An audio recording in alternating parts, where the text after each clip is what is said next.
Following the tradition of the church, whenever she celebrates or enters into some significant moment, she always goes back to the Word of God.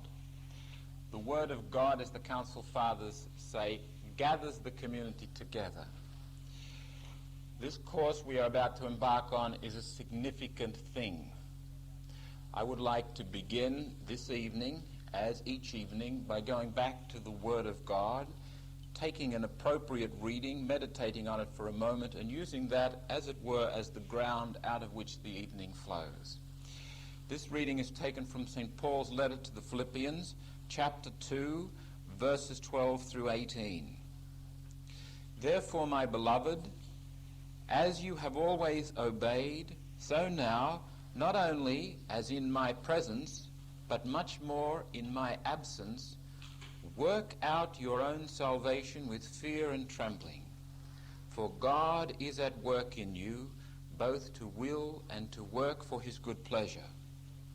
Do all things without grumbling or questioning, that you may be blameless and innocent, children of God without blemish in the midst of a crooked and perverse generation, among whom you shine as lights in the world, holding fast the word of life, so that in the day of Christ I may be proud that I did not run in vain or labor in vain. Even if I am to be poured as a libation upon the sacrificial offering of your faith, I am glad and rejoice with you all. Likewise, you also should be glad and rejoice with me. Loving God, we praise you. We thank you for the wonders of your love and your creation. We thank you for the creation of each and every one of us. We ask you to bless us as we embark upon this project. Anoint our minds. Open them to the wisdom of your Holy Spirit. Anoint our hearts. Stiffen them with the courage of your Holy Spirit. May we be enlivened to search, to question, to seek. May we always be open to your truth, to your ways, always surrendering more and more to the wonders of your being manifest throughout the world. Loving God, pour out your Holy Spirit, the Spirit of Christ, upon us all. And we pray to you now in the words that he gave us. Our Father, who art in heaven, hallowed be thy name. Thy kingdom come, thy will be done, on earth as it is in heaven. Give us this day our daily bread, and forgive us our trespasses, as we forgive those who trespass against us. And lead us not into temptation, but deliver us from evil. Amen. Our first lecture this evening is by way of introduction to the course. First of all, I'd like to say what this course is not about. This course is not about answers. It's not about giving you the answers to the ultimate questions of life, pretending that they can be put to rest. This course is not about answers. This course is not about formulae and techniques, easy ways around, under, above, away from the ultimate questions of life. This course does not aim to give you a trouble-free life. This course is not about relieving people of the responsibility to work.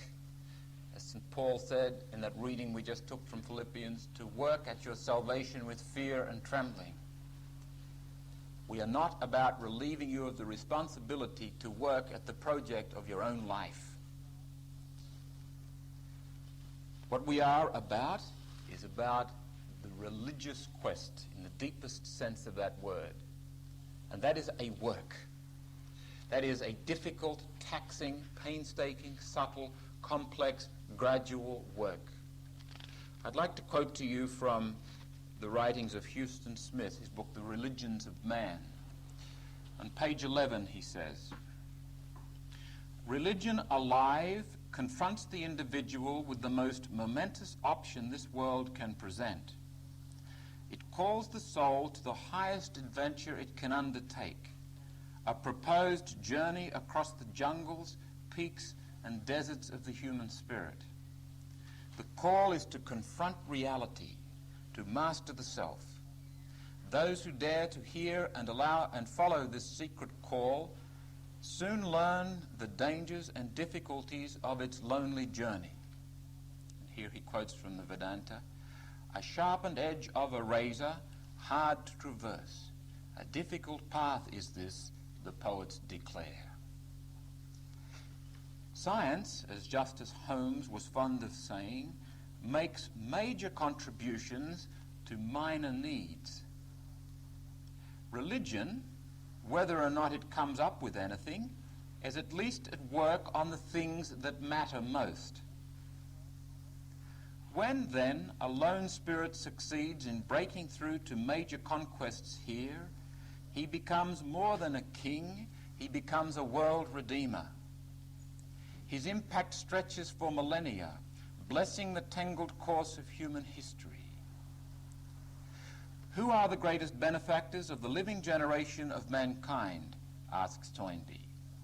I should say Confucius and Lao Tzu, the Buddha, the prophets of Israel and Judah, Zoroaster, Jesus, Mohammed, and Socrates. Houston Smith outlines there, in a nutshell, the task that we are about, the religious quest. We are about pursuing the ultimate questions, not to find the answers, but to pursue them, to engage them, to confront them, to let them ferment in us, to stir us up. This course, therefore, is about facilitating the individual's search. Facilitating the individual's search. This course is about facilitating responsible participation in life at all levels. I shall use that word participation many times throughout the course, and I use it in contradistinction to manipulation. Manipulation is the typical activity of the controlling person, the controlling mind. Manipulation, to get on top. What we are about, and it becomes evident in all the great world religious traditions, is about participation, is about surrendering to and becoming part of the great mystery of formation, of life as it happens. We are called to be participators much more than we are called to be manipulators. Although at times manipulation can be a valid and valuable exercise. But ultimately, in terms of life formation, we are concerned with participation.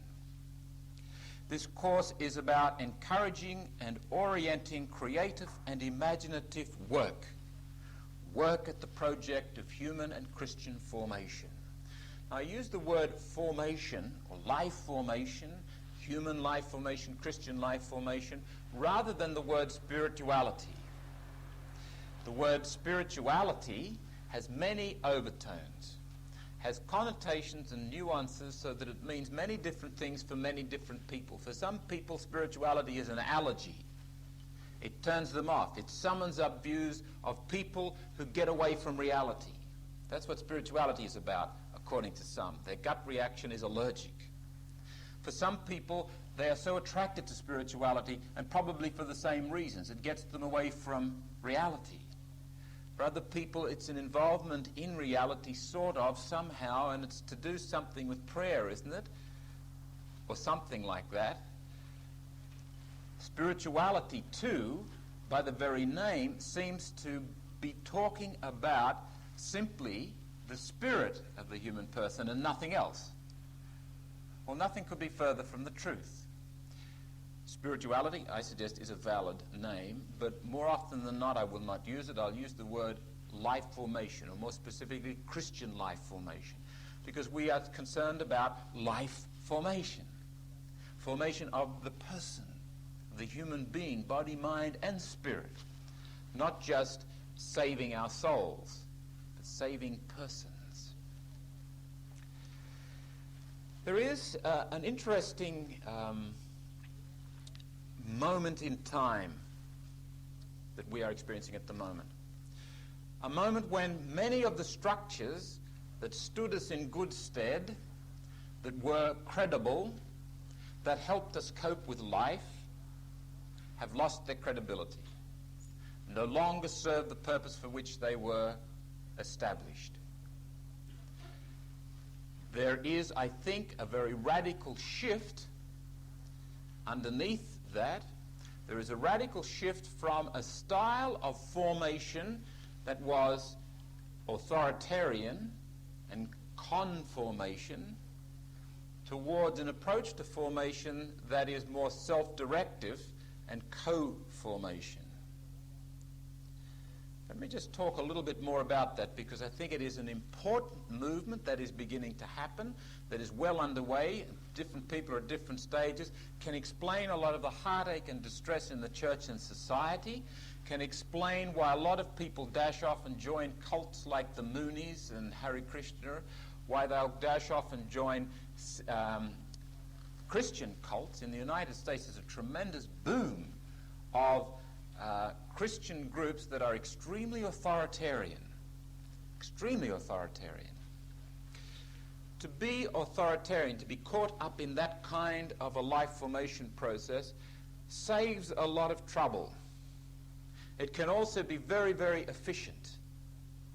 The trouble it saves you is the trouble of living your own life.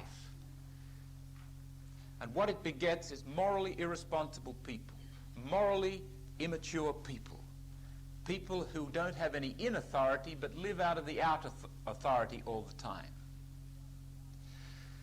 I think we come into a time when that is the style of life formation that most of us have experienced. Certainly was the approach, the typical approach of the church, was more authoritarian. This is what you have to do, do it. And it was the approach in secular society. The government declares war, so we all go to war. Times have changed. The government declares war, so we say, well, is that the right thing to do? Or the church says, do this, and we say, well, hang on, is that the right thing to do? I'd like to explore other possibilities, if you don't mind. I'd suggest that this is not a case of rebellion. This is not a case of opting out of responsibility. It is not a case of infidelity to the church. I'd suggest it is a case of greater fidelity to the church, to God's plan, to oneself. It is very, very much more difficult to live with that sense of inner authority, to say the buck stops here morally, to live so that you can blame nobody but yourself for your life. You don't blame God. You don't blame the church. You don't blame society. If I've done this, I've done it because I chose it, and I've got no one else to blame but myself. That is an adult stance. The other way, you can blame everybody. You know, my life is in a mess because the church made me have more children than I can cope with. The church has no right to make you do anything.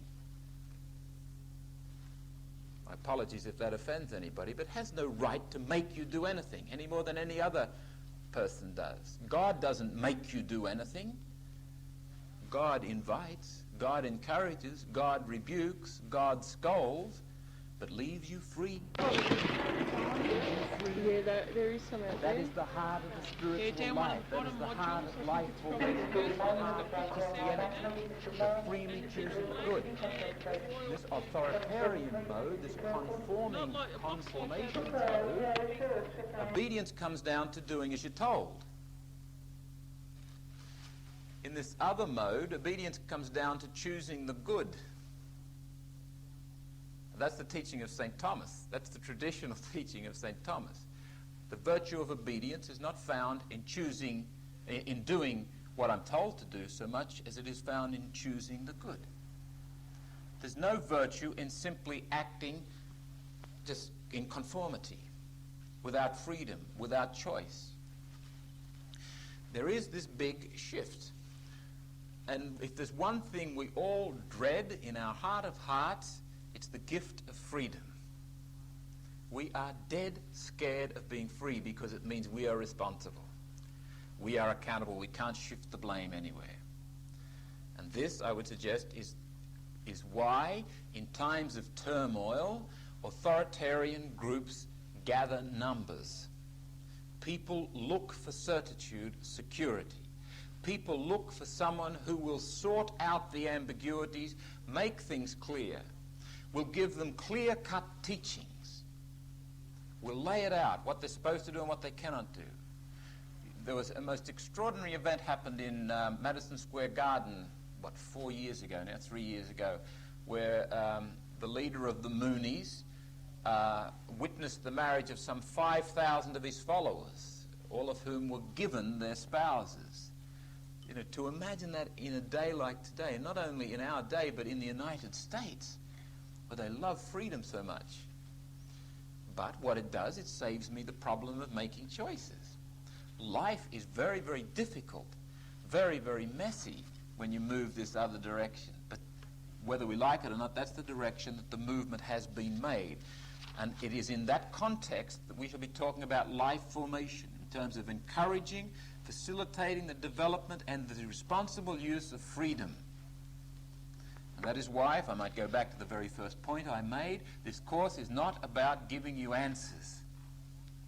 Answers close off reality. Answers bring closure on the search. And life formation is precisely about the search. It's about those questions that emerge from the depths of my being, and it is about fostering them and letting them lead and letting them guide.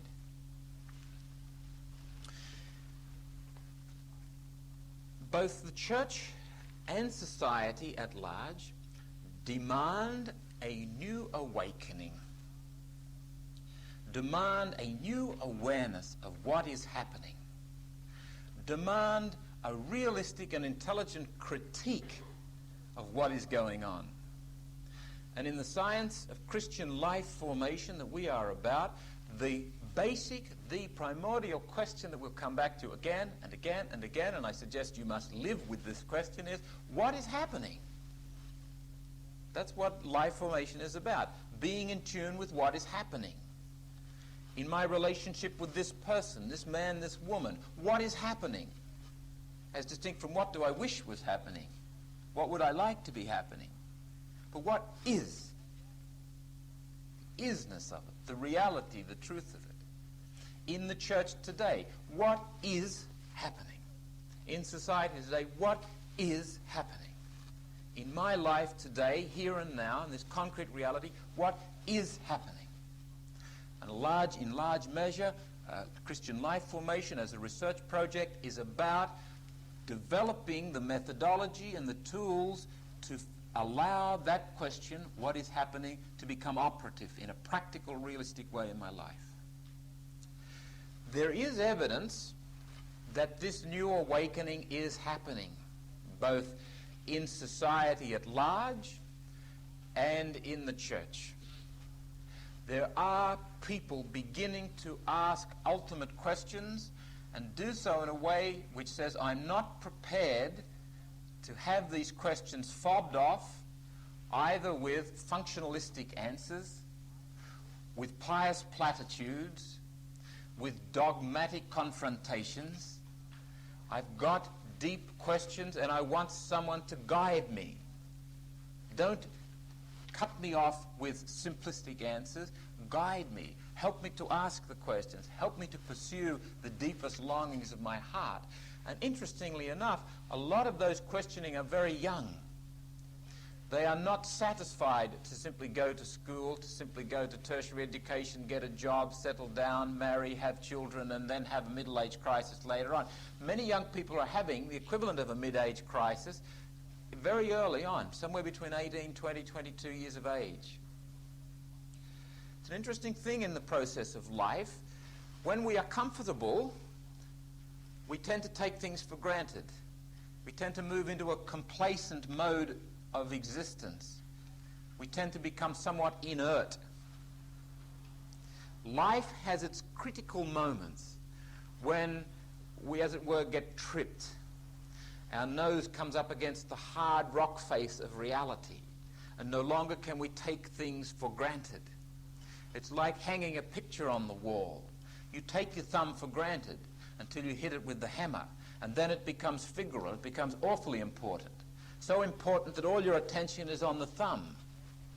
The picture doesn't matter anymore. That was figural for the moment. But you can't take it for granted anymore because you hit it. And that's like life formation. It goes along okay for a certain time, but then there's a critical period where you have so many questions that have no answers. And then you can no longer take life formation for granted. You must start asking some critical questions or escape into some kind of blissful oblivion. And God help us, many people do that, many young people, because they don't have the guides to tell them that the disturbance, the distress, the anxiety, the heartaches that they are experiencing are part of being human. So they look for some way to get away from them. Our society doesn't have its people to guide other people. Traditionally, for example, in the primitive societies, say in Russian society, villages have their holy men or holy women. And throughout the ages, this has always been the case. We don't have our holy men. Who are our gurus in this society? Our gurus are the people on TV, the disc jockeys and so forth. They are the guides. They're the ones that people listen to. The pop psychologists, the people with the homely wisdom.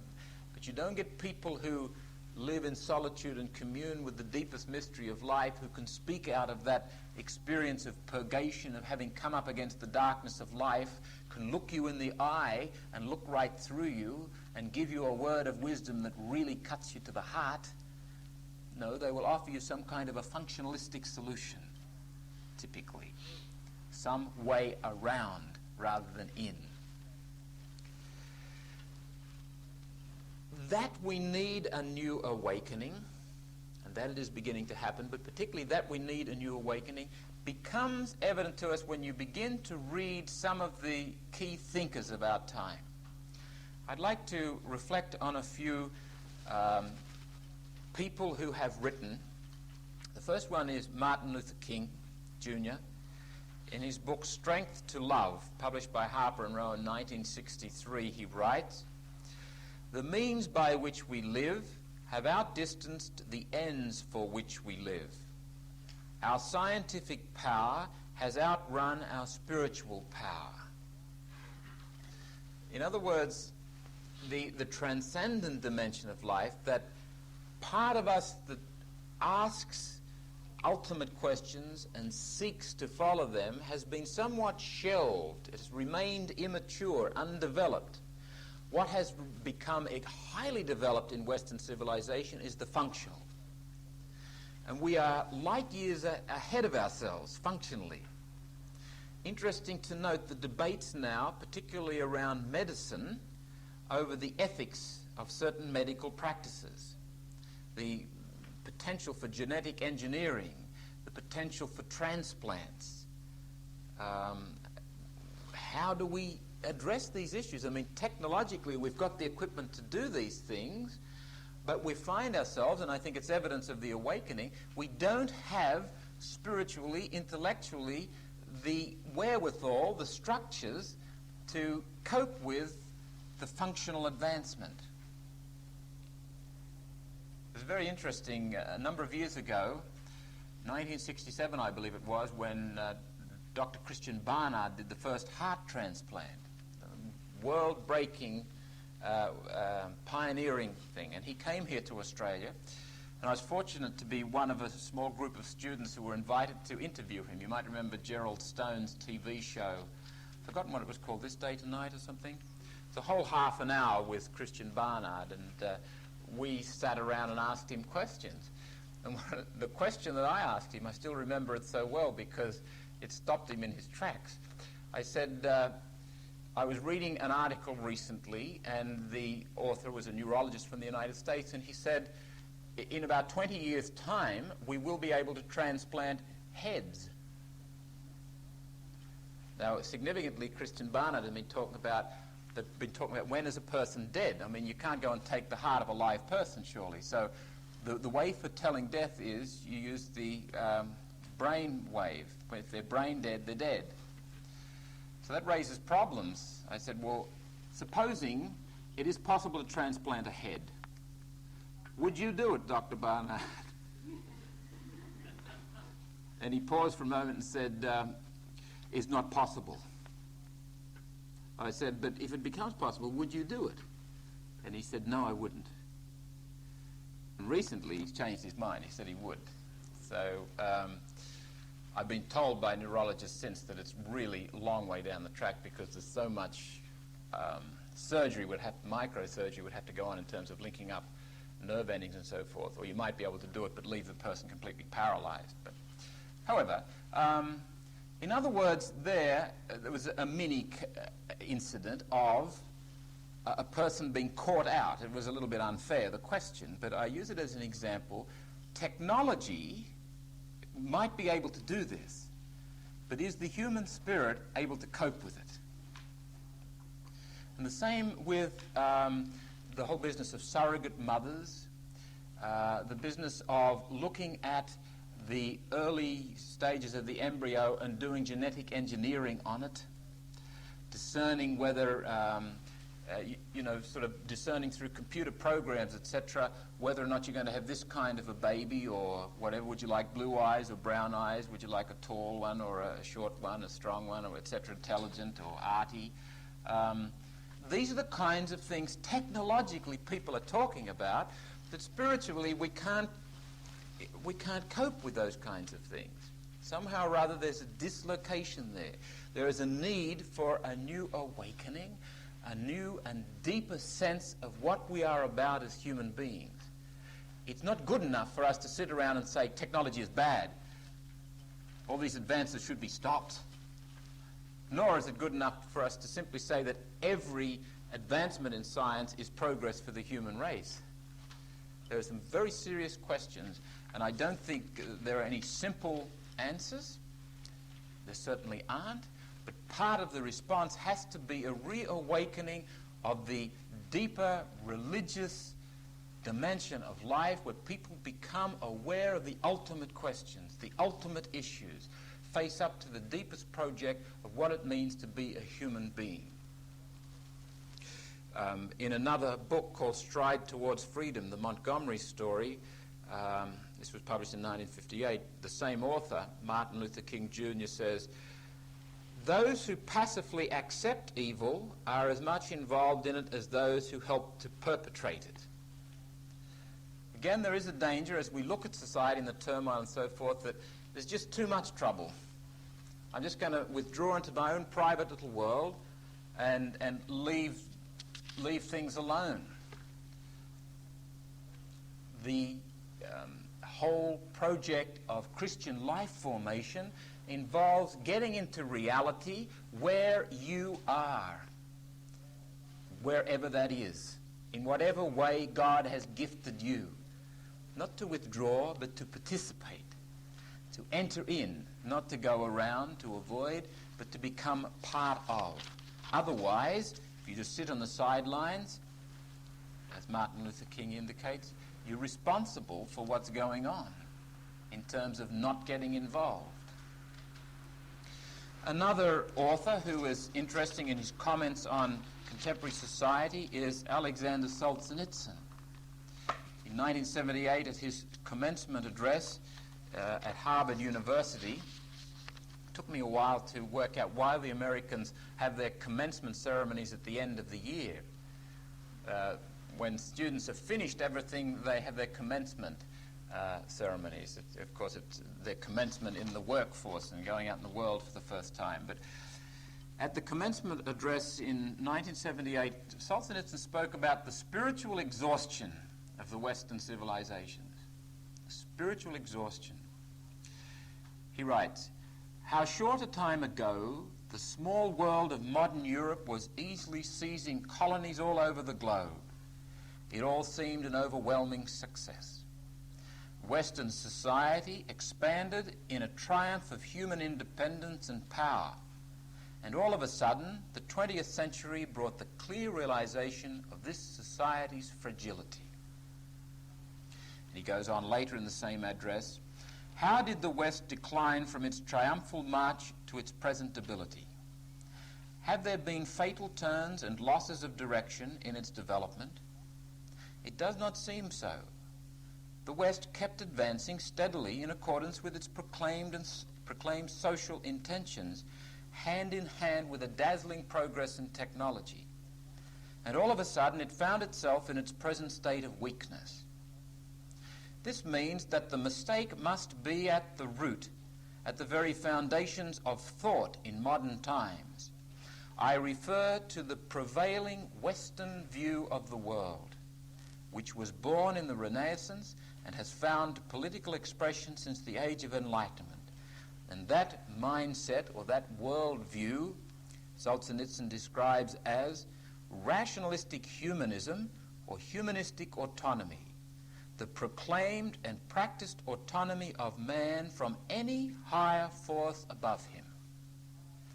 The presumption in the typical Western mindset that human beings are at the pinnacle of reality. We've gotten there by evolutionary processes. It's a dog-eat-dog world, and, that's it. Begets a kind of a cynical fatalism. It also begets a whole worldview, a worldview that encourages manipulation rather than participation. What are you going to participate in?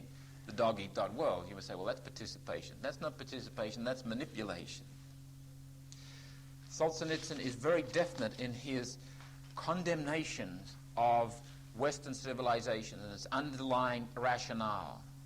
He's come in for a lot of criticism. People call him a pessimist, medieval thinker, someone who's really to be disregarded, quaint. But I don't think you can deny the basic, incisive thought that there is something radically wrong with our approach to life, with Western civilization's approach to life.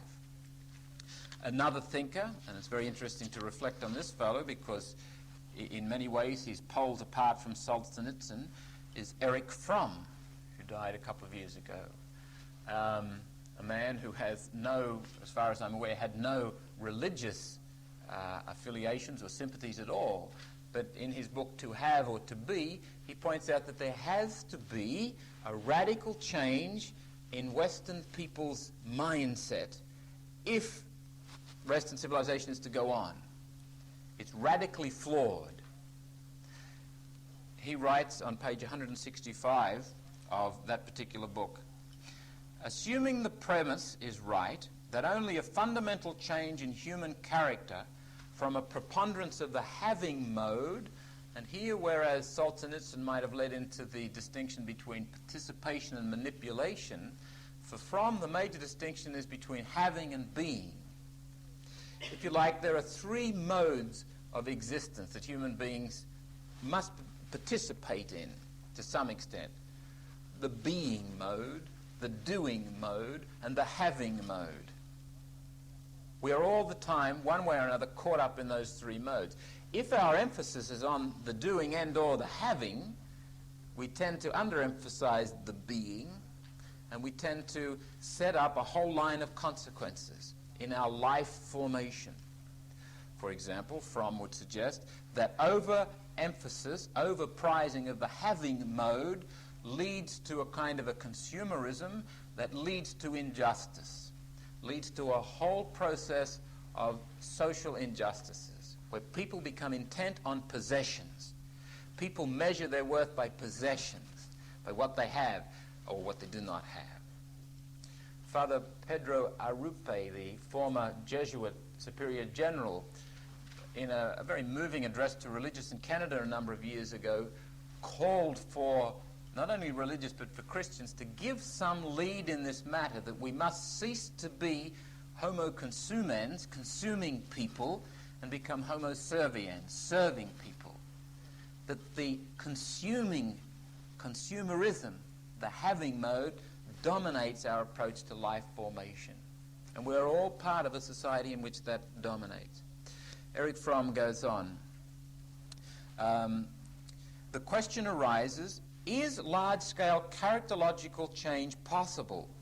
And if so, how can it be brought about? I suggest that human character can change if these conditions exist. 1, we are suffering and we are aware that we are suffering. Again, that need for awakening, to become aware. It's incredible that some people are not aware of how much they are suffering until something happens to make them aware, like they have a breakdown or something. Or somebody goes through life and they just have consistent pains in the shoulders or headaches, and they presume that that's the way life is, these days. Well, that's it. And they don't really notice it, and they don't really stop and think, well, does it have to be that way? Awareness is the key.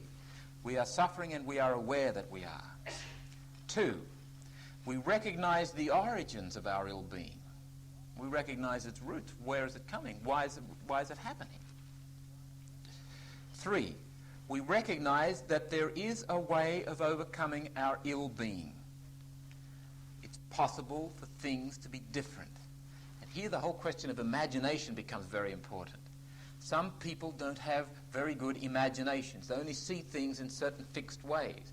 And typically, if we've been brought up within a functionalistic, having kind of a mode of existence, we will tend to see the world in that way, through those glasses.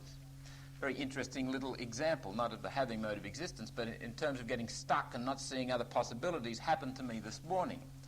I left home at 8:30, walked up to the Hunters Hill shops to catch the bus, and the bus was about 3 minutes early, so I just saw the tail of it disappearing across the Tarban Creek Bridge.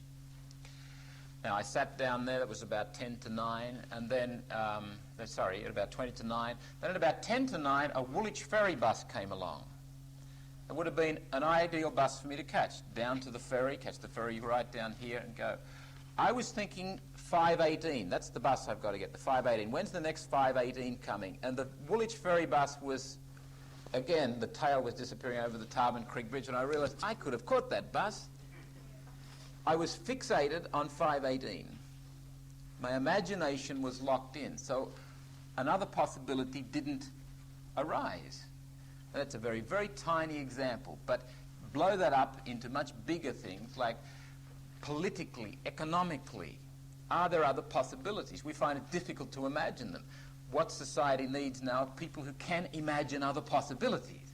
What individuals need to do is to imagine other possibilities for their life. Some people cannot imagine themselves except in their present state of life routine. Imagination is very important in recognizing that it is possible to overcome ill-being. Fourthly, that we accept that in order to overcome our ill-being, we must follow certain norms for living and change our present practice of life. Again, it involves work. It involves choices. It involves committing yourself to something. You can break those down very interestingly.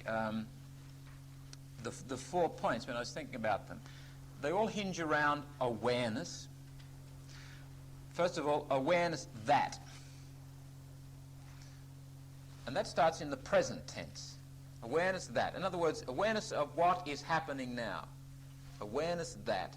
Secondly, awareness what? The causes, which goes back, you move from the present to the past. And then awareness of other possibilities, you move to the future. And then the whole question of awareness of and restructuring, building on that awareness and restructuring, you move back to the present. There's a very good, if you like, 4-pointed square of how change happens. It must start in the present. A lot of counseling and helping people, they're constantly looking back to the past or looking over to the future, instead of entering into the situation through the present. And the present will inevitably lead you to the past as you listen and follow it. Listen to the past, and then it inevitably will lead you to the future, and you listen to future possibilities. And then you come back into the present and you make hard-nosed, practical, concrete decisions. But you always start here and now with what is happening, present tense. The whole restructuring of life is hinged on the nowness of things, the now moment, as Meister Eckhart talks about it. Entering into what is happening now. In summary, therefore, as we introduce this course, we consider the times in which we live. We consider that it is a time of turmoil and change. It would be possible to sit on the sidelines and bemoan that, or simply to put your head down and pretend it hasn't happened, or wish it hadn't happened, or simply resign yourself to it. Or it would be possible to enter into it in a creative, definite, objective, determined, vital, energetic kind of a way. And that is what, hopefully, this course will be about. Let us break there and have a cup of tea if you wish.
Our second lecture is concerned with defining the parameters.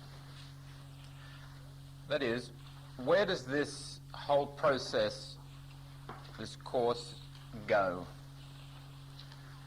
I will frequently use the word science. I will also use the word research project, the expression research project. I'll come back to explain at the end of this lecture what I mean by the word science. Suffice it to say here that the word science has been claimed for too long by simply the empirical scientists. Metaphysics is a science in the strictest sense of the word. Theology is dogmatic theology is a science in the strictest sense of the word. Christian life formation is a science, a new science. There is a need, and this is the first point that I'd like to make very, very strongly. There is a need for a new science of life formation,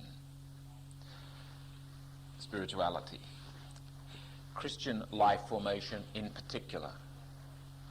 In the first place, the traditional structures of knowledge, notably theology and philosophy, psychology and the other human sciences, are failing to adequately address the questions that people are asking.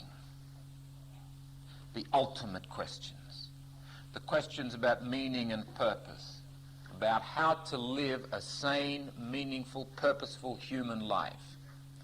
Until recently, those particular sciences, particularly the remote sciences, and by remote science I mean sciences that deal with meanings and ideals and directives, were able to give the answers. And people accepted those answers. Particularly within our Catholic tradition, the sciences of philosophy and theology had it all together.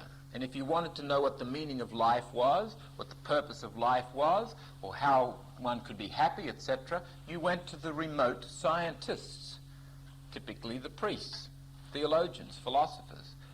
Does God exist? Well, they sat down and proved it.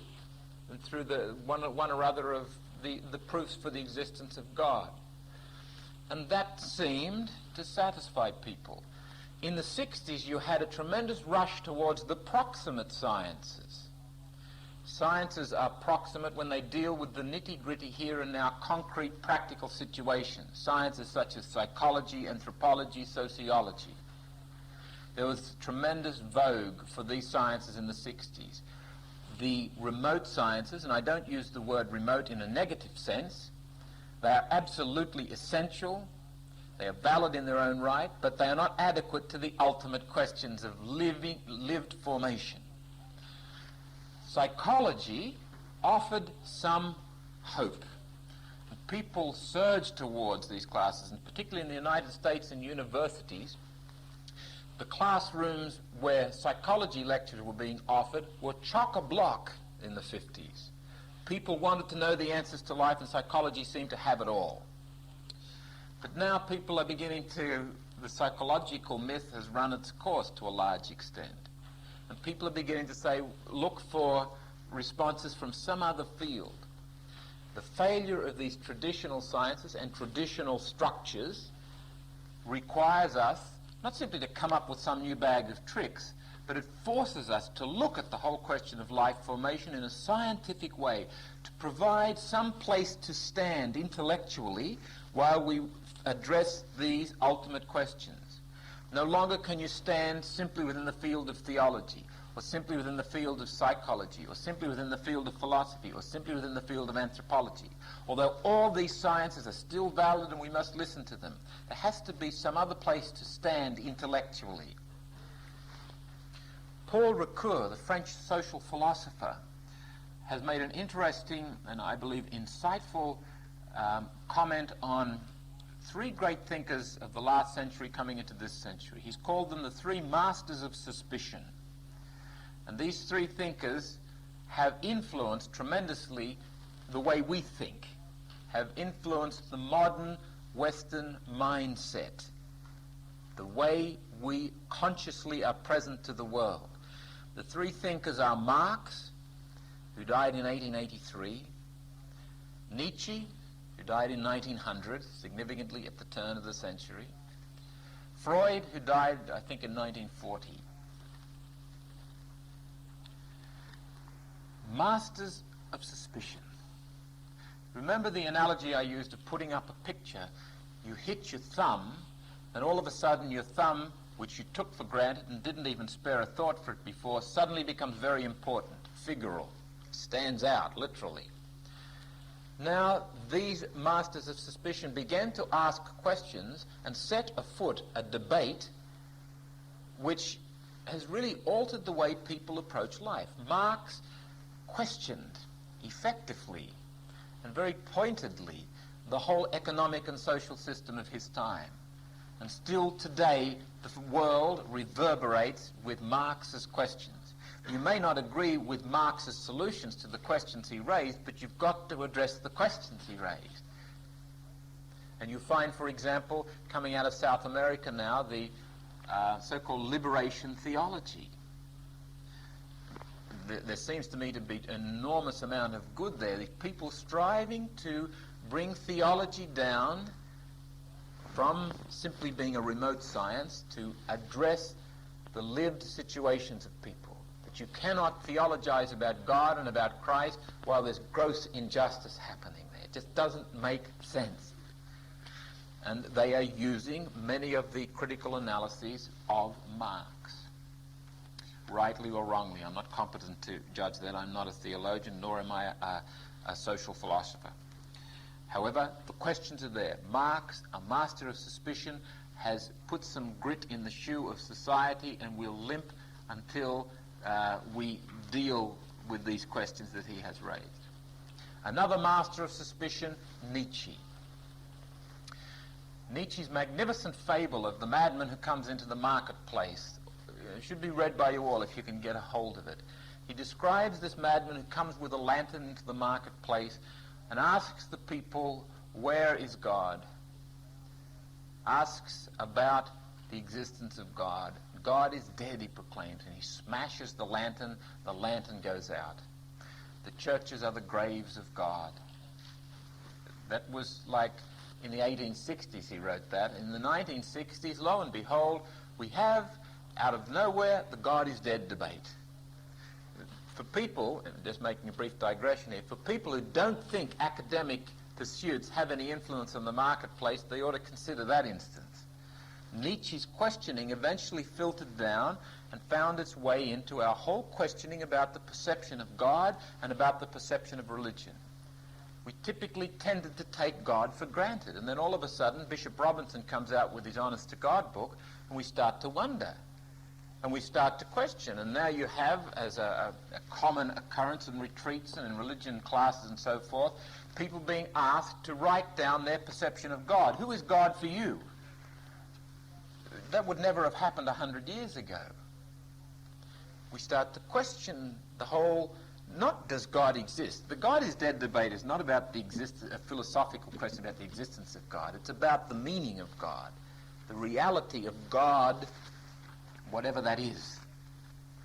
Religion will never be the same again. That master of suspicion has dropped his little hand grenade and it's gone off and it reverberates.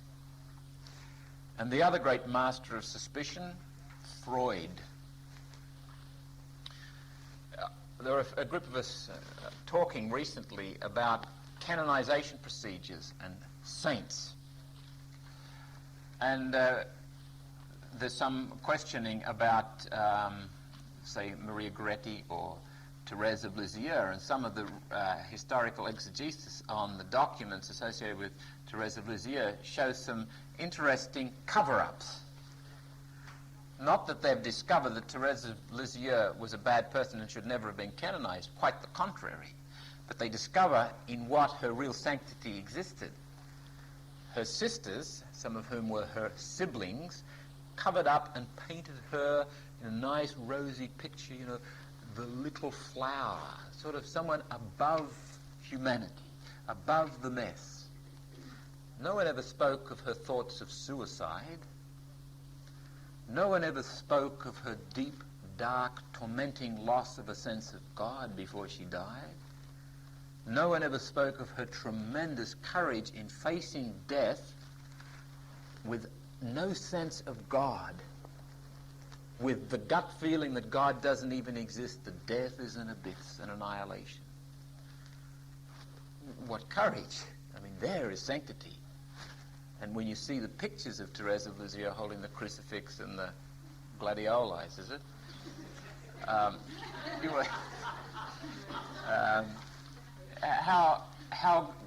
What a gross misrepresentation.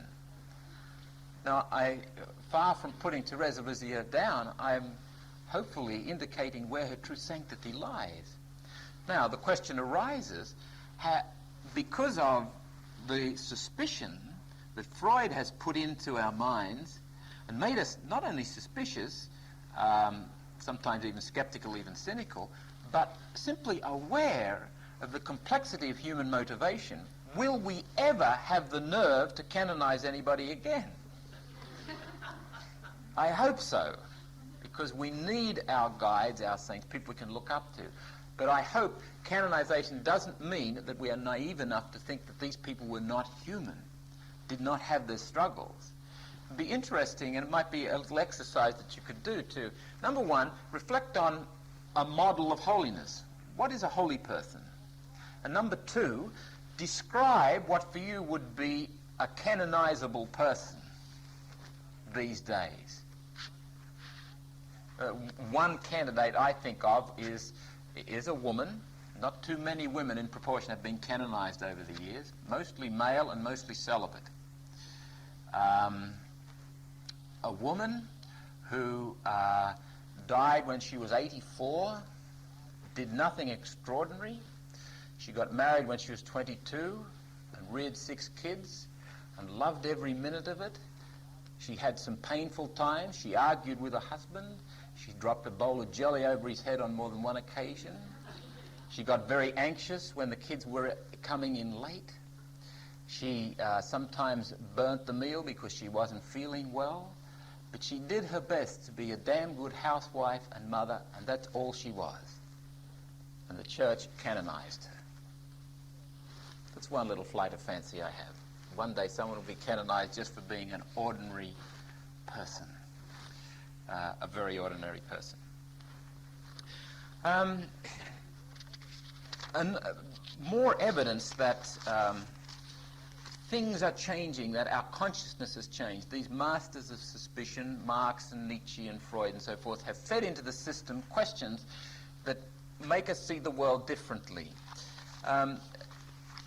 that has caused the old structures to be inadequate. They lack credibility for us now.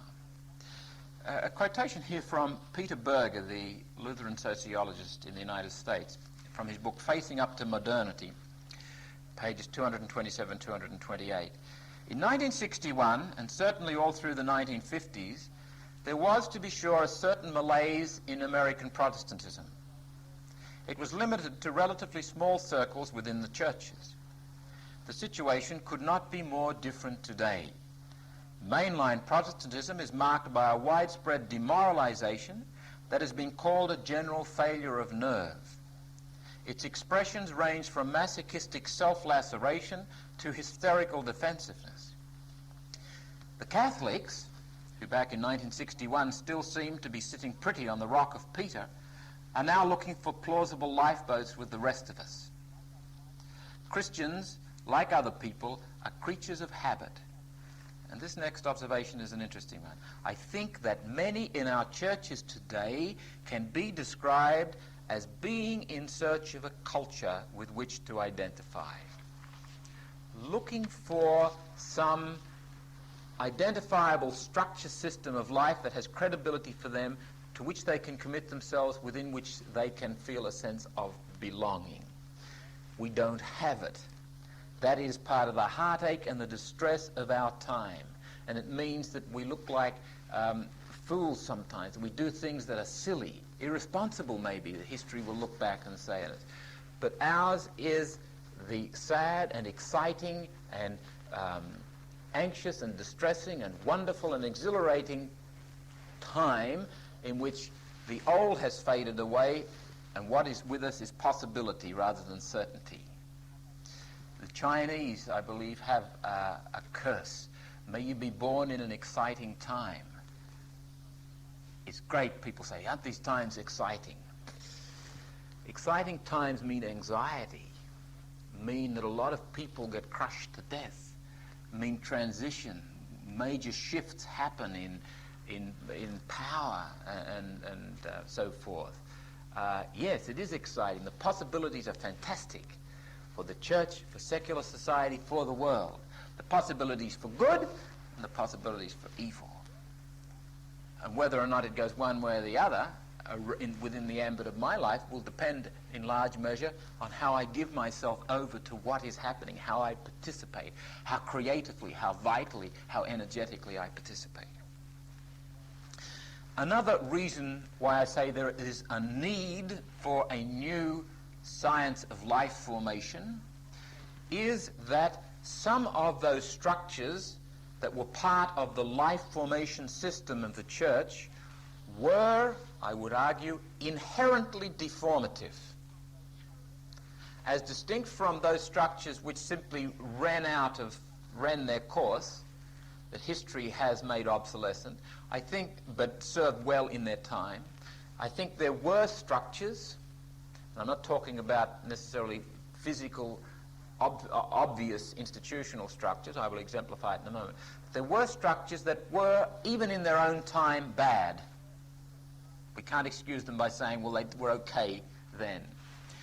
I'd like to quote to you from a talk which the Catholic psychiatrist Dr. Conrad Barnes gave in St. Louis, Missouri, on April 22nd, 1978. He was addressing a conference of religious, and the title of the talk is, "I Will Give Them a New Heart." And he was trying to, as a psychiatrist, reflect on his experience of so many priests and religious who had come to him with serious psychiatric difficulties. And he was asking the question, what is it, or is there something about religious life, about Christian life formation, that tends to be conducive to this? I remember speaking to a psychiatric nurse in a certain place in Australia, and he was saying that one of the when they were describing a patient who was admitted to the psychiatric ward, one of the significant points to put down, if it pertained, was Roman Catholic. That very often Roman Catholics develop specific kinds of neurotic symptoms. What is it about our life formation that tended very often, not always, but very often to generate certain obsessive-compulsive neuroses, for example, anxiety neuroses, hang-ups with guilt. Let me quote from Conrad Bars here. If the religious life is to endure for as long as the Church of Christ will endure, that is, to the end of the world, then we must have the courage to examine two basic questions. Was the religious life as we knew it authentic? And if not, what precisely is authentic religious life that is as convincing and as inviting and as durable as the truth of the faith and morals of our religion? The life histories of thousands of educated Christians, lay as well as religious, who sought our help, all sincere and earnest in their striving to please God and their superiors in unquestioning obedience, have made it clear to us that the Church's long-standing fear and suspicion of men's drives and emotions has had an adverse effect on his nature, wounded already by original sin, although not deprived of its original goodness. And he goes on to talk about how this has been influenced by many forces, one of which has been the influence of the simply Victorian ethics and prudery, the Calvinistic doctrine, the Jansenistic doctrines, which were very repressive. The Protestant philosopher Immanuel Kant, for example, regarded all feelings as pathological, that is, as signs of illness. If you feel angry, you're sick. Now, a lot of it is rooted in a misrepresentation and a misinterpretation of the fall and original sin. Poor old St. Augustine has been blamed for a lot of this, and maybe he should not be entirely exonerated, but he should not be the one who's regarded as, the scapegoat. Let's get somebody for this. But this fear of our fleshy animal nature, our feelings, our drives, our passions, our emotions, that somehow or other that pertains to our lower nature, that spirituality is about getting beyond all that, getting on top of all that, leaving all that behind. And that is why spirituality has come in for a bad name. And that is why so many in the psychiatric and psychological professions downgrade religion, even fiercely attack it. There's a very good little book called The Disowned Self by Nathaniel Branden. He's certainly not a Christian. I'm not sure that he has any religious allegiance at all. But he makes a comment there which is very revealing. He talks about the Christian doctrine of original sin as the most pernicious doctrine ever preached to human beings. The most pernicious. He's not simply a bigoted anti-Christian person. He's a psychiatrist who has seen again and again and again and again and again ad nauseam the effects of people's lives who have been taught to hate themselves, who've caught themselves up in a locked world of neurosis and even psychosis because they've been taught that there's something about them that's real bad and they've got to get away from it. And indeed, they can get away from it if only they use their willpower and a few techniques. I would say Nathaniel Branden is wrong in this, that it is not the doctrine of original sin that is pernicious, it is the misrepresentation of the doctrine of original sin. If you don't preach the doctrine of original sin, you will become deformative.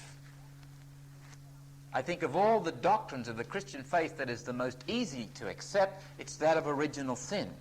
Look in the mirror when you get up in the morning and deny original sin if you can.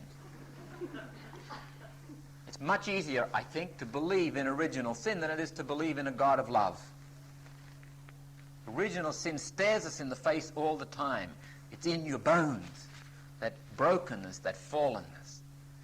But where things go amiss is that becomes, when it's misrepresented and misinterpreted, something that we must get away from. It is transferred to our bodily passions as something to be gotten away from. Original sin cannot be gotten away from. It's to be accepted. The fathers of the church, what did they call original sin? Oh, felix culpa, oh, happy fault. There's a whole different attitude to original sin there, and the mood of it is different. Yeah, I'm a broken person. Thank God, because that means I can see the mercy and the goodness of God operating in my life. In all my brokenness, in all my passion and my emotions in their bent state, I am fully human. That's me, broken. But God is fully God in his mercy and his compassion and his desire to love and to heal. So I embrace my fallenness, my brokenness. I embrace my bodiliness, my animality.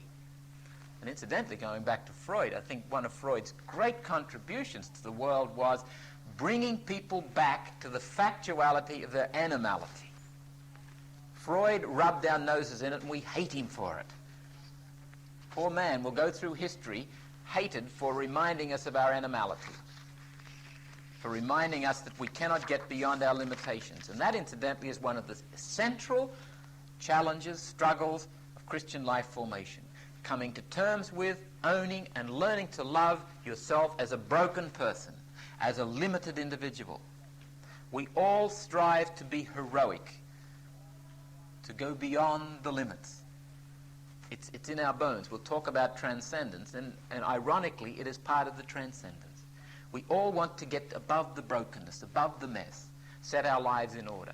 I began the first session of these lectures by saying, I am not here to give the answers to set life out nicely in a trouble-free sort of a way. That's not what Christian life formation is about.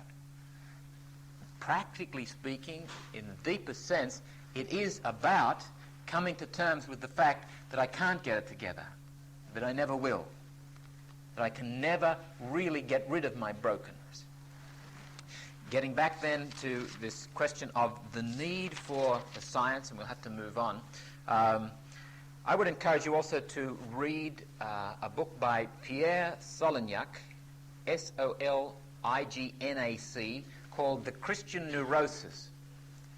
He's a French psychiatrist, and he develops the thesis that the church's manner of teaching, which is, to go back to our analogy before, authoritarian and conformation-oriented, rather than self-directive and co-formation-oriented, that very style of authoritarian teaching and preaching tends to beget oppression, which in turn begets all kinds of neurotic symptoms. Unless people have the humor and the maturity and maybe the devil may care attitude to go on with it anyway and roll with the punches and say, what the heck? But some people, very often the talented and the conscientious and the generous and the self-sacrificing, take it too seriously and become oppressed. And when you oppress people, when you oppress yourself, you beget anger. It's an inevitable result of oppression, and it generates a rebellious kind of a thing. Many people, I've met many Catholics for whom I would say anger is a very serious issue. Coming to terms with anger. It's not always manifest overtly, deliberately. It comes out in subtle ways. Everything from arthritis of the hand to the odd, impatient, nasty comment. But the anger there, it simmers. And if you oppress yourself with a system that doesn't belong, you will get angry. That's inevitable. So if you discover that you're angry, say, and also you discover that you've been oppressing yourself with a system that doesn't fit, don't be surprised. And don't get angry that you're angry. It's predictable. Okay. 4 touchstones that this new science of life formation must respect, must keep constantly in view, and must in some way take account of. Number 1, the richness of the gospel, the richness of the absolute originality of the gospel. The second thing, the richness of tradition. Not only the Christian tradition, but cultural and world religious traditions from all over. Tremendous richness of wisdom. No longer can we stay within our own closed world. Thirdly, it must respect the richness of contemporary research. We cannot look at sciences, the empirical sciences, or any other science, or any other authentic body of human research and say, well, that's evil. Truth manifests itself in many ways. We shouldn't look at, for example, the research and the tremendous technological advancement in medicine and say how wicked it is that these people are inventing these machines and whatever. We must be able to respond to that in a creative kind of a way, in an imaginative kind of a way, and assimilate the truth that is there. Condemn the error, but assimilate the truth. And finally, and this is a very important aspect, it must respect the richness of human experience. Firstly, your own human experience. Secondly, the experience of those around you. That is absolutely critical. One of the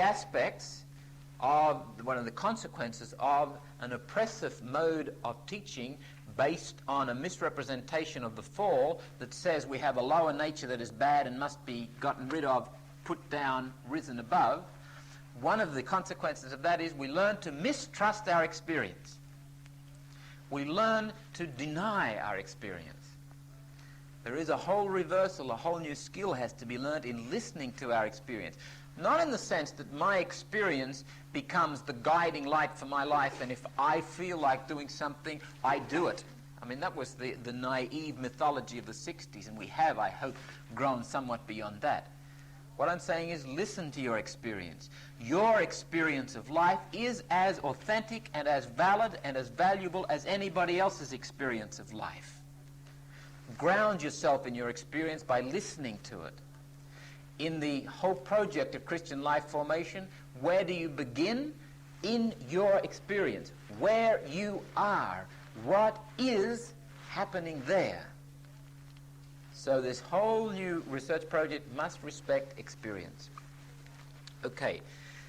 There will be 4 particular characteristics, or 3 particular characteristics and 2 particular consequential things emerging as part of this science. In the first place, this whole science of Christian life formation, this new science, will have to be integrational.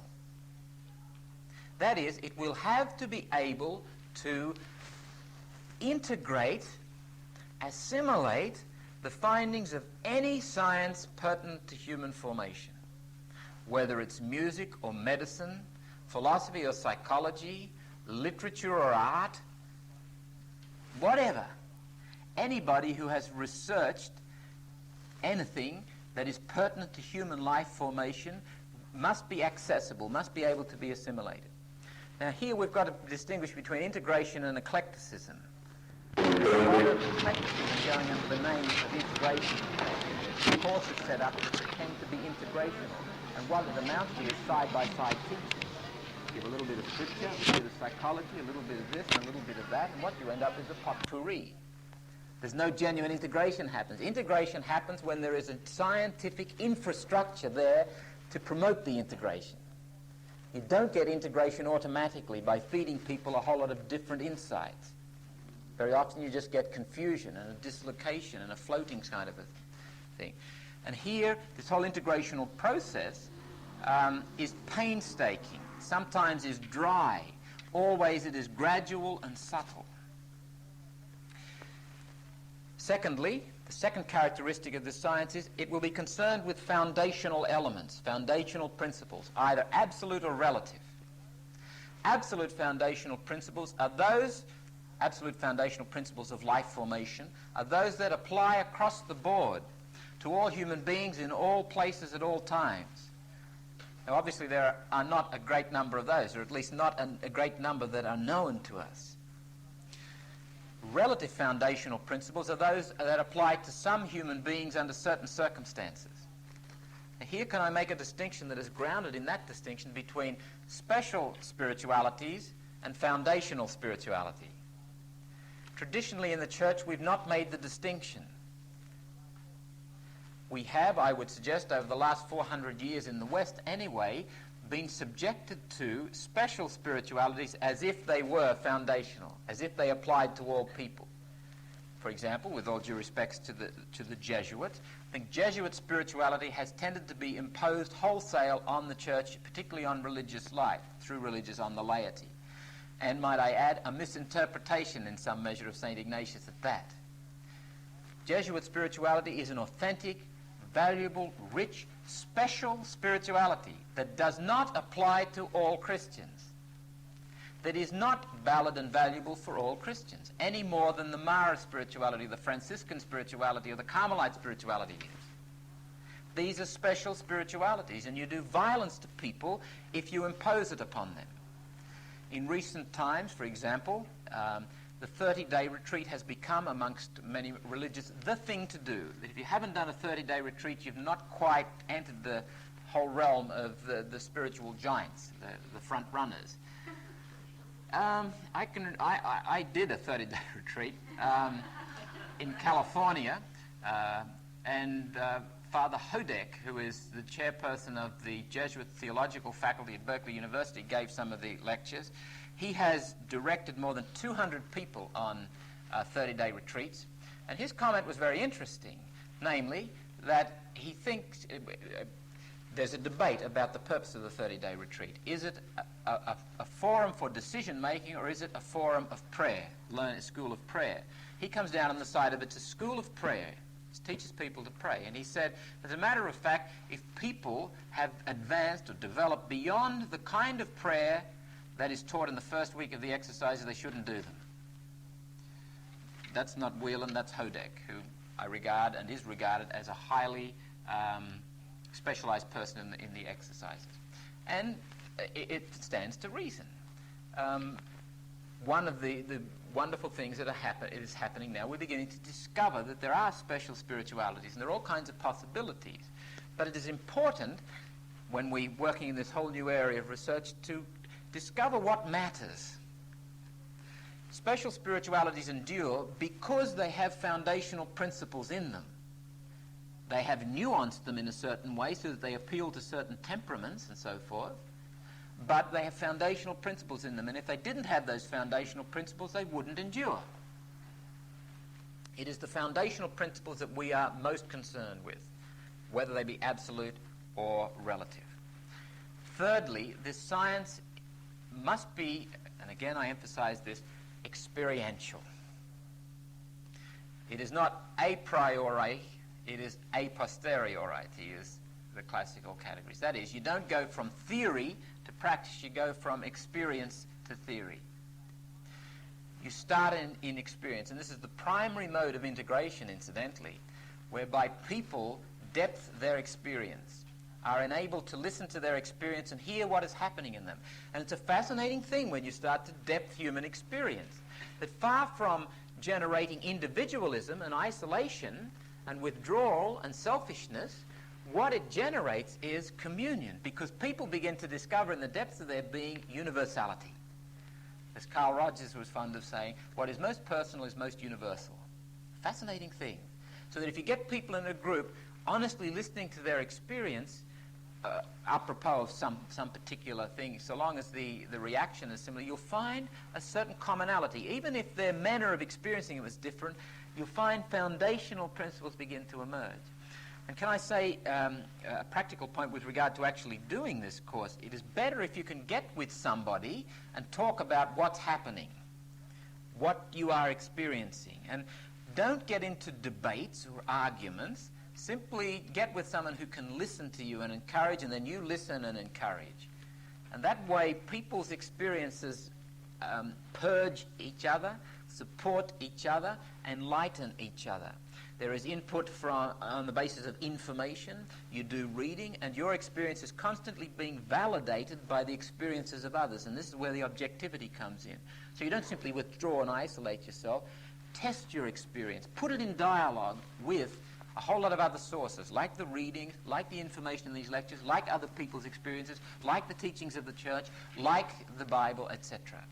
But dialogue out of your experience. Start where you are. These three characteristics will give rise to two certain other characteristics. One, it will have a special methodology. There'll be a special way of proceeding in this science. It won't be the methodology, for example, of an empirical science. We distinguish between remote sciences and proximate sciences. Remote sciences are about meanings, ideals, abstractions. Valid, absolutely necessary. Proximate science is about concrete, here and now realities. This science must be about maintaining the tension between the two. Never losing sight of the remote sciences, theology, philosophy, but also never losing groundedness in the concrete, proximate sciences.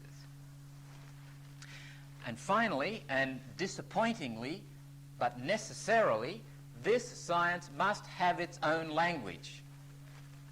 that's very off-putting to people. I personally find it very off-putting, but I don't know any other way around it. And the reason is this: if you're into a whole new area of research, you have to find words that have the nuance to uncover the reality that this science sees. And many of the words that are appropriate have already been appropriated by psychology and the other human sciences. So they already are loaded with meaning. So you can't use them because people will attach other meanings to them. So we have to find new ways of talking, and that is how it is with every science. It has its own meta-language, its own words, its own terms, its own jargon.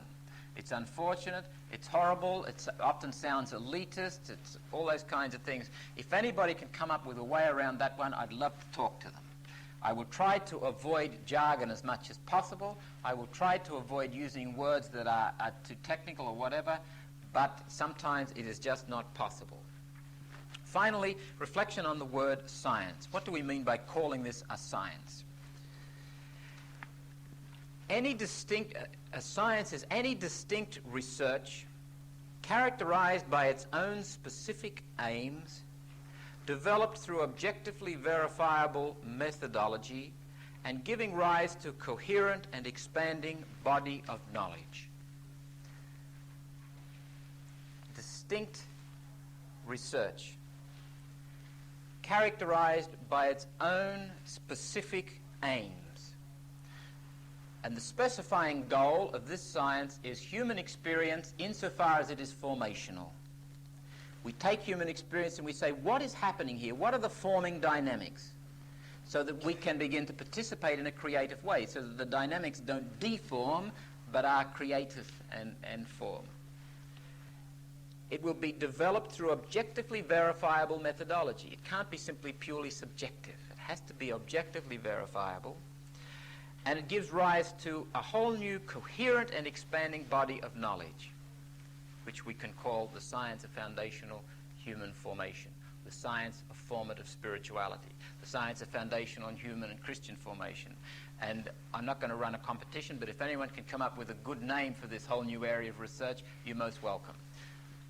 Let's end the lecture there, and the lecture there, and the lecture there, and the lecture there, and the lecture there.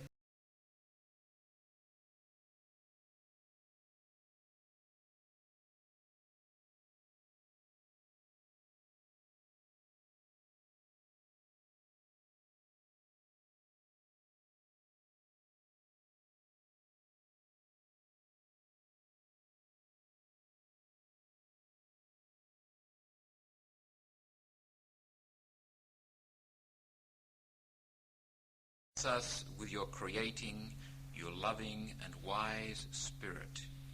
Enliven our minds and our hearts.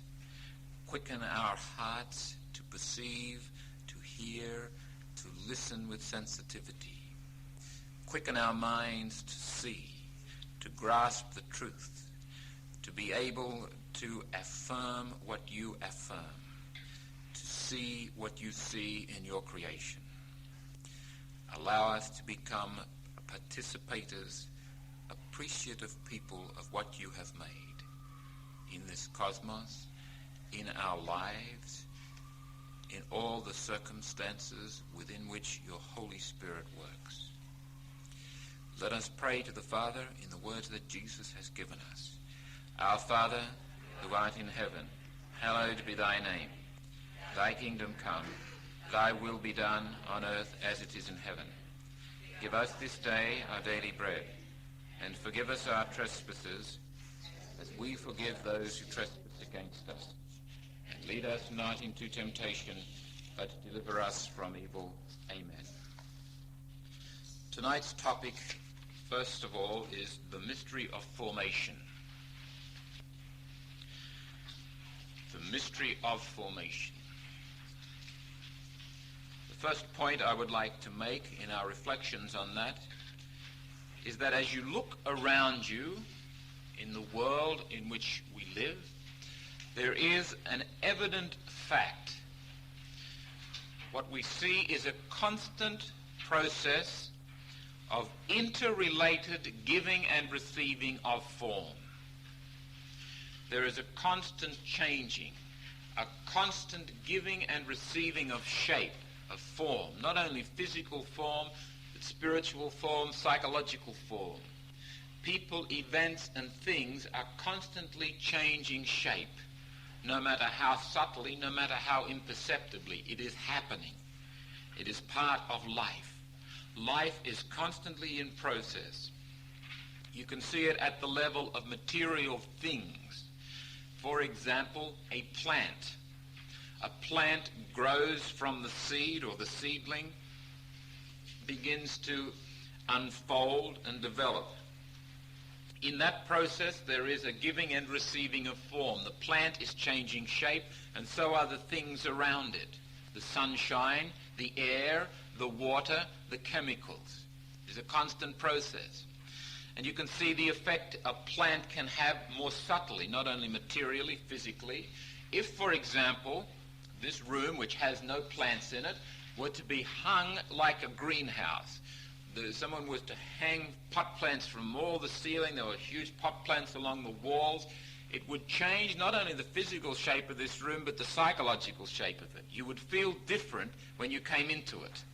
It would do different things to you psychologically, spiritually. It would change the form of your life, subtly, imperceptibly, but it would. There is this giving and receiving of form at the level of events. Things happen. I get a new job. A child is born in the family. Have an argument with someone that I love. I go bankrupt. I do something silly. Something happens to me, say a sickness that really lays me low. Events are constantly happening that change the shape of this process, alter it, deflect it, orient it, channel it. People change the shape of each other's lives. When a baby is born into the family, it changes the shape of the family. If one person was to leave this room, it wouldn't be the same as before that person left. If you were to come into this room and it was empty, it would be different from your coming into this room now as it's full of human beings. Physically, we change the shape of the room. Spiritually, emotionally, and mentally also. Each person here is lending something to that process of giving and receiving of form. We are having an effect on each other. Whether we can explicitly delineate what effect that is quite another issue. The fact is that there is this process going on, and we are all part of it. This is the basic fact of formation. Life formation is going on all the time. It never ceases. It is constantly happening to all things, all events, all people. It is very subtle. It is very complex. The family is a crucial part of this whole form giving and receiving. The direction that one's formation takes is very often and very significantly determined by the shape of a family environment. This is why it is valuable, for example, to do studies of one's family, one's system of origin, as it is often referred to technically. What were the significant relationships that went on in the family?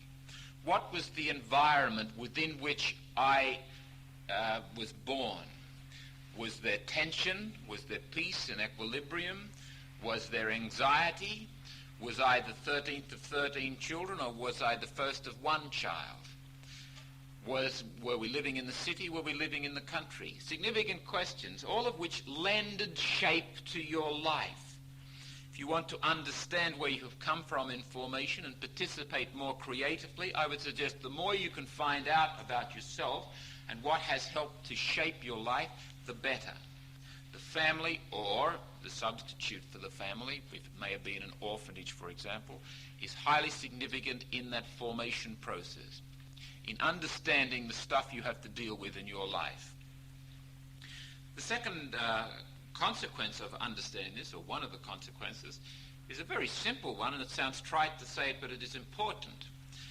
In both secular and religious society, I would suggest there was an implicit model given to formation, that formation, life formation, has a beginning, a middle, and an end. That you start to grow up, there is a middle to the growing up process, and there's an end to the growing up process, after which you go on and you live as an adult. Life formation is sort of finished, and people would say, well, no, we never really believed that. And you always had people who said you go on learning till the day you die. But I would suggest that typically that was the understanding, that there is a point at which you've grown up, which you've learnt all that needs to be known, and that's it. Like I can remember reading in a psychology book, well, you are a mature person at age round about 26. You've grown up. When I came into the seminary in 1965, that was very definitely the thought, the model of formation. You begin your formation, there is a middle process, you're ordained, and you're finished. It was beginning to change by the time I got to the end of my formation. Thanks be to God, we are beginning to realize that you were born into and continue in a constant process of giving and receiving of form that never ends. You're part of it, whether you like it or not, whether you choose it or not. What effect it has on you depends on how you respond to it. If you pretend that you're not part of that formation process, it doesn't mean that you've stopped. Probably means that it's going on in a way that has some measure of deformity about it, because you're not creatively responding to what is happening. You cannot ever say your life formation is finished. You are always part of a dynamic process. That is life, until the very day you die. You might live to be 100, but still you are in the process of life formation. And I think, too, that can give us reason for optimism, and I'll say a little bit more about this later on, but the life forces are constantly going on. There is constantly potential for change. There is reason for hope, even when I am in a distressing situation, even when I see that my life formation has been deformative to this point. At no point should any human being say, give up on me, I am hopeless. If you were just an isolated thing, maybe that's so, but you're part of a whole process here. Whether you like it or not, you are changing. Respond to it, and you can change, and you can participate in a creative way so that you can move. Not perhaps in any spectacular way, but you can move some way. Maybe infinitesimal today, maybe infinitesimal tomorrow, maybe infinitesimal the next day, but over a year the infinitesimals become something that represents real and significant change. The second point that I would like to make with regard to this mystery of formation, that this process of giving and receiving of form has certain givens. Again, that is a very simple thing, but a highly significant thing. You didn't choose to exist. You didn't choose your parents. You didn't choose your genetic constitution. You didn't choose the environment into which you came, etc., etc., etc., etc. Daily, there is so much that is given to you, the stuff of life to work with. And you have no other option but to work with it in some way, to make some kind of a judgment in its regard. In fact, that is the way most of life comes to us. Contemporary philosophers use a term which I think is excellent, namely the thrownness of life. We are thrown into life. That's how we experience. It's like we land here with this bag of stuff, this body, this environment, this family, this mother, this father, these brothers, sisters, this society. That's what we're given to work with. And some people live in resentment at the givens. Live in resentment, for example, about the family. Live in resentment about the schooling that they were given. Live in resentment about their lack of talent or lack of intelligence. Live in resentment about lost opportunities. Live with the notion of only if. I wish things had been different. What if? Or, looking the other direction, away from the past to the future, wait until. When we live in resentment, we tend to become bemoaners of life rather than participators in life. People constantly bemoaning, implicitly or explicitly, what has happened. Now, some people implicitly bemoan life in the sense they'll say, yeah, my family messed me up real well, but I don't want to talk about it. I've left that behind. Really? You can't leave anything behind. What you've experienced is part of you. And to think that you can simply offload it like flotsam and jetsam is absurd. What you try to deny will haunt you. What you face, you can work with and integrate as a constructive, fruitful part of your life. What it generates, the kinds of qualities, maybe a certain cynicism, a certain depression, a certain bitterness, a certain melancholy. I wished life had been different. Now, all those place us in some measure on the fringe. We never quite get round to wholeheartedly getting into life because we're constantly avoiding this one thing, this thing that sticks in our craw, that our family messed us up, or that the Catholic school system did me in, or that something else happened that did whatever. We've always got an excuse, some reason for not getting in, plunging into the water, and we sit on the side and dangle our feet in it. Now, there's one thing that we all resent. I'll throw this out just to provoke your own thought, because we'll come back to it when we discuss the fallenness of life formation and when we discuss later on the idealization process, two very, very important factors. And Simone Weil, the French Jewish author, captures it well. She writes, "If we forgive God for his crime against us, which is to have made us finite creatures, he will forgive our crime against him, which is that we are finite creatures." The big thing that we must come to terms with, the starting point of the great adventure of life formation as an adult, is to come to terms with your finitude. You see, we are really comical beings. We are paradoxes. We are made to soar to infinity, to eternity. We long for it. We already live in it, in hope. But yet we are very aware we live in finitude.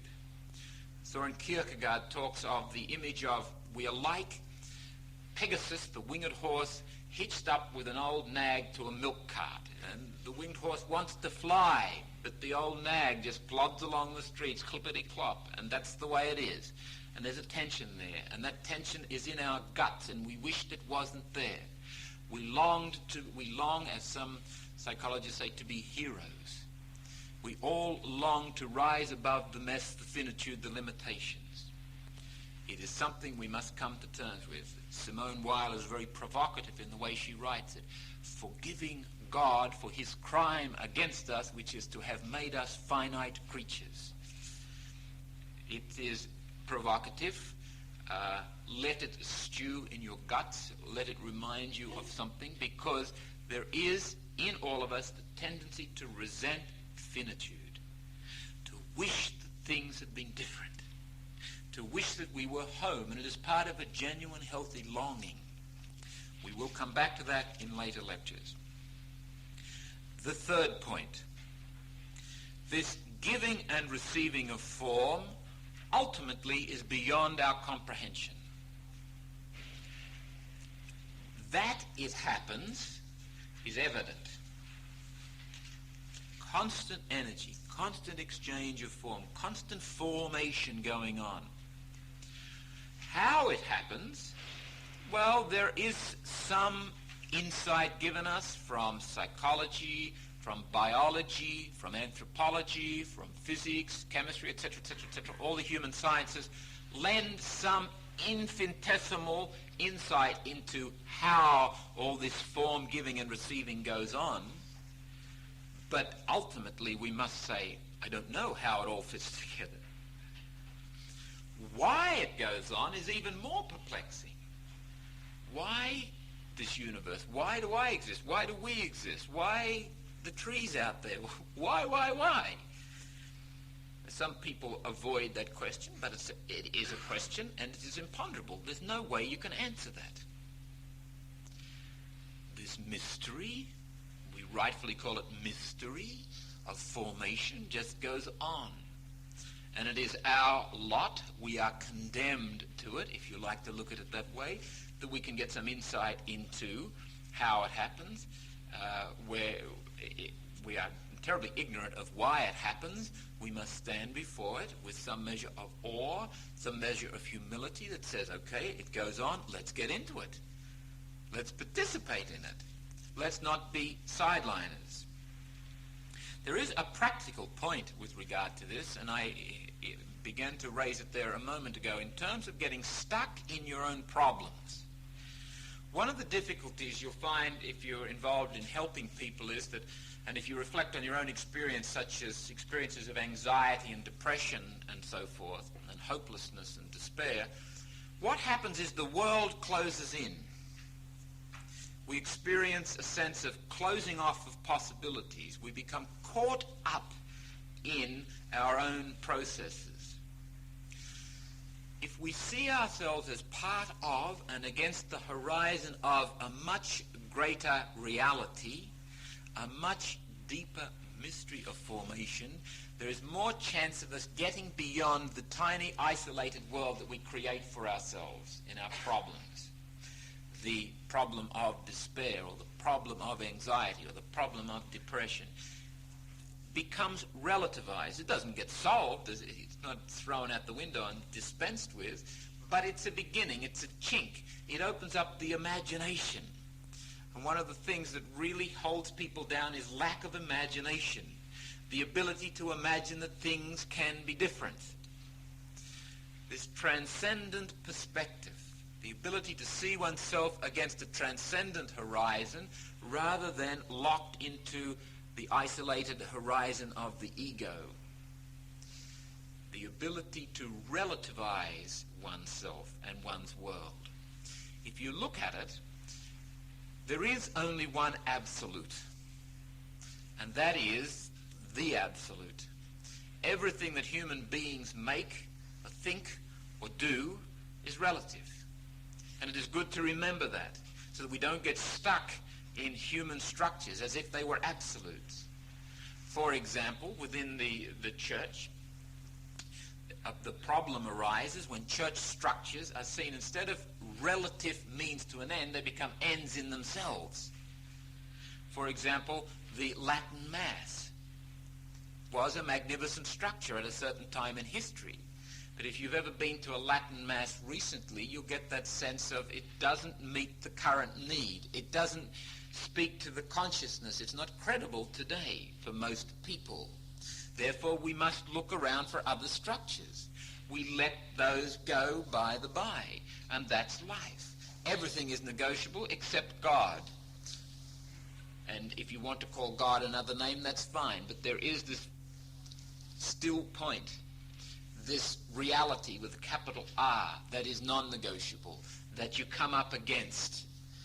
What structures, what human structures are about, is enabling us to face up to the reality of God in some way, some tiny way. Everything is negotiable except the absolute. Every human structure, every human rule, every human dogma, every human claim, every human expectation must be allowed to must be submitted to the reality of the total mystery. And from time to time, history empties the bag for us, and we've got to start all over again, as it were, building on what's happened, but letting go of so much. The fourth point, as we reflect on the mystery of formation, acknowledgement of the mystery of formation tends to engender a participative attitude towards life, rather than a manipulative attitude. I've used that word manipulative last week, and I use it again this week, and I use it in a negative connotation.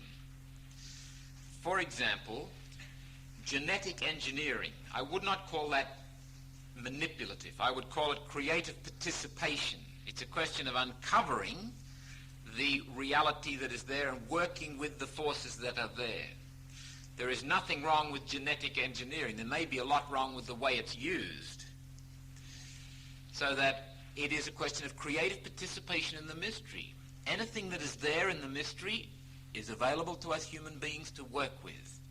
Manipulation has the sense of control, domination, substituting my egocentric expectations and needs, real or imagined, for respect for the mystery, so that I become the manipulator of the mystery rather than subordinate to the mystery. Acknowledgement of the formation mystery, I suggest, tends to beget an attitude that is participative rather than manipulative.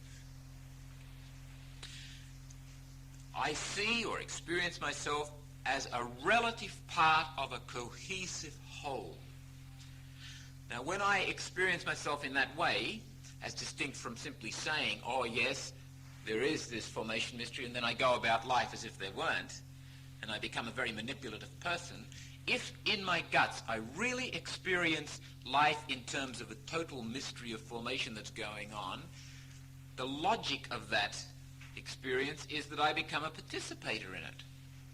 I mean, what other choice is there? What other realistic choice is there other than shuffling off the mortal coil, getting out? So I become a participator.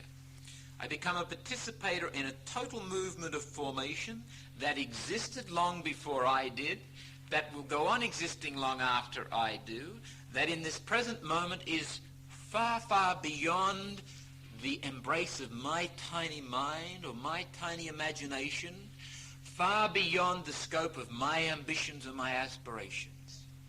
An immense mystery. You start to contemplate life in this way, you begin to understand what Gabriel Marcel said. He said that life is not so much a problem to be solved, but a mystery to be lived. The functionalistic mindset, the manipulative controlling mindset, sees life as a series of problems requiring technical solutions.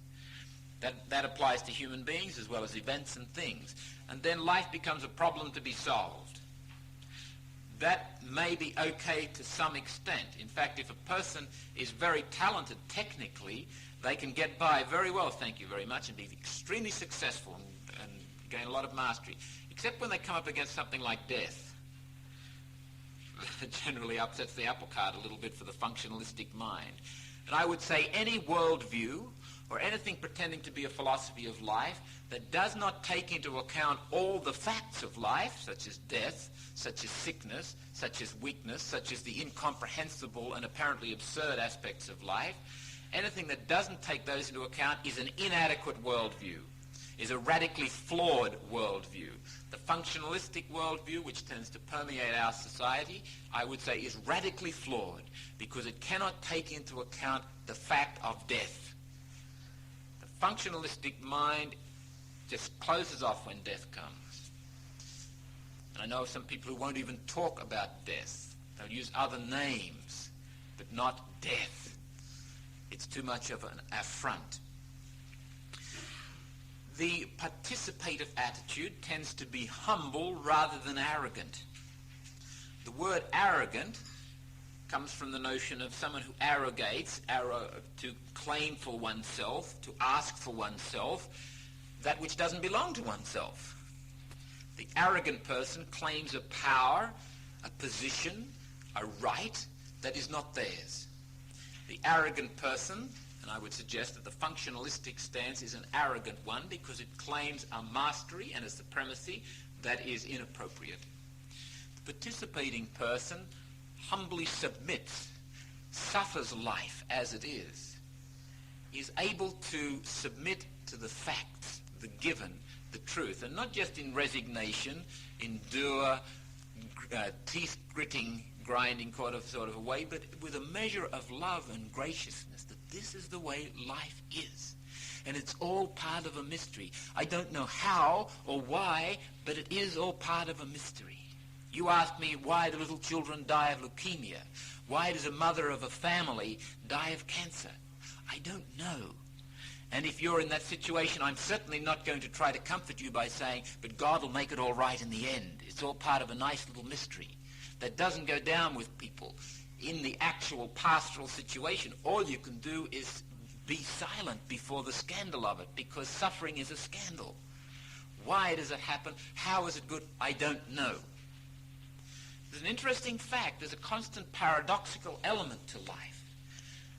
Reflect on it. Human beings tend to become complacent and comfortable unless they're disturbed. It's just a fact of our life formation that we don't shift typically, or shift at any depth, unless life shifts us. And life does this for us. It brings us to critical moments where the old answers don't fit anymore, where the familiar, taken for granted world no longer continues to be familiar and taken for granted. It falls apart. As one German philosopher says, in fact, if you examine the familiar world, the taken for granted, it always contains one little rider, namely, until further notice. It's pinned on every familiar situation. That's life. It's constantly moving. And submitting to that, submitting to the critical moments, submitting to the death, the dying of it, is part of life. Life tends to shift us because if it doesn't, we won't shift. Let's reflect for a moment on this because it's important in seeing how suffering and apparent disaster and tragedy fit into this total mystery of formation. And I'm not going to attempt to explain it away. I'm pointing out a paradox. And I'm saying that suffering can be the source of refinement of the human spirit, can be the source of insight, can be the source of great compassion, depending on the response the human person gives to it. For example, I don't know whether any of you or how many of you ever met a priest by the name of Father Michael Kennedy, who lived and worked in the Sydney Archdiocese. He impressed me when I met him as a seminarian as probably the most priestly and humane person that I've ever come across. And he told his story. He was ordained back, I think, in the 30s. When he started to do his rounds, he used to go from hotel to hotel or places where he knew he could get a drink. He became quite a drunkard. He was suspended, kicked out of the Archdiocese of Sydney, and sent wherever he might go. And a few other bishops, I think, helped him out from time to time until he became an absolute derelict, really scraping the bottom of the barrel. And they brought him back from down south in a straitjacket, literally a straitjacket. And when he woke up in Heidelberg Hospital, there standing at the end of his bed was Dr. Minogue, who said to him, "I've been praying for an alcoholic priest. Thank God you've come along." And Michael Kennedy went on to do fantastic work with people. I met a priest in Boston who had been sent by his superiors to live with Michael Kennedy in the hope that something of Michael Kennedy would rub off on this man. Michael Kennedy experienced intense suffering. He went to the lowest of the low, lost his reputation. He had nothing more to lose after that. Society had rejected him. He was out, gone to the bottom of the barrel. But you would not meet a man of greater compassion, greater understanding, greater sensitivity, greater ability to help people in trouble. I said a moment ago that the family is a highly significant part in the formation process, this giving and receiving of form. Link that together with one of the paradoxes of life, namely every blessing is a curse and every curse is a blessing. We'll come back to this in a moment in our second lecture when we talk about abandonment to or by the mystery. But sometimes a good family situation can be a curse in the sense that you never really get to know, get to be sensitive. You never have that refinement that suffering can bring. A happy family situation can make you very unaware of the suffering of other people, very unable to reach people in their suffering. Now, I'm not saying, therefore, a bad family is better than a good family or whatever. But I am saying that it is not a simple thing to say the good family is the best thing and that's the end of it. There's more to the story. We'll come back to that in a moment. This whole question of suffering and how we respond to it, how we as adults freely and creatively deal with it, that is the key. If we put suffering out there and say it is bad, it shouldn't happen, and that's all there is to it, I think we do ourselves an injustice. Even the most tragic situation, given a creative, humble response, can be the source of great formation rather than deformation. Some people came out of the concentration camps of the Second World War ennobled and fantastic human beings. Others came out very bitter, depressed people. I'm not suggesting that the concentration camps were good things. They were evil, thoroughly evil things. Scandalous that any human being should ever have done that. The fact of the matter is some people lived through that and came out of it ennobled people. How can this be? There is a paradox there. Another part of this whole business of participating in the mystery is the sense of being respectful rather than disrespectful of the mystery. There is emerging in our time a sense of concern for the environment, that the environment is important, the need to work in harmony. If you go back to Horace in one of his letters, he talks about if you, or when you throw nature out with the pitchfork, it will always find its way back in. Dostoevsky, in his book The Brothers Karamazov, says, put nature out the window and it will come in the door. If you try to deny what you by nature need, it will come back and haunt you in some way. Simple examples of that are, if you need a certain amount of sleep and you try to get by with less, sooner or later it will catch up to you. If you need a certain amount of nutrition, food, and you don't get it, sooner or later it will have an effect on you. The ability to respect and be sensitive to the facts and work with the facts. You'll find some people, for example, will look enviously at another person who has immense energy and they can get by in 4 hours of sleep and 1 meal a day and nothing else, and they just go, go, go, go, go, and they get a fantastic amount of work done. I would like to be like that person.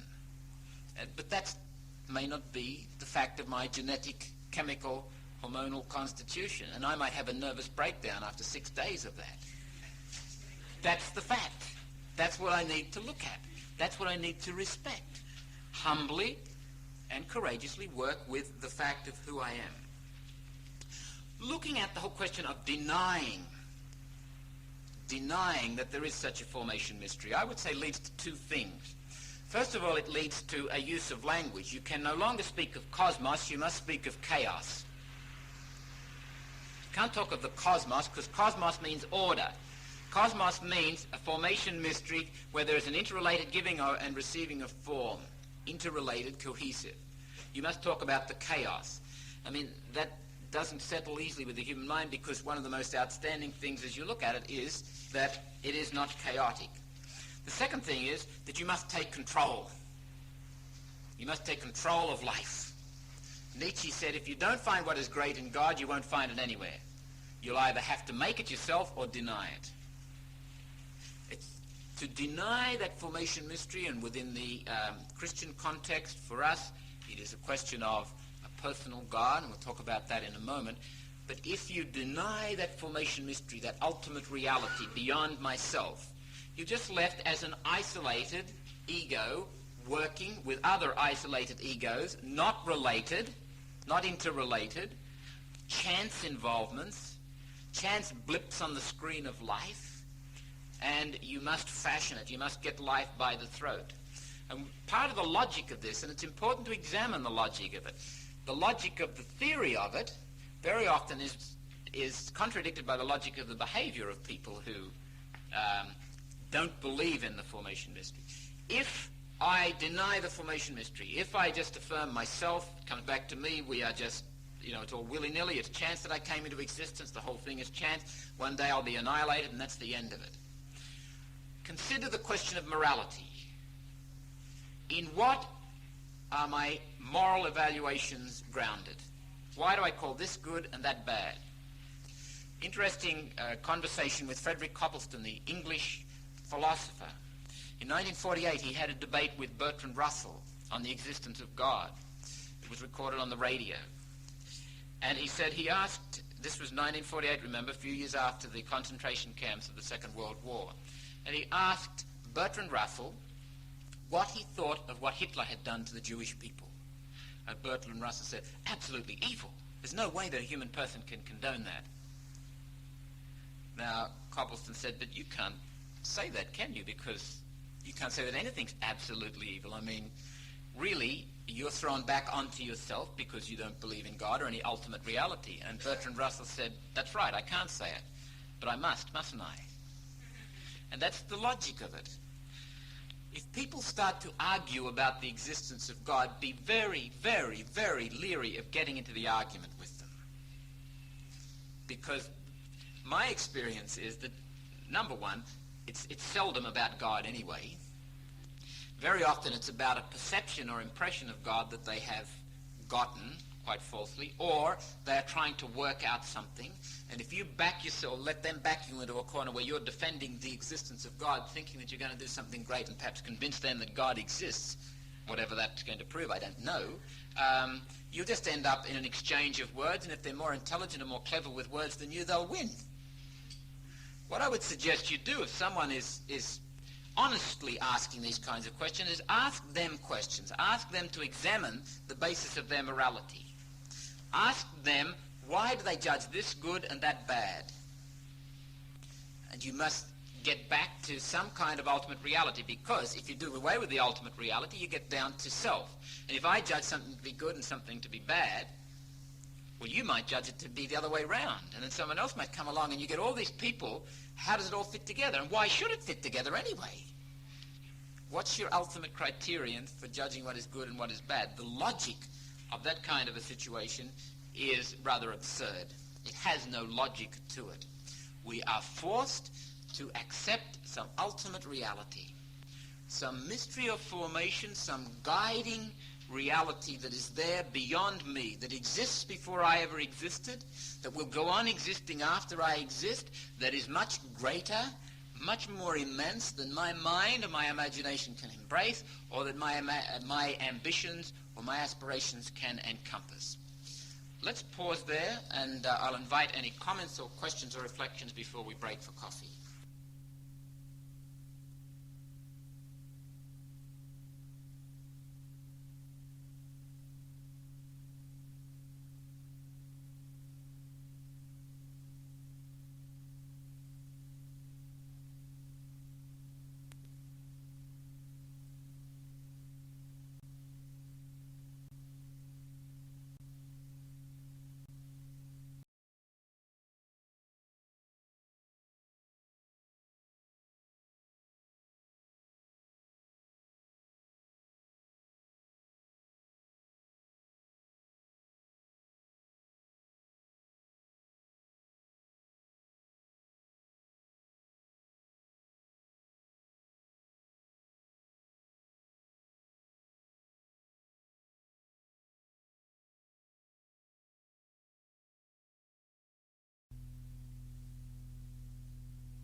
Our second lecture this evening, entitled Abandonment by or to the Mystery. The first point I would like to make is that, objectively speaking from a point of view of theory, the mystery of formation is in fact meaningful and beneficial. It is a purposeful mystery.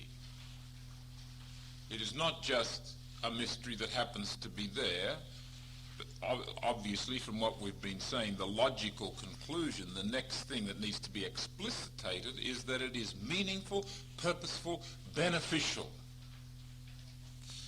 This cannot be proved from a purely natural point of view. There seems to be evidence to suggest that it may not in fact be beneficial. For example, the evil and suffering in the world, the explosion of a volcano that buries human beings, the death of a little child, the concentration camps, etc., etc., etc. Points like that might indicate some pause before we say it is meaningful and beneficial. However, I would suggest that the evidence is overwhelmingly in favor of the fact that it is purposeful, meaningful, and beneficial, therefore to be trusted. Remember, we're talking on the level of theory here yet. One of the first pieces of evidence that it is purposeful and meaningful and beneficial is the existence of science. You couldn't possibly have science, empirical sciences in particular, if there wasn't the possibility of repeating experiments, of predicting things, of stating principles. And all those depend on some order, some meaningful, purposeful processes in the universe. You couldn't talk about the science of biochemistry, or the science of physics, or the science of chemistry, or the science of anthropology, or the sciences of psychology, unless there was some purposeful, meaningful underpinning to what was going on. Science is about discovering the purposefulness and meaningfulness of the world. That's what it's all about, from a certain perspective. The second point is the existence of language. Human beings communicate with each other. That implies a basic orderedness in life. If that basic orderedness wasn't there, if life was just made up of a whole series, myriads of chance facts, you couldn't possibly communicate. When I say to you, this is a book, what would it mean? Unless you knew what a book was, unless you'd had previous experience, unless it was referring to some pattern. The third point, the overwhelming presumption in daily life is that the mystery of formation is meaningful and purposeful. When you get out of bed and you go about the business of life, you expect certain things to happen. And when they don't happen, when something interrupts that, it is taken as an interruption. It is taken as an exception. The overwhelming presumption of every single human being, it has to be, otherwise you'll go insane. And people who cannot presume that life is predictable, that they get anxious about what might happen, they are people who are disturbed in mind and spirit. A normal, healthy human being presumes that life will behave today in an orderly, meaningful, purposeful way. That when you're walking along the street, you're not going to take off and fly over the buildings. And it sounds absurd to put it that way, but believe me, you're not. Now, a person who's very disturbed might take some convincing that that's not going to happen. Because some people do believe that life is not ordered. And they are generally very sick people. So the overwhelming conviction of every human being, every healthy, normal human being, is that. The fourth thing, and one that I find quite cogent, is the attractiveness of a life lived out of the conviction that the mystery of formation is meaningful, beneficial, and purposeful. Lived out of a participative attitude rather than a manipulative attitude.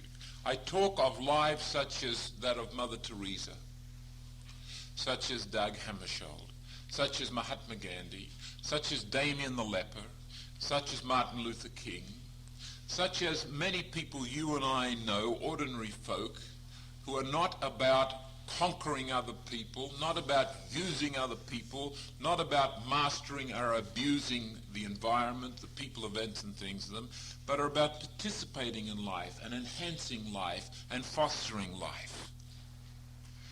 I would suggest that the very attractiveness of that kind of a person is evidence for the fact that that is a reasonable position to take in life.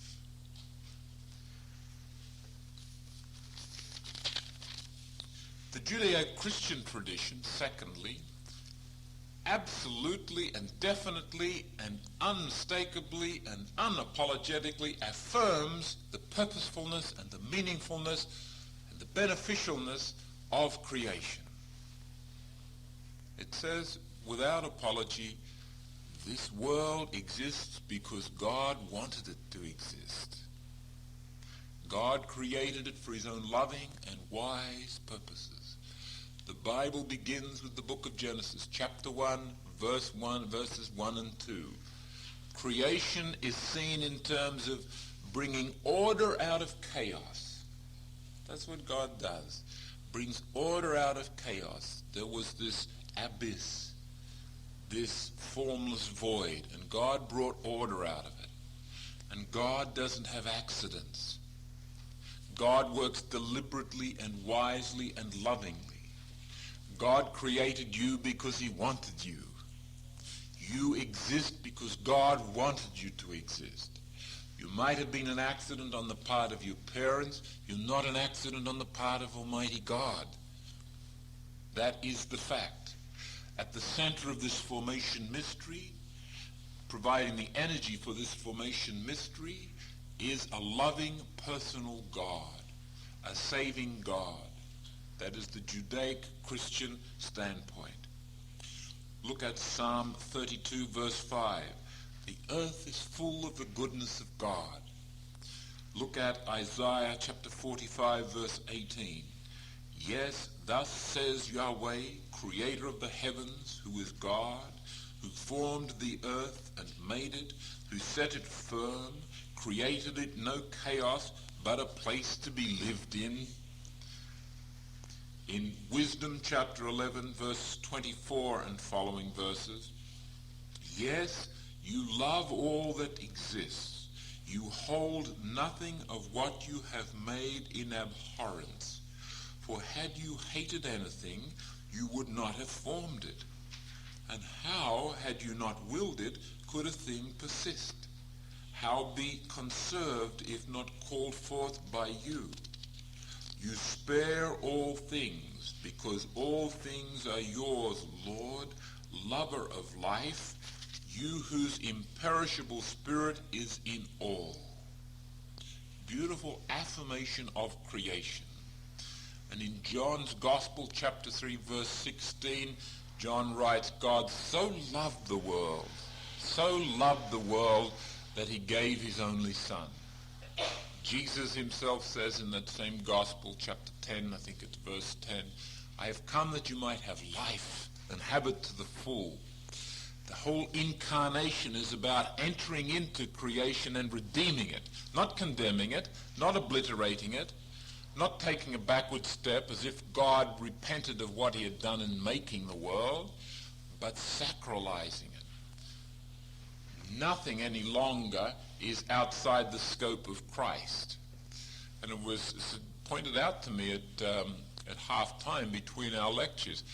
The logic of pursuing this mystery of formation, you begin to move towards the traditional church teaching, and I would suggest begin to understand the traditional church teaching of the mystical body of Christ. Something which probably to many Christians didn't make too much sense at all. But you recall in one of St. Paul's letters, and I can't I think it's either Ephesians or Colossians, where he says, the mystery hidden from all time revealed now in Christ. Christ embraces the formation mystery, permeates the formation mystery. Christ is, in a sense, the formation mystery. He embodies it perfectly in himself. We become part of the formation mystery. We are part of Christ.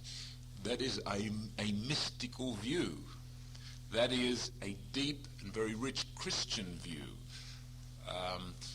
But I think it is part of the logic of pursuing what we were talking about earlier on, about participating in the mystery. We become caught up in Christ. Now, it raises an interesting point for life formation, because if there is this affirmation of creation, all that exists comes from God, purposefully, wisely, lovingly, it is not for us to deny any of it. Within our own Christian tradition, we have a very strong recurrence of the dualistic heresy. And this is why, basically, I don't like the word spirituality, because it smacks of dualism in tradition. It need not necessarily, but in fact it does. The dualistic heresy divides human beings into spirit and matter. Matter which is bad, or at least less than good. Spirit which is good, better than matter. And the whole business of the spiritual life is becoming more spirit and less matter. Manichaeism, Jansenism, Puritanism, perfectionism.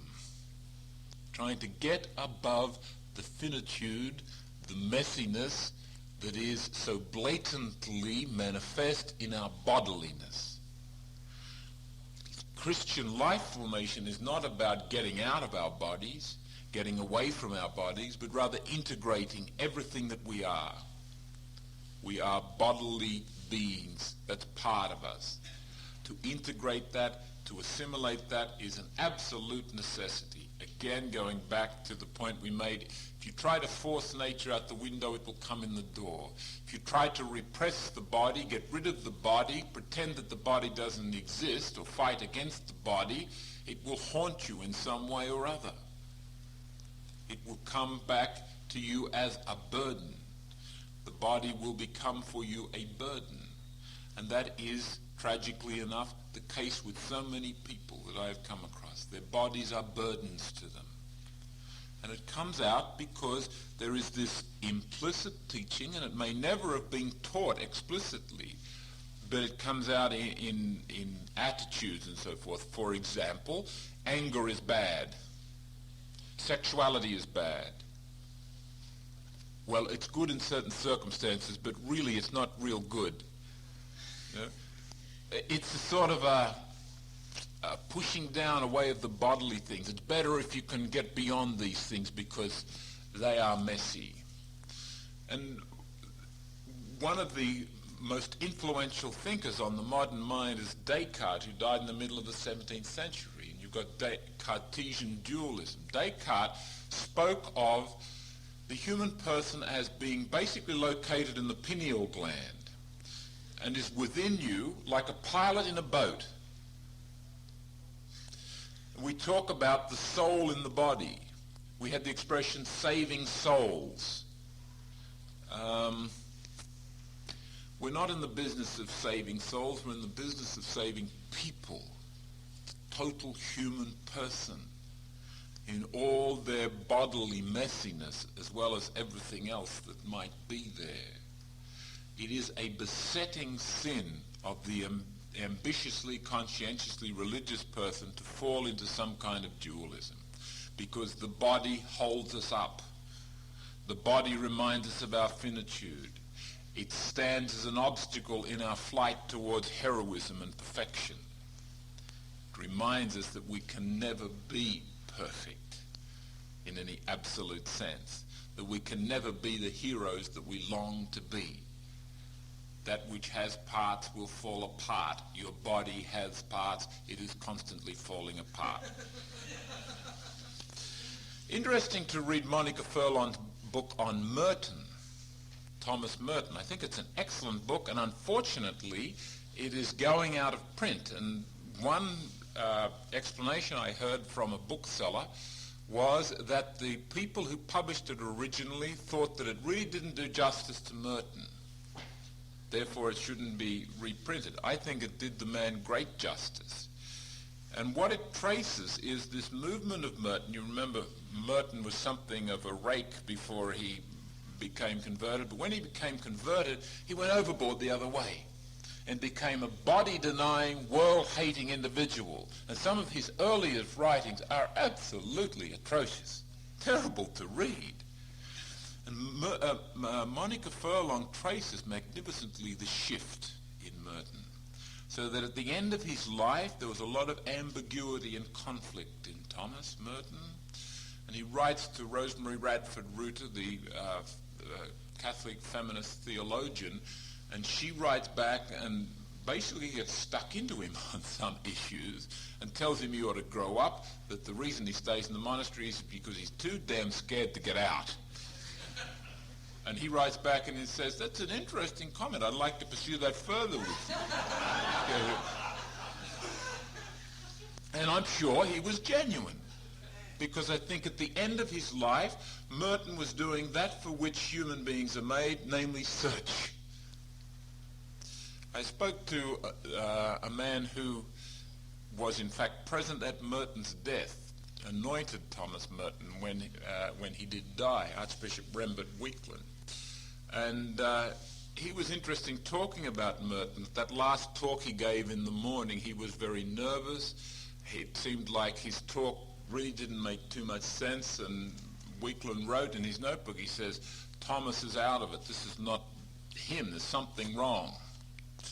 And then he was called by a Benedictine nun who was at this was the conference in Bangkok. At about 3 o'clock in the afternoon, she was a psychiatrist, and she said, "You better come, Thomas has had an accident." And he was lying on the floor with a fan lying on his lower abdomen. He just had a shower. And it seemed as he had a bottle of pills in his pocket which were for heart problems. So the diagnosis of this woman doctor was that he had in fact died of a heart attack, perhaps brought on by the shock of the fan or whatever. There was quite a burn mark on his lower abdomen. But he was interesting talking about Merton, and he knew him quite well, and he spoke of the humanity of the man, that he was had many of the weaknesses that we don't like to allot to those whom we think have attained heroic status. And this is the problem with producing Merton's book, Furlong's book on Merton, that our heroes have got to be clean. Our heroes have got to somehow or other gotten beyond the mere bodily, weak, ambiguous, dark, conflictual status of the rest of us mortals. They must have attained in some measure immortality, and we like to preserve them in that sense. So Merton's book, Merton's life, is a very good example of the movement away from this world-hating, world-denying, bodily repressing approach to spirituality, moving on to something else. And the alternative is not so clear-cut. It is fairly clear-cut to repress the body, get that out. I mean, that gets rid of a lot of messiness from life, straight off, to say nothing of the messiness that creates and that haunts us and operates and controls us from underneath, but it's all underneath, so we don't know about it anyway. So, the third point, as we look at the formation mystery, and we can affirm, most definitely, and we must, in theory, that it is benign, that it is purposeful, that it is meaningful. As a matter of fact, all of us make what we can call a primordial option very early in life, long before we ever get around to thinking about the mystery, long before we ever get around to even knowing there is a mystery. We have already made some kind of an option which says the world is basically a good place to be. It's more or less welcoming, more or less trustworthy. Or the other way, the world is basically an unpleasant place to be, not to be trusted, not real welcoming. And that gives rise to a whole mode of behaving, as does the other. Now, you might find with some people that the primordial option is in conflict with the theoretical explanation. They might say, theoretically, yes, God and the formation mystery are marvelous, wonderful mystery, purposeful, benign, providential, trustworthy. And in their guts, there's a knot that says that is all baloney. I don't believe it. Let us go and seek some evidence from Erickson, a marvelous commentator on human development. In this book, Childhood and Society, page 247, he talks about the first issue that a human being must face. And when Erickson talks about the issues that we must face, he talks about repeating issues. The first issue we must face is that of trust versus mistrust, and that will recur again and again and again in our lives. He writes, "The first demonstration of social trust in the baby is the ease of his feeding, the depth of his sleep, the relaxation of his bowels.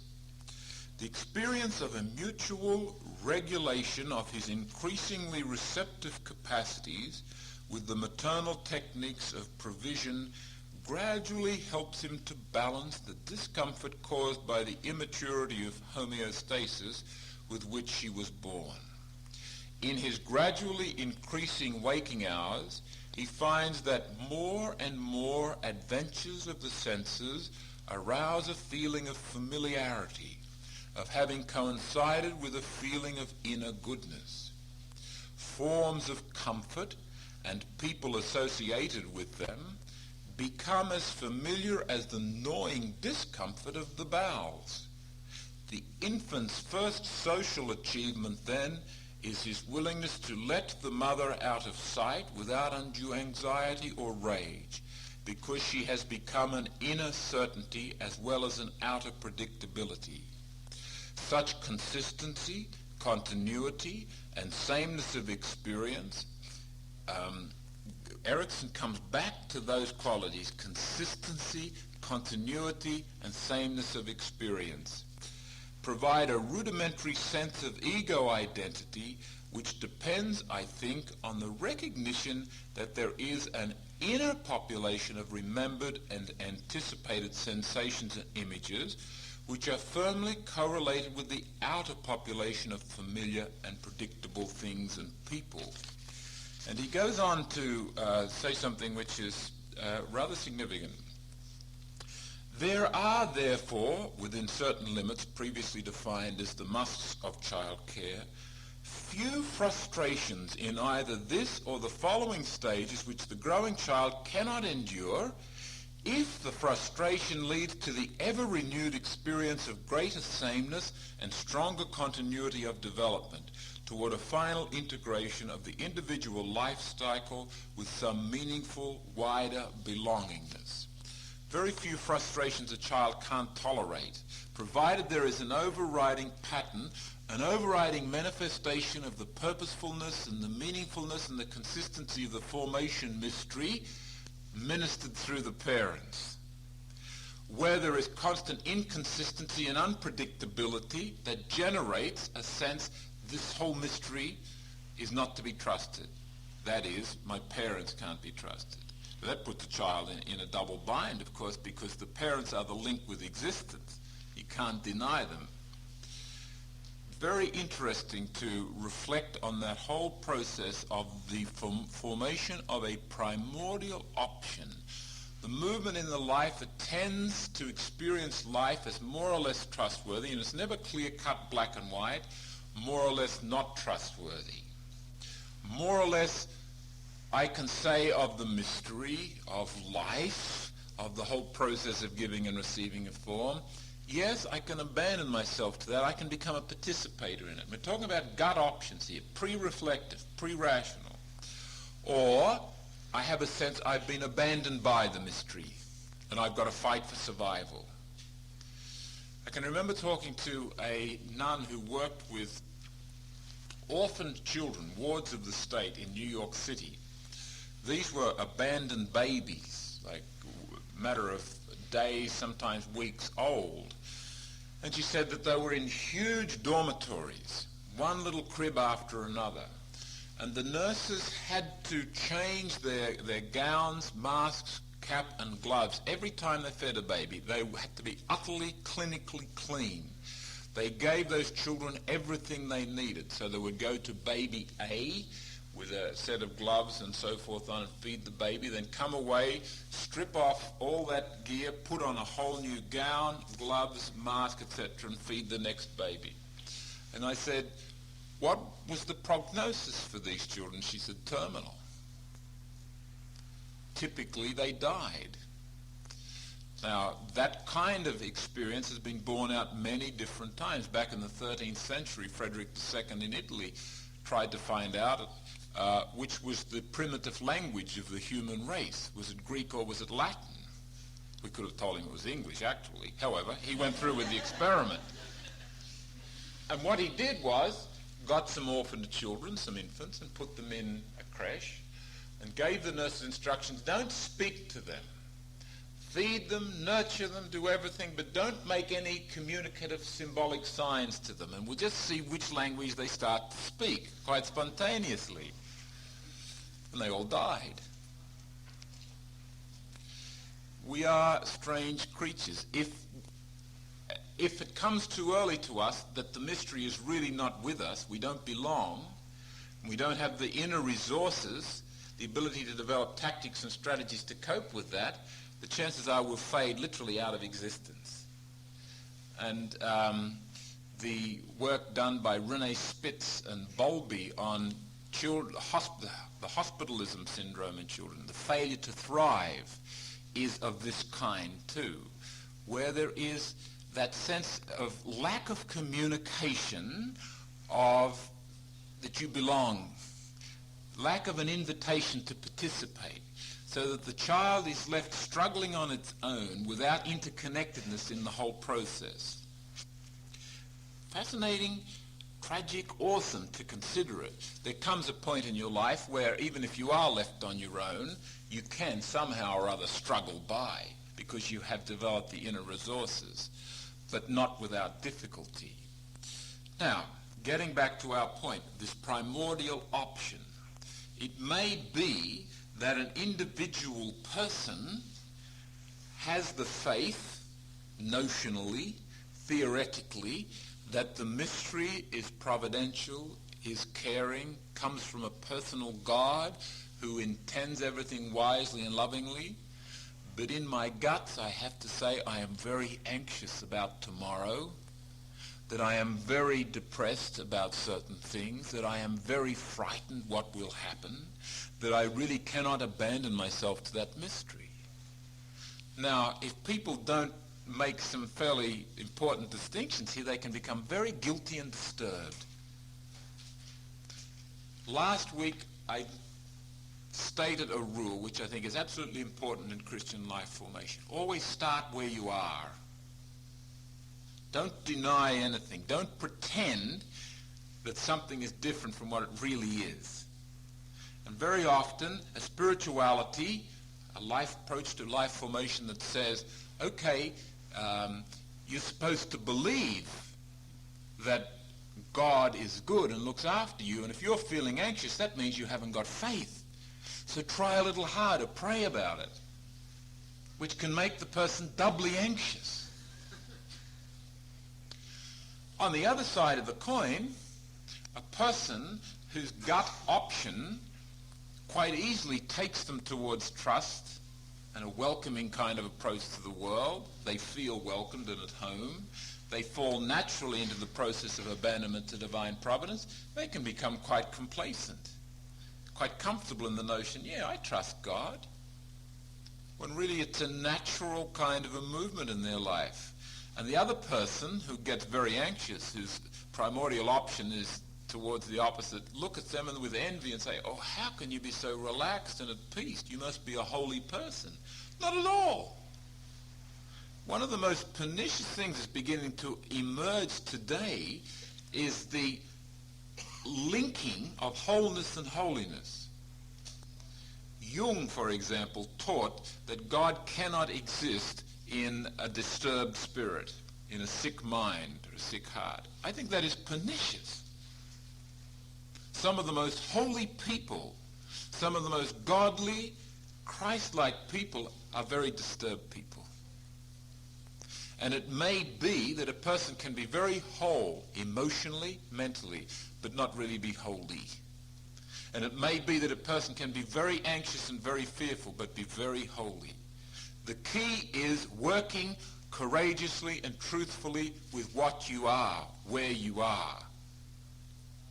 I know people, for example, whom I would regard as people of deep faith and deep refinement of spirit and great compassion, who are actively suicidal, who this very night could just as easily take a bottle of pills and take their life, and they would not be responsible for it. The founder of the Holy Spirit Fathers, Francis Lieberman, was one such person. They had to hide sharp instruments from that man. If ever he was walking across a bridge, they had to walk by his side to stop him committing suicide or to help him to avoid the possibility. Now, was he therefore not a holy person? Were the others who were able to walk across the bridge without anxiety more holy? Not at all. Very often, it is the burden, the pain, that thorn to pierce the flesh, that is the very reason that one becomes holy. One is holy not despite that, but because of it. Again, I refer you to the example of Michael Kennedy, and I refer you to the example of so many people who have grown through personal suffering and inner anguish, very often without other people knowing about it. because a person is able to get on top of things, because a person has a basic sanity and wholeness and emotional stability, doesn't mean anything except that they probably had a good family upbringing. That's no virtue. That's just a fact. That's one of the facts that they have to deal with. A person whose primordial option tended to be in the direction of anxiety and fear, the experience of abandonment by the mystery, may, in fact, as they begin to work with those facts and humbly submit to that, come to a fantastically deep knowledge of the mercy of God. That in all this, they know they are helpless, because they, more than the stable person, know what it's like to be out of control. And they must depend on a merciful God. And in that process, they can come to a very, very deep sense of abandonment to divine providence that far outstrips the person who has a natural inclination in that direction. They can develop a sensitivity and a refinement of spirit and an insight into human life formation that the other person who naturally inclines that way will never get to. Consider you've probably had the experience of a moment of suffering, a critical moment in your life, where the old answers don't work anymore, where structures that were credible once have been taken away from you, where there's a sense of falling apart. Very typical, very healthy, very necessary in the process of life. Somebody comes along to you, maybe comes from a good family background, and here I spoke about the curse and the blessing.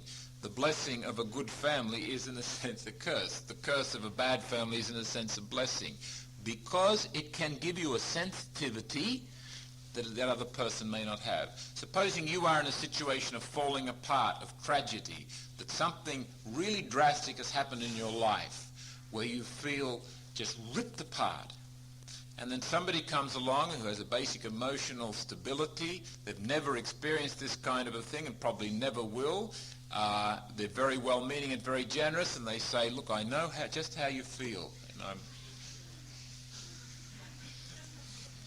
Whereas the other person comes along, they know what it's like to be tormented by anxiety, not to be able to sleep at night, to get up in the morning and feel terribly depressed, maybe to suffer from awful headaches and fear, etc., etc., etc., all those delightful human experiences. They've been purged. They've been stripped of their egotistical, insensitive walls, and they can come to that person. They don't say anything. They look them in the eye, and there's a communion of spirits, and there is an interdependence, and there is a support there. And maybe they weep with the person, maybe they just sit there, maybe they hold their hand, maybe they just come and look and go away, but that person knows there's a kindred spirit. They have met someone who has been where they have been. Now, I'm not saying, wow, isn't suffering good? Let's all get into suffering so we can become refined spirits. For God's sake, don't go looking for it.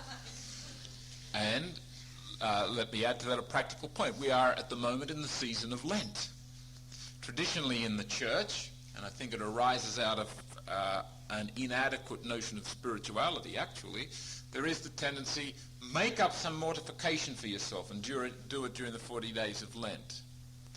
My own attitude is that there's enough mortification in any day without making it up. If you give yourself honestly and courageously and openly to life, that in itself will be mortifying purgative for you. Seriously.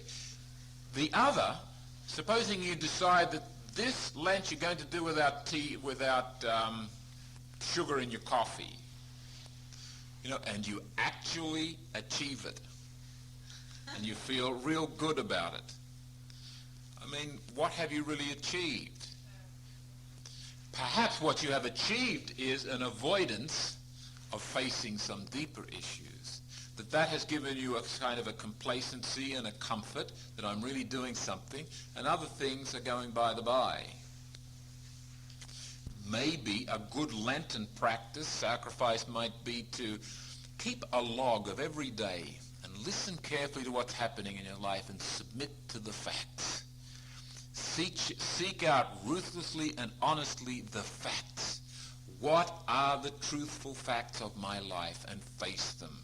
At the end of Lent, we're going to read the Passion Gospel, where Pilate stands before Jesus, looks as though he's the judge, but in fact he is being judged, and asks Jesus who he is. Jesus, there he is, the truth. John's Gospel is filled with contrast, light and darkness, truth and falsehood. Know the truth, and the truth will set you free. Submitting to the truth, there's enough purgation, there's enough mortification, there's enough suffering in that. And what is more, it will be the suffering that is appropriate to you and at a pace that is formative for you, because you haven't worked it out and contrived it and decided to do it. You've submitted, you've become a participator in the mystery. That other can be manipulative. Okay, let's move on.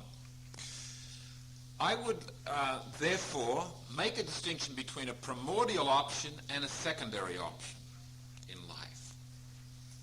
The primordial option is one that is made quite instinctively, quite intuitively, quite pre-rationally by every human being very early in life, in response to and reaction to the way the mystery of formation is filtered to them through the people of their surroundings. The secondary option comes later on in life. Maybe it comes to teenagers, maybe it comes in midlife crisis, maybe it comes in old age. But somewhere along the line, if you are ever to embark on the process of life formation in an in-depth sort of a way, you've got to face the facts of your life and take a stand. And that taking a stand, that is the secondary option. For example, I might discover, as I reflect on my life, that really I'm very anxious. That I came out of an environment, it was a good Catholic home. My parents were very kind to me, gave me everything, but there was a rigidity there, an overprotectiveness that left me really wondering about how benign this mystery really is. My notion of God that was permeated the whole environment in which I lived was God is a kind of a judge who sort of is somewhere over there and comes in at the end of my life to sort of tie it all together and look at his book to see how I've performed. Now that might be, in fact, how I perceive life. And I get very anxious about religion and allergic to the name of God and so forth. That's where I start. That's where I take a stand. I'm not going to just submit to that. I'm not going to say, which is the mark of irresponsibility, they messed me up. That is a cop-out. But rather, this is the way it is. I don't know who's to blame for it. I don't know what good that would do blaming anybody anyway. I know my parents participated in it, but, I mean, they were subject to their parents too, and their parents were subject to their parents too. So forget this blaming thing. Look at the facts. Take a stand. Where do I, as an adult, free human being, want to go from here? And then I start to work with the stuff of that. Deal with the anxiety. Maybe talk about it. Maybe get professional help. Maybe use a journal to write about it. Maybe use focusing techniques. And here I'd recommend to you Gendlin's book, Focusing. It hasn't arrived yet. It's still on the wharf. But it will be here one day. The ship will come in. The ship has come in, it's on the wharf. Working with it, you've taken your stand. And then maybe to your dying day, you will carry a primordial option that is one of where this involves anxiety and fear. Working with that heroically, truthfully, creatively, energetically, that's the stuff of your life. That's the project that will make you holy. Not opting out of that and saying, well, I really should be able to trust God because God is a very trustworthy person. Bring that to God and say, God, here it is. Here I am. I don't really trust you. That's the way I feel. I feel anxious. And I know I just can't get out of that, but that's the way I am. Help me. Bless me with your mercy, and use the sacramental structures of the church's life, etc., to bring about the gradual and slow and subtle process of healing. I think one way of summing up the whole process of life formation is getting the mess pointed in the right direction. Not getting rid of the mess, getting the mess pointed in the right direction and working to facilitate the orientation, to keep it pointed in the right direction. Okay, we have looked at then the whole question of abandonment to divine providence in the light of the formation mystery. We have considered that there is a basic option that is taken before any intellect or freedom come to play. One of the major points that I would like to stress is to use the word again, participation. Participation in the mystery. That is our basic call. If I see myself as a participator, as a humble person, as a respectful person, as someone who is part of a mighty mystery, then I would suggest that a lot of what else we have to say about life formation will take its place in behind that. Let us stop there and invite any questions, reflections.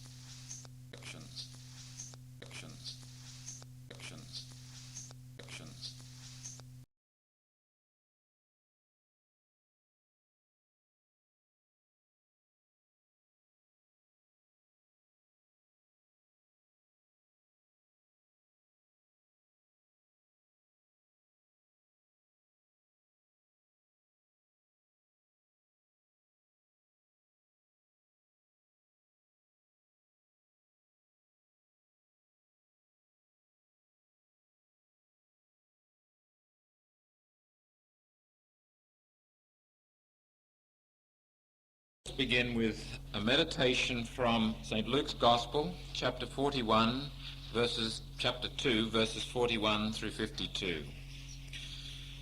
At that time, Jesus' parents went to Jerusalem every year at the feast of the Passover. And when he was 12 years old, they went up according to custom. And when the feast was ended, as they were returning, the boy Jesus stayed behind in Jerusalem. His parents did not know it, but supposing him to be in the company, they went a day's journey, and they sought him among their kinsfolk and acquaintances. And when they did not find him, they returned to Jerusalem seeking him. After 3 days they found him in the temple, sitting among the teachers, listening to them and asking them questions. And all who heard him were amazed at his understanding and his answers. And when they saw him, they were astonished. And his mother said to him, "Son, why have you treated us so? Behold, your father and I have been looking for you anxiously." And he said to them, "How is it that you sought me? Did you not know that I must be in my Father's house?" And they did not understand the saying which he spoke to them. And he went down with them, and came to Nazareth, and was obedient to them. And his mother kept all these things in her heart. And Jesus increased in wisdom, and in stature, and in favor with God and man.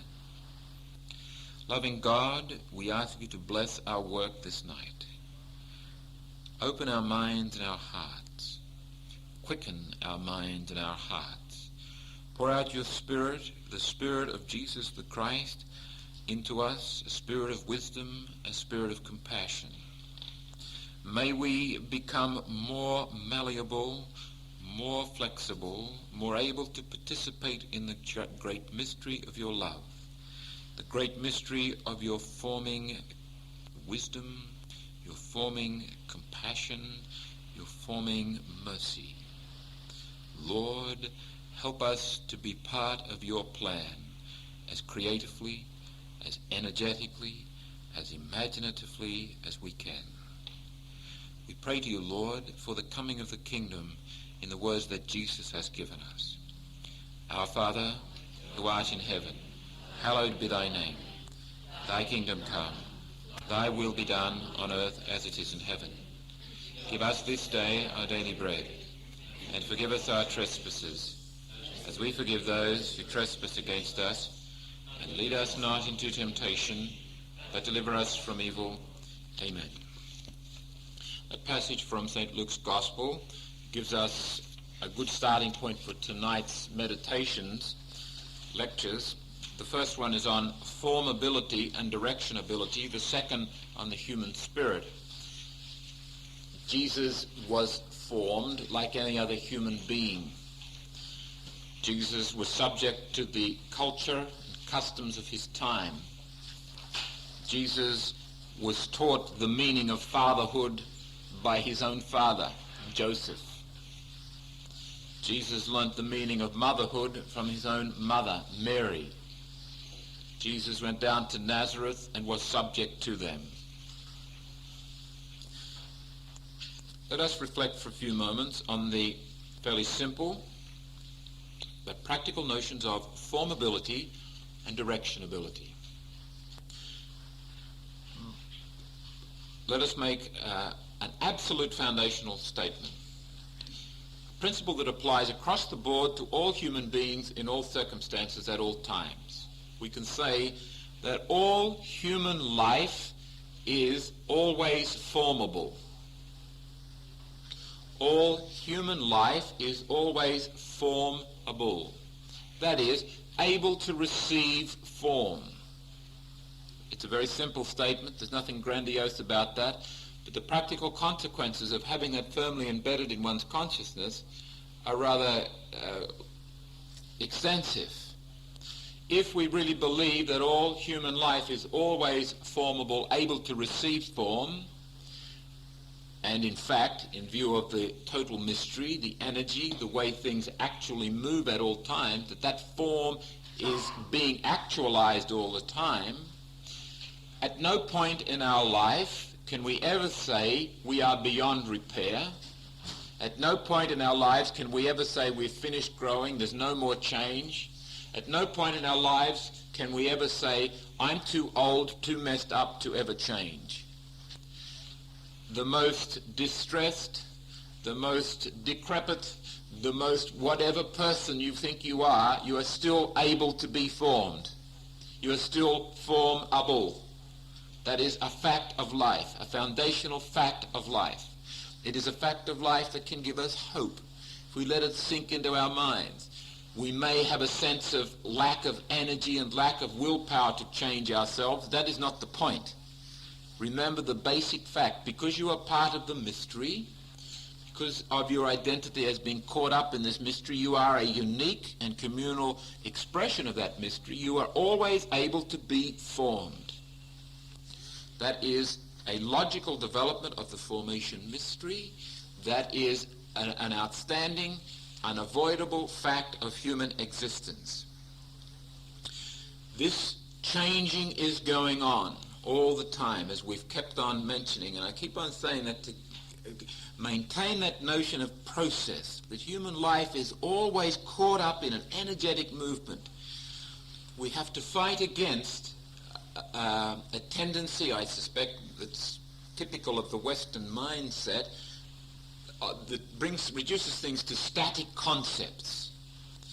We bring grace down to a thing that you get. Sin becomes a thing, and virtue becomes a thing, and God becomes another thing along with all other things, the biggest thing of them all, but just another thing, and this static notion of the universe. Whereas things are constantly changing. There's a constant movement, that energy and movement and process are at the heart of a human existence, that life is always moving, that our formability, our potential, our possibility for receiving form is constantly being actualized.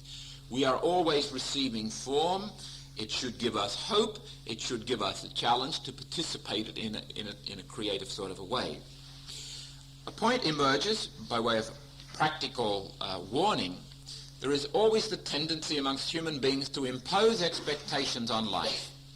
And one of the crucial processes that we must all submit ourselves to as we suffer life, as we enter into the process of life formation, is to allow our expectations to be killed. The death of expectations is a recurring theme in Christian life formation, as in all human life formation. Who amongst us in this room hasn't had some life expectations killed? It happens to us all. Blessed are those who have their expectations dashed and do not become cynics. The tendency is to become cynical as time and again your expectations get put down. We must inevitably have expectations. The important thing is that our expectations become creative rather than rigid. Creative in the sense of, yeah, we set up possibilities and we work, but we constantly listen and we're willing to flow with things as they happen. Rigid expectations happen when we have the presumption that things should go this way. We've got a barbecue on Sunday and it should be fine, and I'm going to get very angry if it's not. Or when I graduate from college, I should get a job and I should be able to make a lot of money. And my spouse, when I get married, should not get sick, and our kids should all be healthy and behave themselves and shouldn't get into drugs. And there's a whole tendency within us to try to map out, to predefine, to make a schema of the way life should be. And life just quietly says, no, no, no, no. It looks like life is just saying to us perhaps a lot of the time, no, no, no. But what it's really doing is affirming something different from what we have predefined. The death of expectations, learning to live with killed expectations, is crucial to the whole process of life formation. However, it is possible that people in the face of this, they start out with gusto in life, great vitality, and then finish up in a kind of despairing inertia come 40th or 45th birthday or 50th birthday.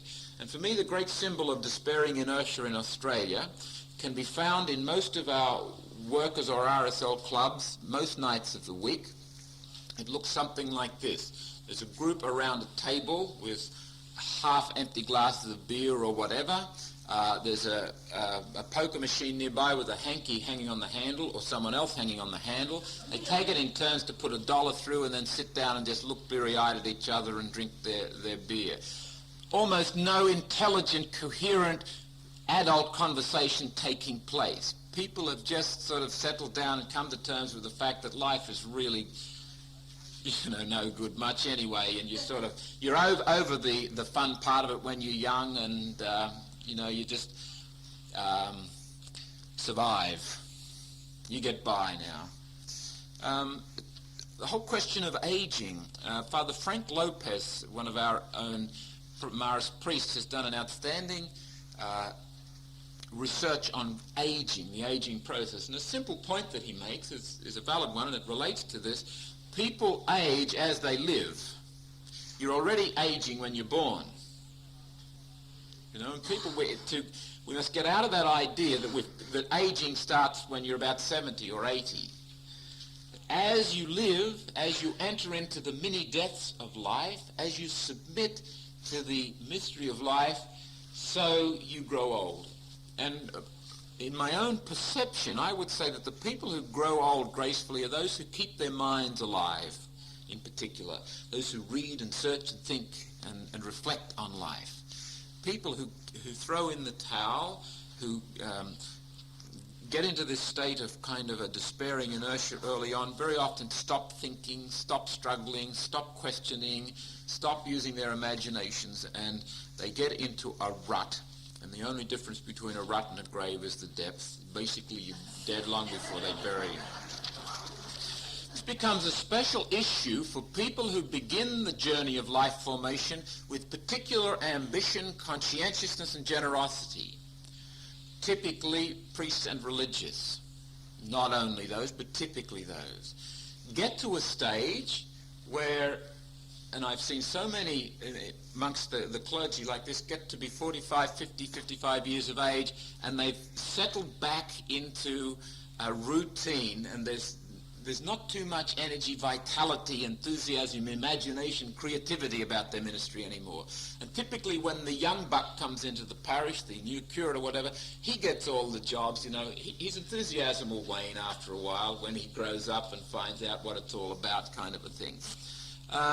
It's a very serious question, I think, for anyone involved in the apostolate, that burnout question, that question of overreaching your resources and setting back into a kind of inertia because you've had your fingers burned so many times, you've tried so many plans, and they don't work, but, you sort of settle down then within a space that you can cope with. You carve out a chunk of reality, and you don't go beyond the parameters of that chunk, and you don't let anybody else go beyond the parameters of that chunk.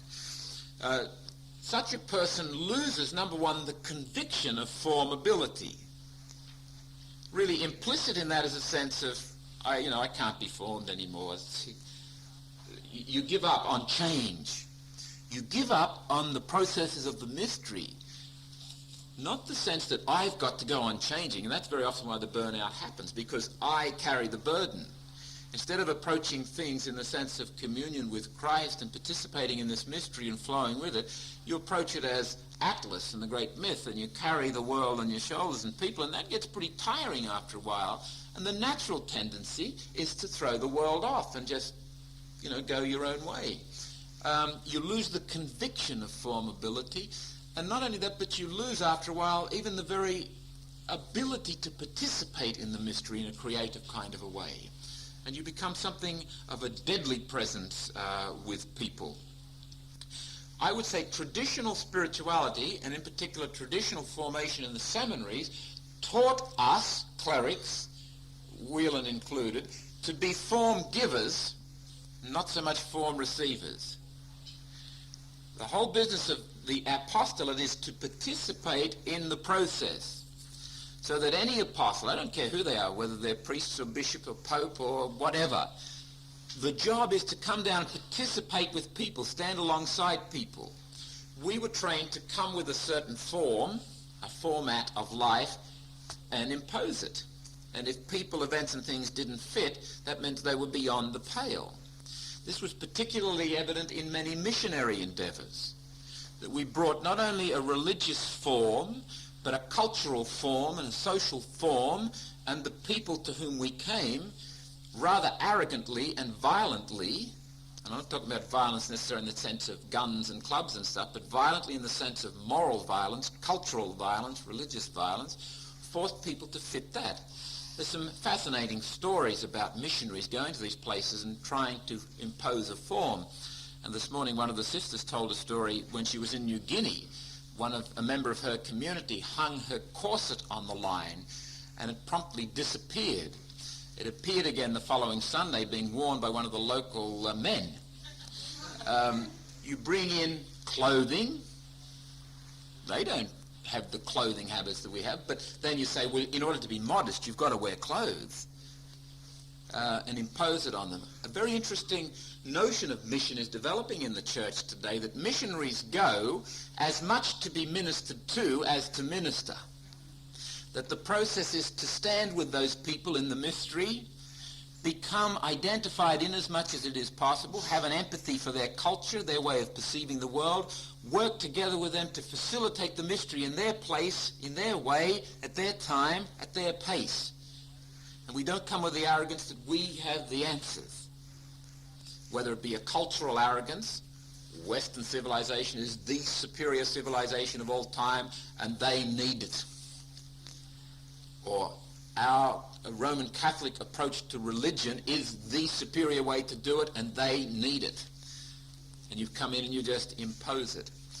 We're learning a whole new thing, but that permeated the training of clerics, and I would say religious, and throughout the church, that training to impose form rather than enter into the giving and receiving of form. This may account for the fact that some clerics, maybe a few, find it difficult to dialogue with people in a parish situation, find it difficult to enter into a kind of an equality of relationship in terms of organizing the parish situation. I remember a number of years ago talking to Archbishop Rembert Wheatland. I may have mentioned him here with respect to Thomas Merton, but he's the Archbishop of the Diocese of Milwaukee. And I said to him, if a man is presented for ordination to you, what qualities do you look for before you ordain him? And he said, well, he listed a number. He said, the two important ones I look for are these: that the person have a habit of study, a discipline of self-education, that they be able and willing and motivated to go on reading, to go on learning. That's one thing I look for. The second thing I look for, that they have the ability to relate with people and work with people, people of all ages and all sexes. able to dialogue, able to listen, able to submit to other people's authority, so that they don't go out like petty dictators and try to impose a certain form on what's going to happen. I would agree with Rembert Weakland. It seems to me that there's more than little wisdom in those two criteria. Okay. Again, this whole notion of the formation mystery comes through. The formability is the ability to receive form, to participate in that mystery in the sense of becoming caught up in it. A special challenge for us who live in a technological society. Most of you today, or many of you today, would not probably have touched any primary natural things. Like when you got up out of bed, you walked on the carpet to the kitchen, you handled machines, etc. You walked out along the concrete, got into a car, drove along the asphalt into town, stepped onto concrete, into buildings, air-conditioned, etc., etc., etc. Now, I'm not saying that's bad, I'm not saying it's good. I'm saying it's a fact of technological, urbanized society. But it raises a question. I think that living constantly in contact with things that human beings have made and control can do things to our consciousness. If, for example, you lived out in the countryside all the time, and your constant contact was with the dirt, with trees, with seeds, with flowers, with animals, with the seasons, you would, I would suggest, develop a whole different consciousness, and it probably would be easier for you to have a sense of the mystery of life, the rhythm of life, the flow of the formation mystery. Now, I raise that because I think it is important for us. I'm not saying that technology necessarily cuts us off from the formation mystery. I would suggest that it is harder for us, whose constant contact is with machines that human beings have made, machines of control, machines that human beings control. That's our primary contact. It is more difficult for us to have that consciousness of the formation mystery, the flow of life. A number of people have written about this. Jacques Ellul, E-L-L-U-L, in the Technological Society, if you wish to read it further, because I think it's an important point. Ivan Illich, Celebration of Awareness. Marshall McLuhan's Counterblast. E.F. Schumacher's two books, Small is Beautiful, Economics as If People Mattered, and A Guide for the Perplexed. And Eric Fromm's books, To Have or To Be, and another book, The Psychological Aspects of Guaranteed Income.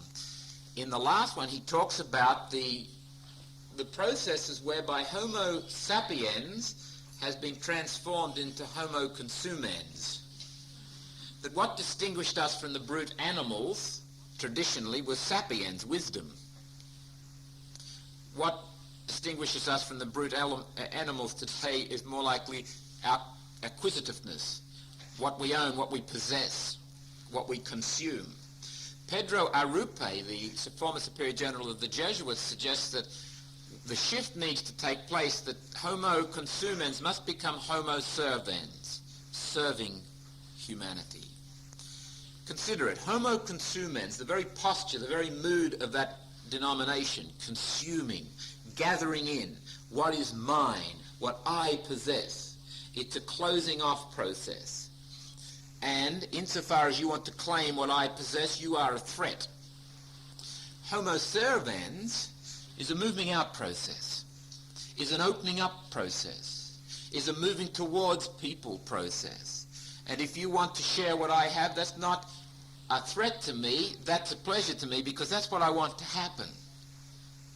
Homo consumens becomes Homo servens. The consciousness that is generated by a whole manner of life can take over and form us, give form to our lives, because we are always able to be formed, in a manner that we may not realize is happening.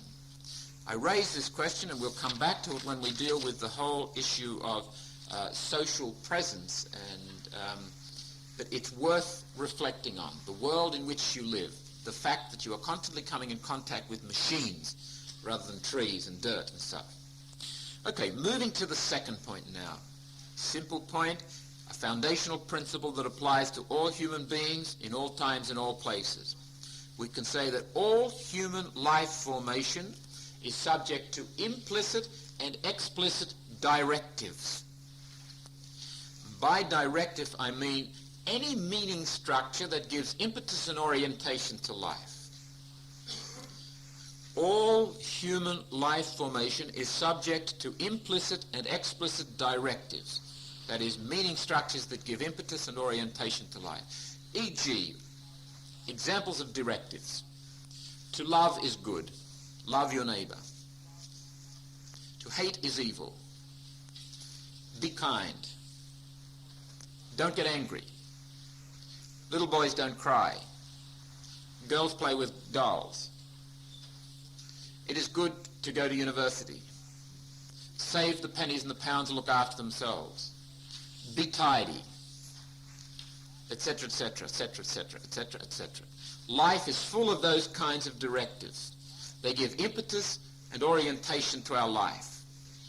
Typically they are embodied in certain social customs, rituals, symbols, myths, and legends. They pervade our society. For example, we mentioned dress a moment ago, the example of dress in New Guinea. That embodies a certain number of directives to dress in a certain way. For example, the social custom of dress in China whereby the women cover the neck. If you ever notice say if you get a Chinese blouse or whatever, it's got the high collar on it. What is the directive behind that? The woman's neck is an erotic part of the body in the Chinese culture. In Victorian culture, the woman covered her ankles for the same reason.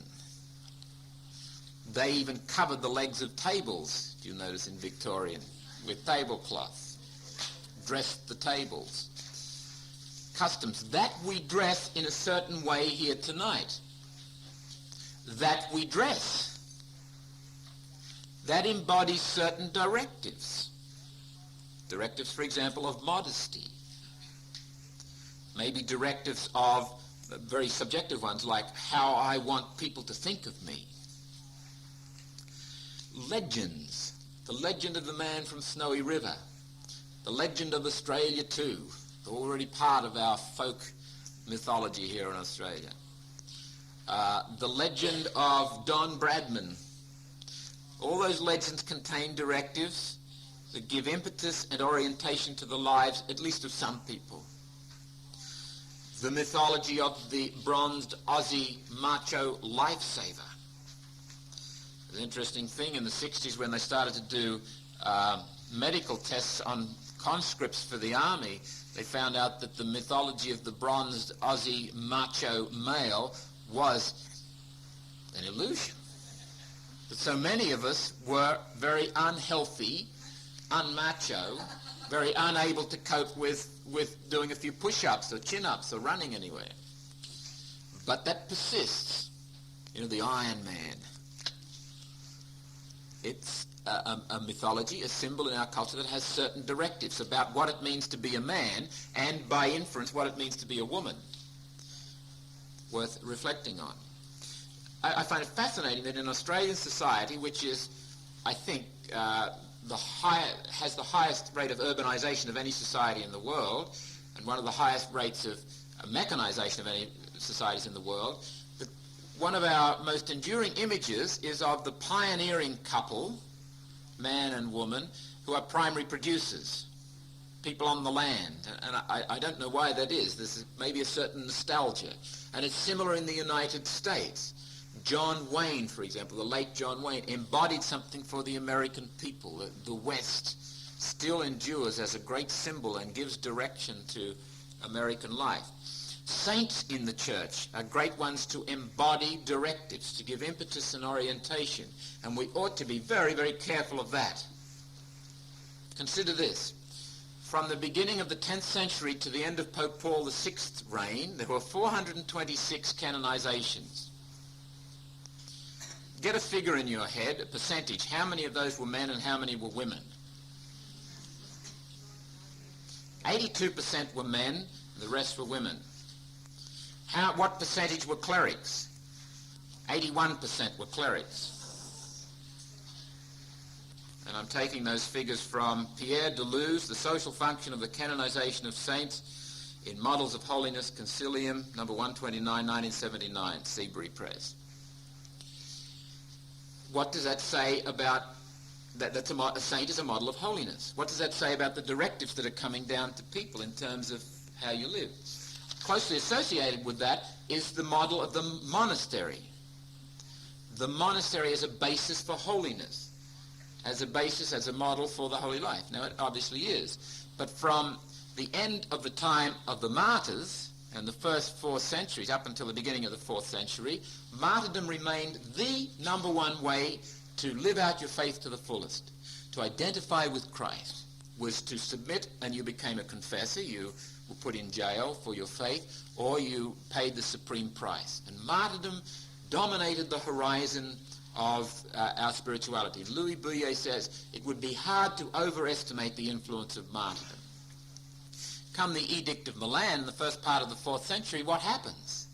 The state embraces the church and says, welcome. No, you're no longer an illegal institute. We're no longer going to martyr you. But that took something away from the church. People started to say, well, how do we really identify with Christ anymore? Because they're not going to kill us. As a matter of historical fact, then you had the flight to the desert, and those people, and the development of the monasteries, and those people regarded themselves as the more faithful evangelical folk. These were the people who lived the gospel. Those who didn't go to the desert, those who didn't go to the monasteries, were somehow less than. And that dichotomy has endured to this day. Way back in the 12th century, Bernard of Clairvaux could say that if you're really serious about holiness, you'll go to a monastery. If you're not serious about it, you won't. It's serious enough for the Vatican Council to have made an explicit statement about the universal call to holiness. Everybody is called to holiness. You don't have to go into a monastery to be holy. What you have to do is God's will. And God's will most basically is to be who you are, to do what you can, to be faithful, to participate in the mystery where you are as you can in the manner that is appropriate to you. There's a whole lot of unlearning has to go on in terms of models of holiness. You might reflect just what does holiness mean to you. Celibacy. Celibacy as a kind of, very ambivalent notion within the church, like Pius XI in the 30s could talk about priests' celibacy being like Christ dying on the cross, that you unite yourself with the crucifixion. That's, celibacy is a sacrifice. There's got to be some problems with that. Celibacy as a kind of a better way to holiness than marriage. Is it? I don't think so. I don't think you can say celibacy is per se better than marriage. If God calls me to be a married person and I try to be a celibate, I'm doing the wrong thing. I'm violating God's order. And of course you never know exactly, perfectly before an event what God's will is. You only know God's will after it's happened. That's a fact. So be careful when people start to talk about God's will. Just hang on, you don't know God's will until it's happened. God's will is the product of the dialogue between me and God at work. And what happens, that's God's will. But there is a mysterious plan that God wants to heal, to bring wholeness to this universe, and I must participate as I can. And if my life seems to be moving in the direction of celibacy, that's the way I go. Yes, and it becomes more and more confirmed, and I would be foolish, unwise to go the other direction, even though I might like to go the other direction. Or the other way round. If my life moves into marriage, I accept that and I embrace that and I live it to the full. All the sadness and the joy, all the pain and all the pleasure of it. And the goodness is found in doing the will of God, not in choosing that as distinct from that. Mary, the mythology associated with Mary, what are the directives that come down for that? Because Mary is held up as a model for married women, for wives and mothers, and for virgins. There is a certain amount of ambivalence there. We could go on, but the science of formation helps us in 3 ways. It helps us to uncover the directives that do, in fact, help to shape our lives. It helps us to critique those directives. and it helps us to incarnate the ones we choose. Let us consider a basic process of, once we've discovered directives, once we've become aware of those that we want to choose, how do we incarnate them? And here is where the science of formation must come in and do its work, to help people to incarnate the ideals, the meanings that they think are appropriate to their life. The first principle, and I think we have enunciated it here before, is begin where you are, not where you're not. Begin with who you are. Ground yourself in your experience. And secondly, and closely associated with that and going hand in hand with it, is listen. Listen to what is happening. That's the foundational question of life formation. What is happening? Second question, what has happened? Third question, what might happen? In terms of what are the possibilities here? Let's make way for some good things to happen. So we listen. And we listen creatively, and we wait upon life. We accompany ourselves through life. As we get involved in the mystery, we accompany ourselves and observe what's happening. To listen doesn't mean to stand back and passively wait for something to happen. To listen means to accompany yourself as you get into life, as you put your hand to the plow, as you choose to do certain things. You listen, you accompany yourself as a sensitive, alert companion, a good friend. Thirdly, dialogue with other people's experiences. You start where you are, you become aware of what's happening by listening to yourself, and then as you listen to your own experience, dialogue with other people's experience. How do you experience this? After dinner, when I get up to wash the dishes, I just feel a great resistance well up inside me. I don't want to wash the dishes. Yeah, I felt that too occasionally. Sometimes that happens. How do you experience it? What do you do about it? Share your experiences. That's a mundane, very simplistic one. Read about things. Other people, other researchers, scientists, thinkers, writers have probably written things about similar experiences. Listen to what biblical revelation says. Listen to what the church teaches. Listen to what your friends say, etc., etc., etc. And that doesn't mean you simply do what you're told or that you bury yourself in a mass of information. Trust your experience. Build up your inner resources and your inner directiveness. There's where you must learn to make your choices within yourself, always in humble dialogue with other possibilities, but in the final analysis you come back home to yourself and you say, what do I choose? Okay, this. I choose this and I accept the consequences. I'm not going to blame God. I'm not going to blame the church. I'm not going to blame Mummy and Daddy. I choose it. It's my choice and I'm going to live with the consequences of it. So there's dialogue with people. Fourthly, let go of obstructions. Let go of obstacles. For example, it may be that there are certain places that you are going, certain books that you are reading, certain TV shows that you're watching, or movies, or friends, etc., that are in fact obstacles for you in the light of this particular directive you want to incarnate. Avoid them. The traditional notion of the occasion of sin is a very valid one. That the situations we put ourselves into help to shape us. You don't shape yourself simply by willpower. The situation forms you because you are always formable. Every moment, every alert moment, every non-alert moment, every reflective moment, every non-reflective moment, you are being shaped. Make sure, as much as possible, you are in situations that will shape you in a positive, healthy sort of a way. And in this regard, don't underestimate the power of the imagination. The kinds of images that get into you will have a profound effect on the shape that your life takes.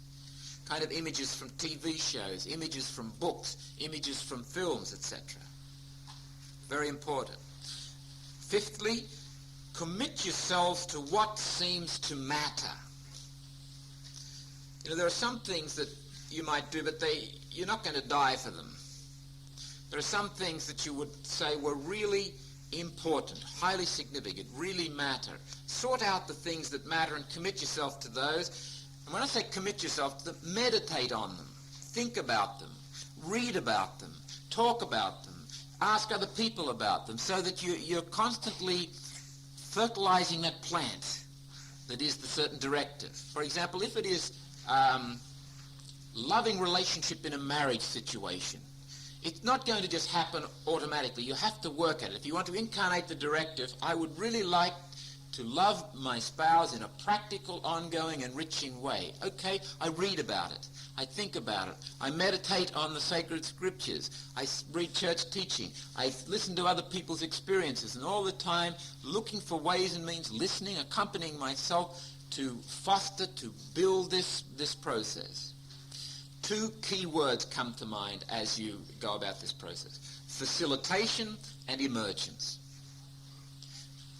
The whole process of life formation is summed up in those two words. Life formation does not happen by domination, by control, by mastery. Life formation happens by facilitation and by emergence. Supposing I want to incarnate peace, I want to have that directive as a practical part of my life.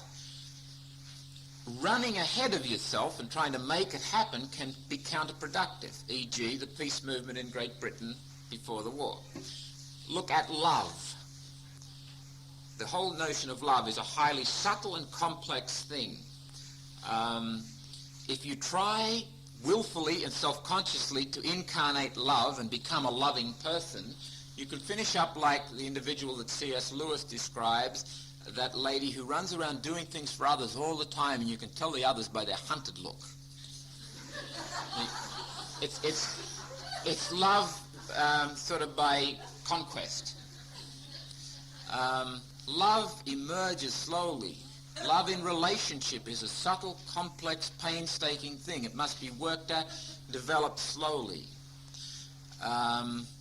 This is one of the problems that people get into in loving relationships, where they move to manifestations of intimacy that haven't been built up.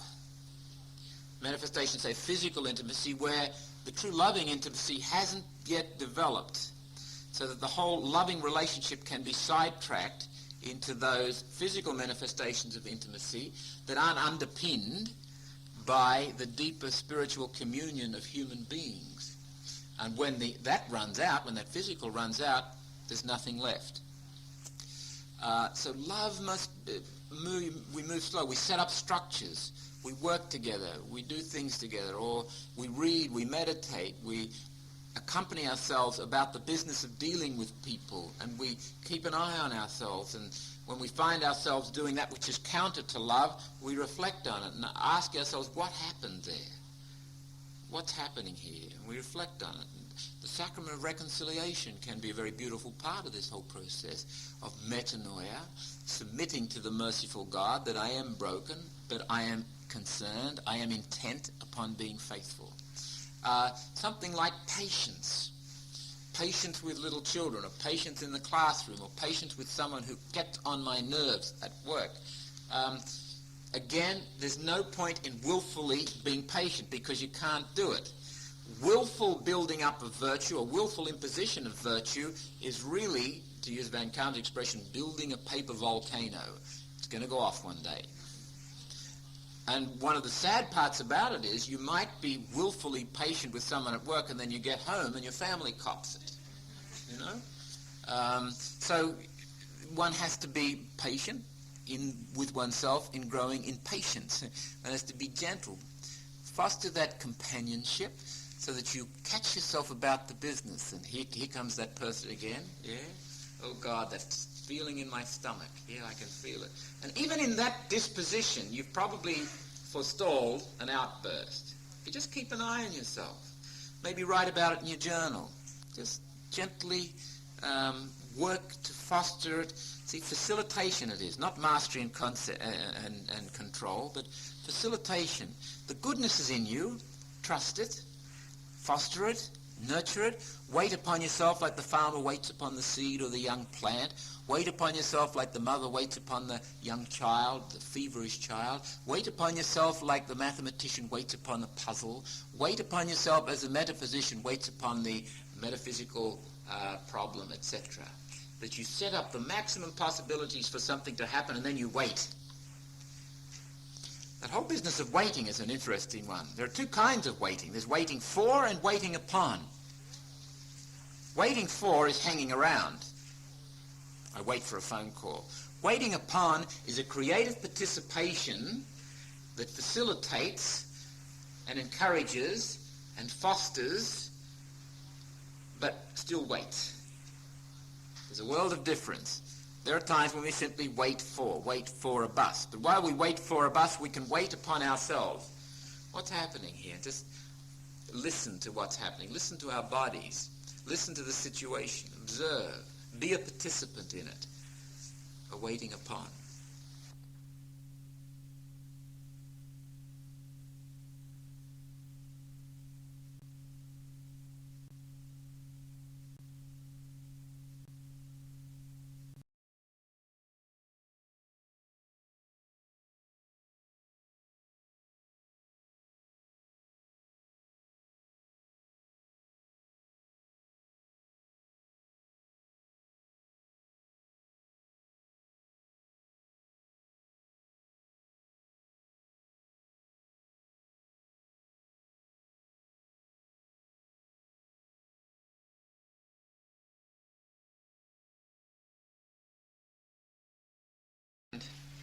Topic for tonight is the human spirit. It is the spirit that distinguishes human life formation, precisely as human, from pre-human animate formation and inanimate formation. To say we are spirit or spiritual is to say something that is really indescribable, and as I was reflecting on how best to talk about the spiritual dimension of human life formation, I recalled a story that Frank Sheed told of a time that he was in Hyde Park in London, and somebody had asked him, he's talking about the spiritual nature of the human person, and this fellow said, well, what is spirit? And Frank Sheed began to describe it in terms of, well, it's not material, you can't touch it, you can't feel it, you can't smell it. And after he'd gone on in this vein, some wag down the back of the crowd said, that's the best definition of nothing I have ever heard. When we come to find the language, the words to describe spirit, we really get lost. But there is something about human experience that is beyond the merely functional, the merely instinctual. That is the first thing that I would like to say. When we say that human person is spirit, a human person is spiritual, it's saying at least that the human person is more than a bundle of instinctual, physical, biological, functional processes. Secondly, it is saying that the human person is openness to and tendency towards the more than, the infinite, the beyond. And thirdly, it is saying, when we say that the human person is spirit or spiritual, that it is always possible for a person to take a stand towards something. We are free. I'd like to reflect on each of those. The first one, to say that the human person is spirit or spiritual is to say that we are more than a bundle of instinctual, functional processes. The philosophers, remote scientists, will debate this until the judgment day and be equally divided. I'm not going to enter into the philosophical, remote discussion of human spirit, a recognition of the spirit versus materialism. There is some value, however, I think, in looking at psychology and the tradition of psychology. Let us distinguish three main streams in the study and the development of psychology. In the first place, you have the classical psychoanalytic stream with all its various developments, and the great name there, of course, is Freud. For Freud, the human person, human life formation, can be understood in terms of instinctual process. For Freud, the concept of spirit and the concept of religion were illusions. They are developments of, projections of the struggling instincts. There is a second stream of psychology that developed around the turn of the century, particularly under the impetus of a man by the name of Watson from Johns Hopkins University in the United States, has become known as behaviorism. They were concerned that these psychoanalytical people were not being scientific enough. And they working under the premise that all science is empirical science, which I think is a tragic misrepresentation of science, but nothing should be said about the human person that can't be measured, quantified, put under a microscope, or observed. Then there's a third stream of psychology develops under the impetus in the English-speaking world. The three big names are Carl Rogers, Adrian Van Kaam, and Abraham Maslow.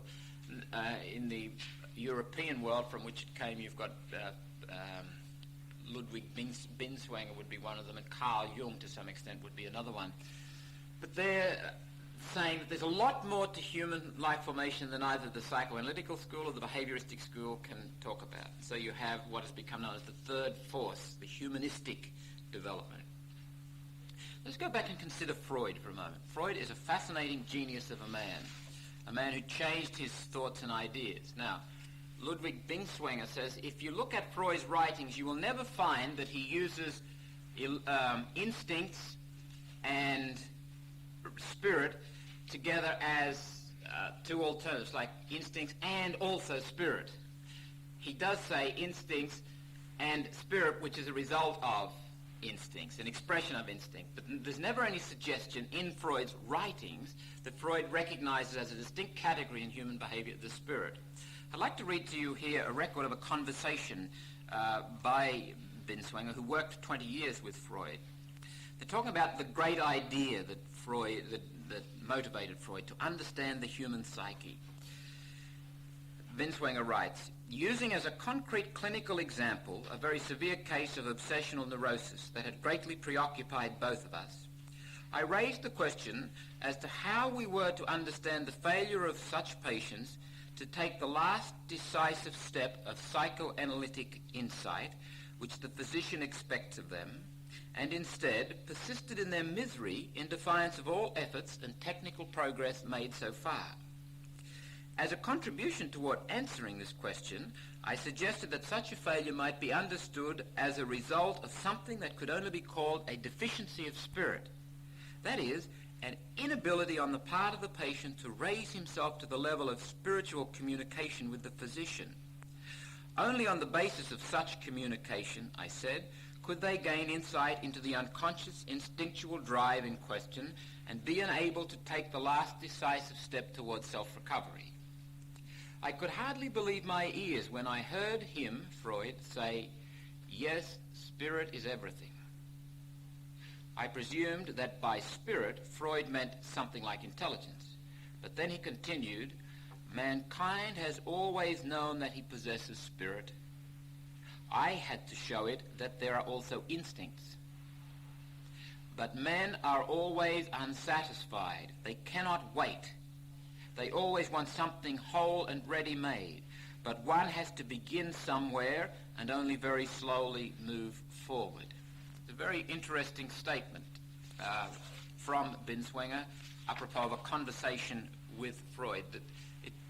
The logic of Freud, if it's examined, doesn't necessarily and absolutely cut off the notion of spirit developing. He would have said, however, explicitly in his writings, that religion, the spiritual dimension of the person, what we call the spiritual dimension of the person, is nothing else but an illusion, a projection of the instincts.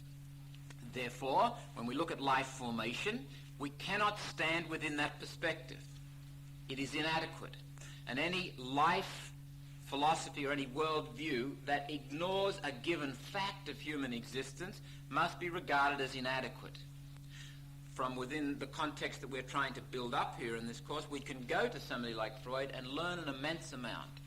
Freud does a tremendous amount insofar as he's able to hold us back down to the earth, keep us in touch with our earthiness. We hate him for it, but he does it and he's successful in doing it.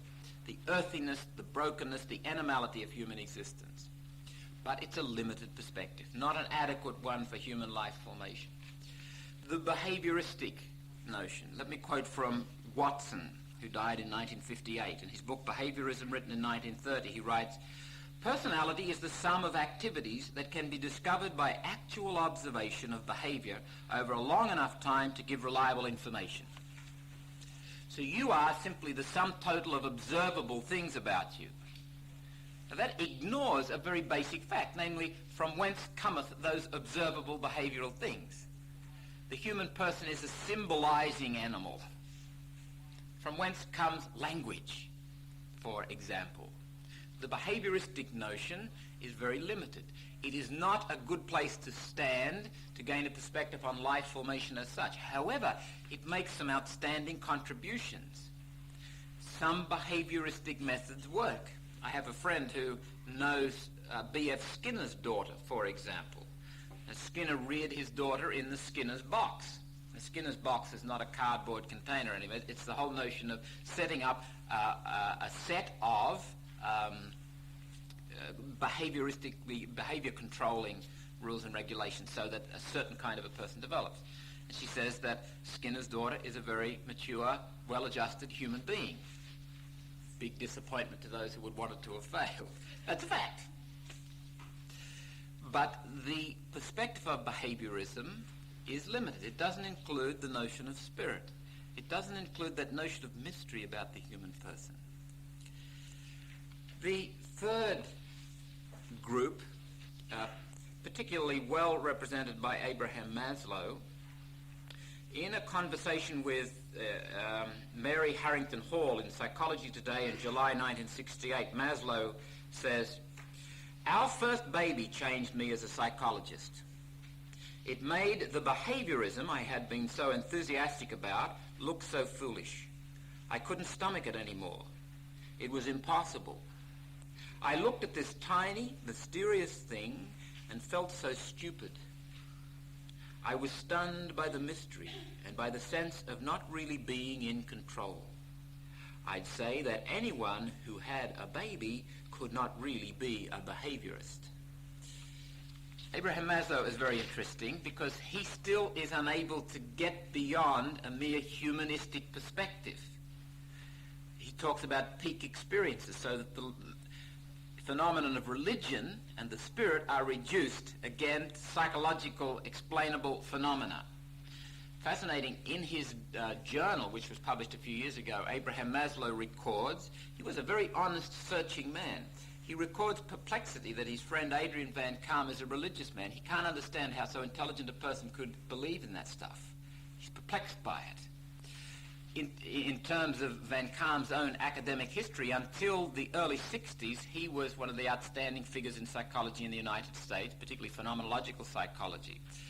Lost his reputation because he saw back then the limitations of psychology. He wanted to go into something more, develop a perspective on life formation that transcended mere psychology. And there is, in fact, quite a powerful movement in the United States to get beyond psychology. And you bump into people from time to time. One of them I met personally is a professor of psychology at New York University, Dr. Paul Vitz, who's written a book called Psychology as Religion, The Cult of Self-Worship. It's a very interesting little book. He is a person who is a convert to Catholicism and came through that whole 60s optimism. Psychology is where it's at. Going to work it all out. The Esalen Institute on the West Coast, you know, that Fritz Perls thing, I'll let you be you and you let me be me and we'll all live happily ever after kind of approach to life.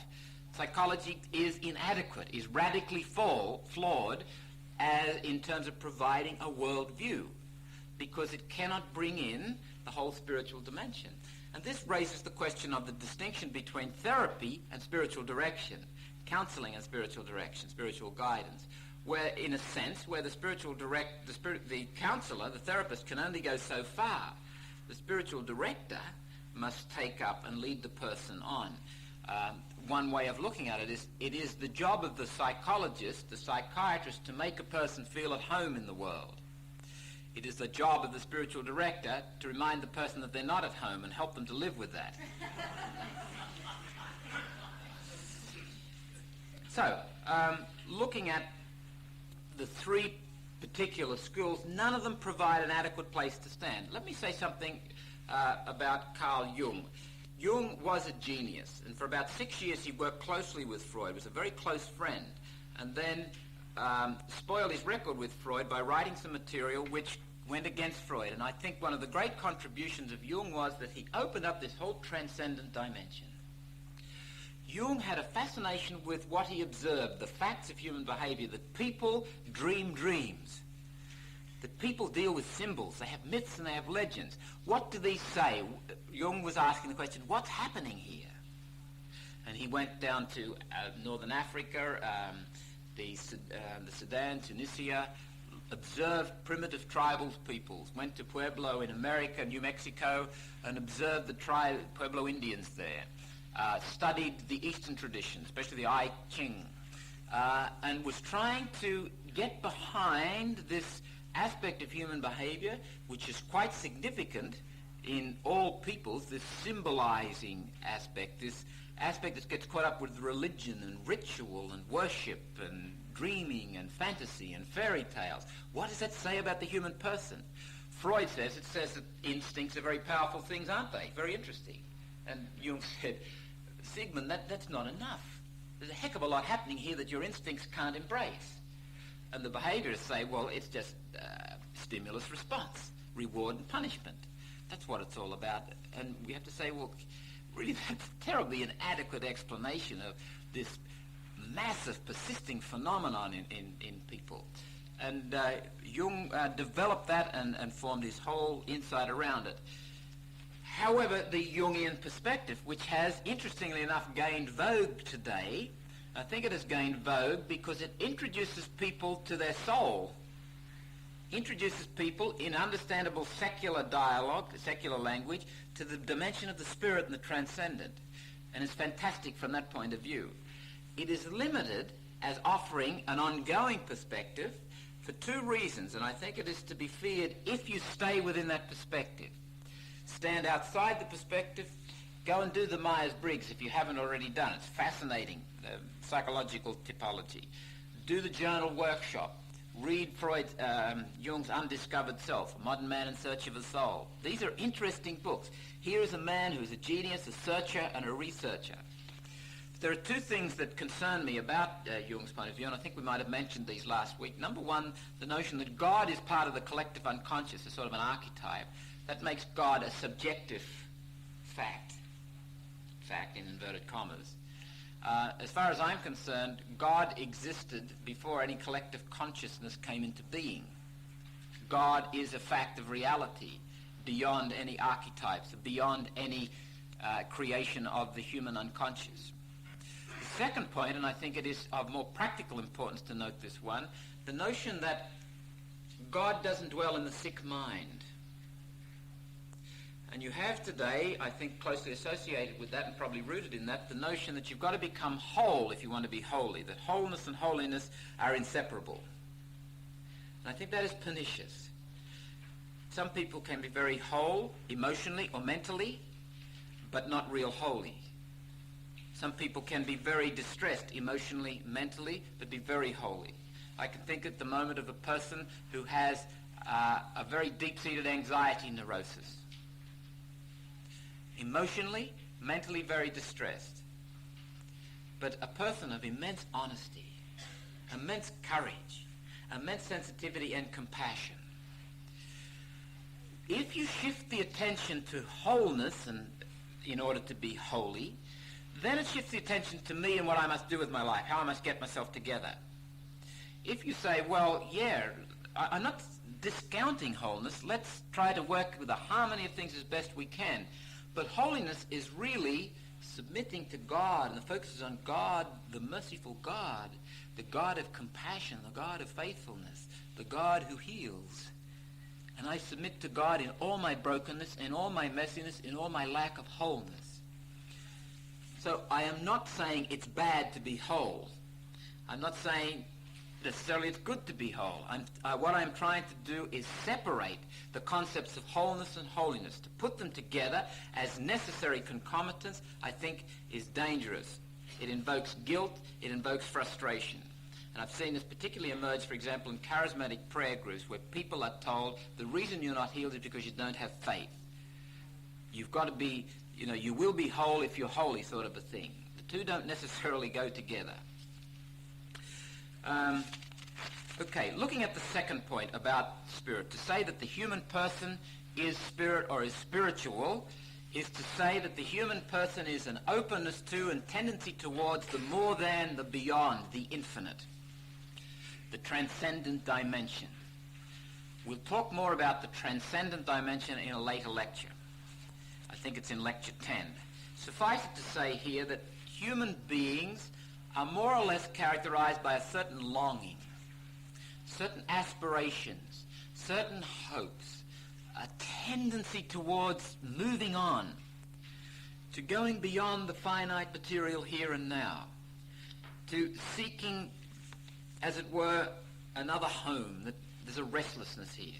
That's the spiritual journey. That's what spiritual direction is about, helping people in that restlessness, that longing, that aspiration for something more, that is good, that is healthy.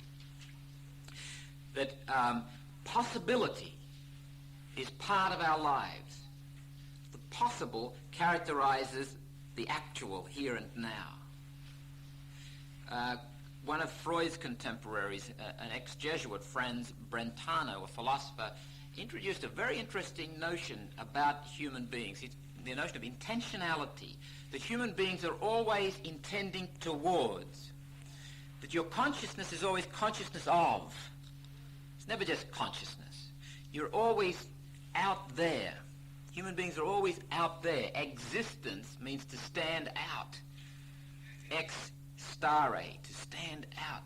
That there's this about this amazing, mysterious phenomenon about the person, that you're always standing out beyond where you are, always moving on to something more, always searching, seeking, longing. And there's nothing you can do to stop it. You can repress it, you can suppress it, you can fight against it, you can try to ignore it and escape it, but you can never kill it. We'll come back to that in lecture 10. The third point, to say that the human person is spirit or spiritual, is to say that we have the ability to take up a stand. We are free. Now here again we could enter into the remote philosophical debate about freedom versus non-freedom.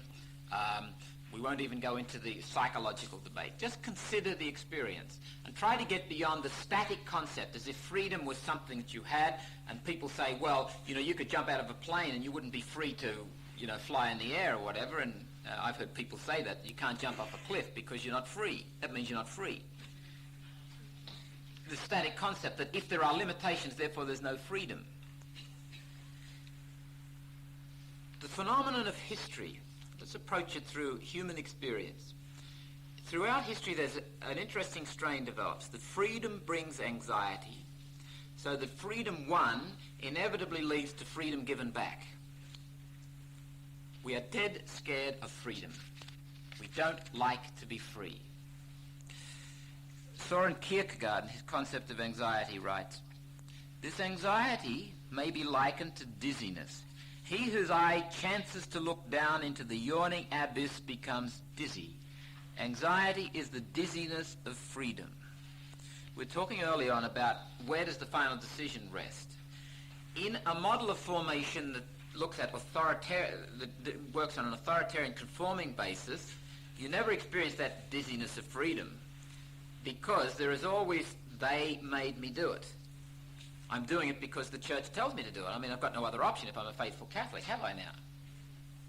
Whereas, if you move towards the other model, a co-formation, a facilitation of freely choosing, you do it because you've chosen to do it.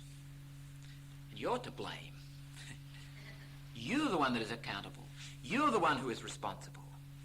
And there is a certain dizziness about that. If you begin to take hold of what that implies a certain anxiety.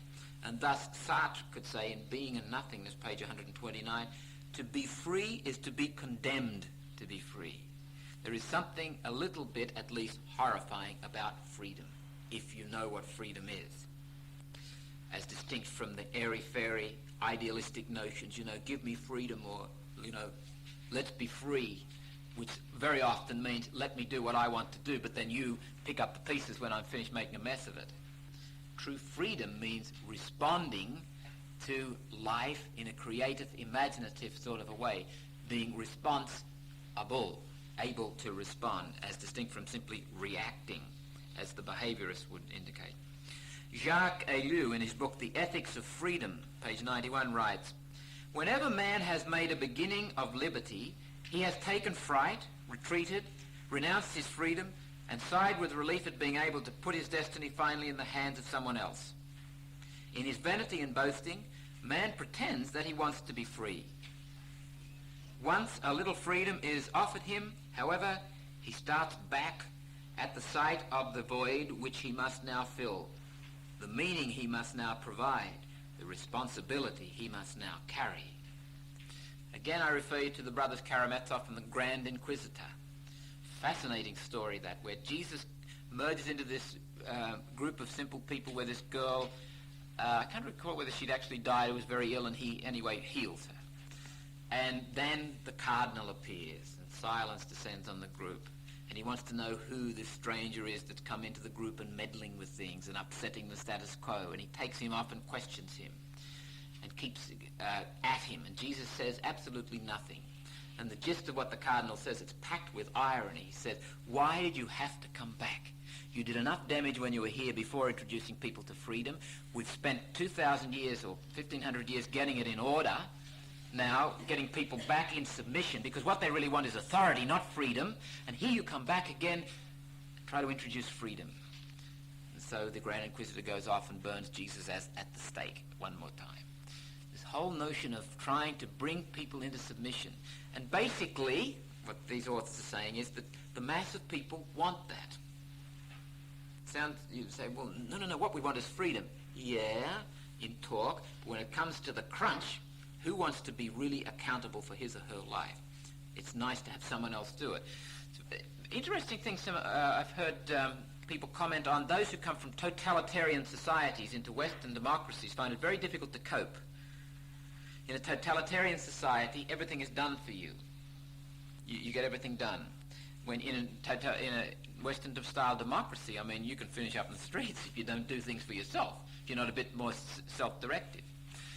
You've got to wonder about the attractiveness of groups like the Moonies, the Hare Krishna, the Mormons, and there's tremendous movement in the United States amongst evangelical Protestants towards very, very strict authoritarianism. And it's emerged there in the charismatic renewal also. Terrible authoritarianism. Why is it that age after age through history, people let authoritarian figures take over? People let fascistic kinds of dictators rule their lives. Why does it happen? It's a fascinating movement. Always we go back, we want other people to take our lives, you know? And it's seductive in the sense that it's very much more efficient. If you get on a committee, and you've ever been on a committee, you'll notice the temptation to give it all to someone who'll do it for you. It's basically the same dynamic at work. Fascism. It's a sweet fascism, but it's still fascism. Take it off my plate. Now, it might be quite appropriate at different times to do that if you've got other things that you need to do. But watch the process. Freedom is a process. It's a dynamic possibility. It's not just some static thing that you've got. It's a process. It is won and it is lost. It emerges when we work for it. Freedom demands accountability. It forces us to face the aloneness of our project of life formation. Freedom, spirit, is the source of creative genius and all the fine human aspirations and achievements. Do away with freedom and you are left in the despair of instinctual and environmental forces. Therapy and counseling are reduced to mere conditioning and control. Virtue, sin, and moral value are empty concepts. They are illusions. Responsibility is an illusion. Authoritarian and dictatorial use of power become eminently reasonable. It's interesting, if you feel tempted to pursue some line of thought, look at the logic of it. That is the logic of denying freedom. The logic of denying the formation mystery we examined in a previous lecture. It has some certain frightening consequences. The logic of denying freedom in the human person are those kinds of things. Where does the concept of freedom come from? If it is it fabricated? But out of what do you fabricate that illusion? I mean, where's the stuff come from? There must have been some experience of freedom in order to speak about freedom. Human freedom is relative, limited, always more or less.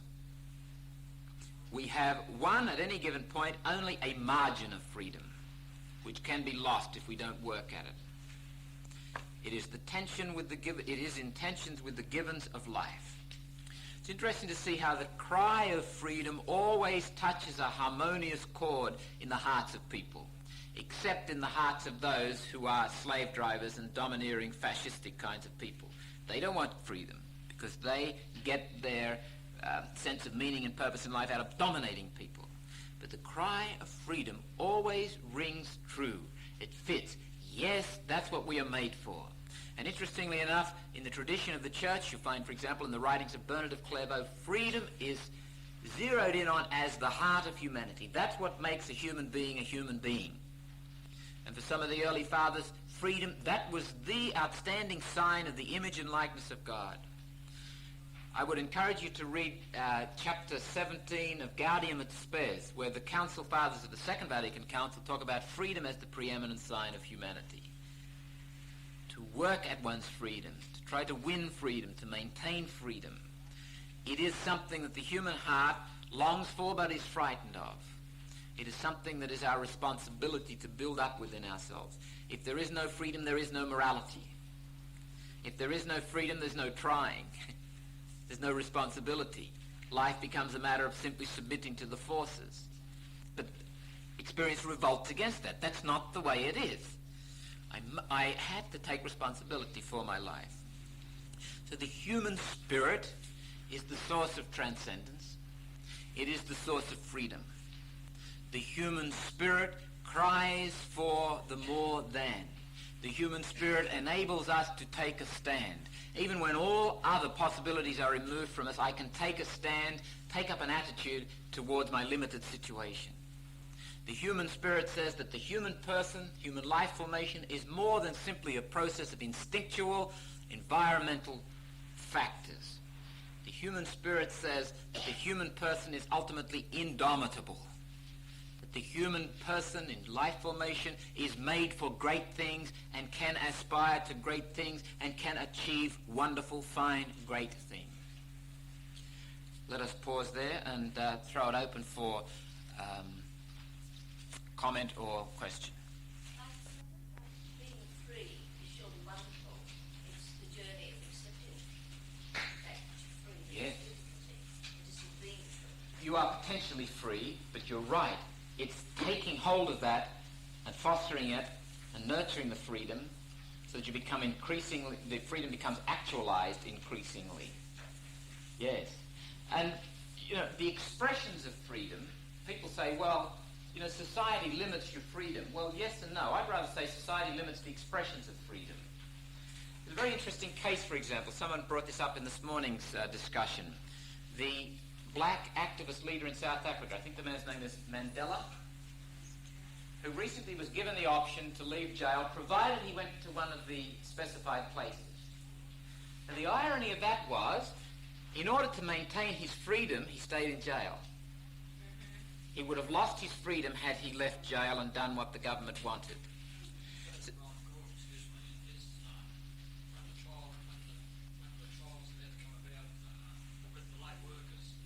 right? Yes, the same kind of thing, where sometimes the expression of freedom can be curtailed, but freedom as such might be really enhanced in the person. That the person behind the bars might be far more free than the people keeping them behind the bars. There's a paradox again, always paradoxes emerging in human life formation. Would you equate freedom there with responsibility? They seem to Oh yeah, be linked together. absolutely inseparable. There's no such thing as freedom without responsibility, and that's what I think a lot of people won't accept. Yes, and that's why freedom brings this dizziness. That I am responsible for my life. And I think the illusion of the 60s was we're getting away from a society where everything seems to be controlled, and I want to rebel against that, and I want to do my own thing. And that very expression is interesting, I do my own thing. What that came down to was, I'd like to launch out and have a good time and really enjoy myself, but when I've made a mess of it, come and help me pick up the pieces. That's not freedom. That's not responsibility. That's abuse of life formation. Well, what would you say about Merton's remark just after you'd taken on the total of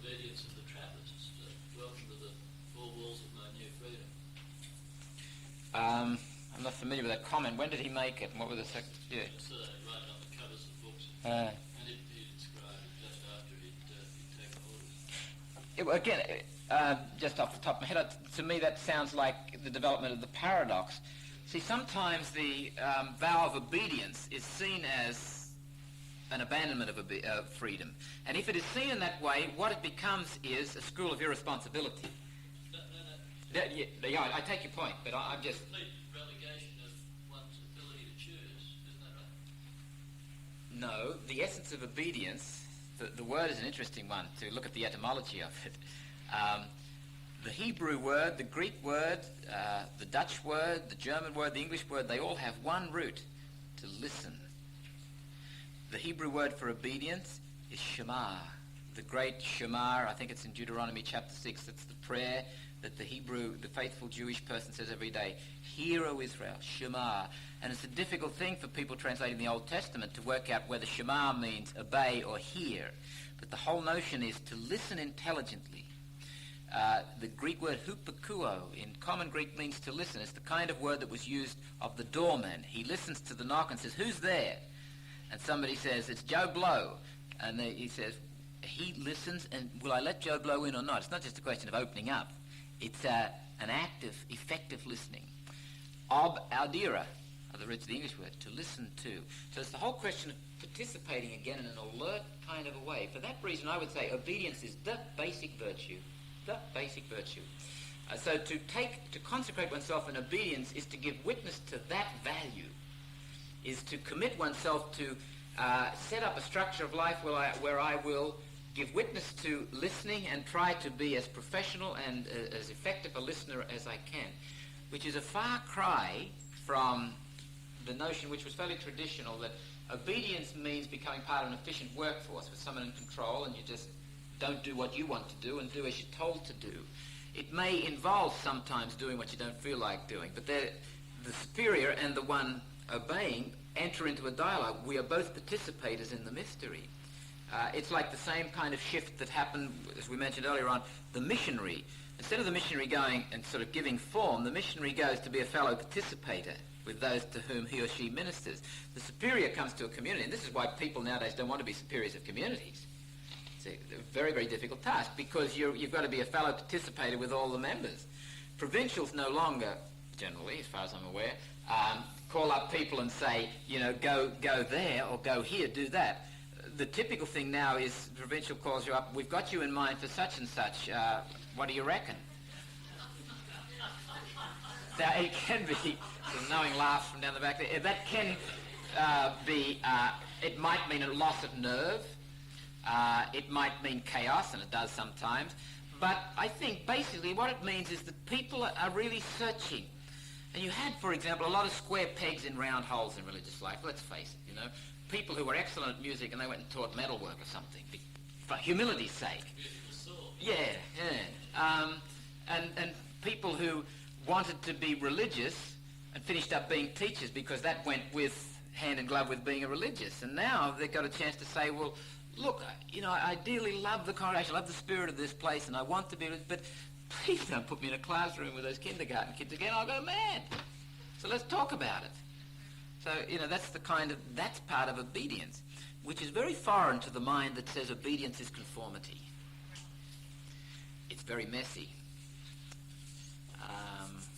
What relationship then must obedience have today?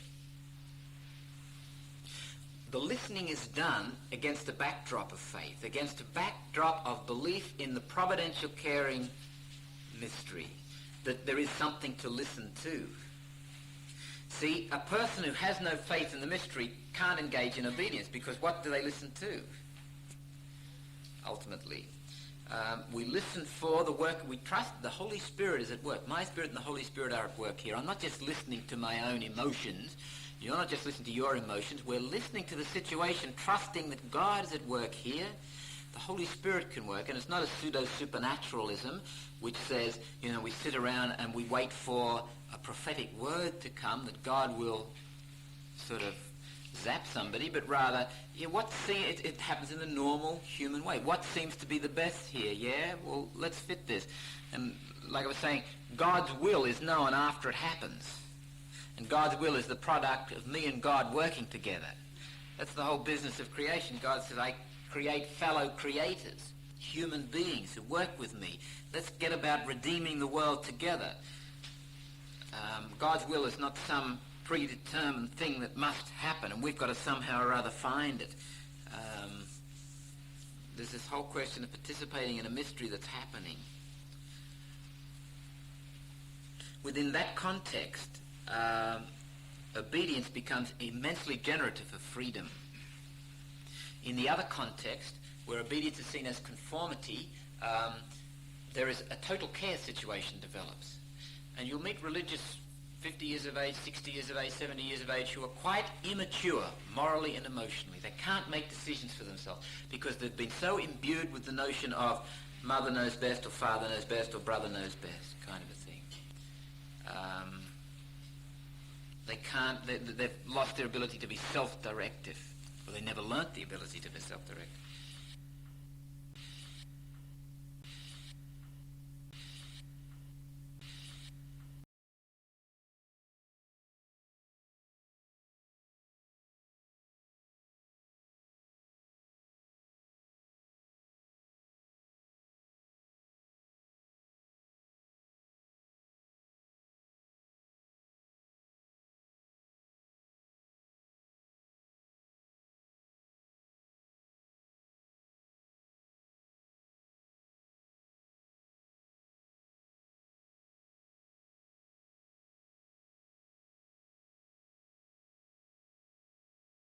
Loving God, we commend this evening to you.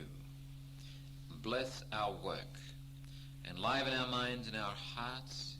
May your Holy Spirit hover over us as he hovered over the void at the time of creation.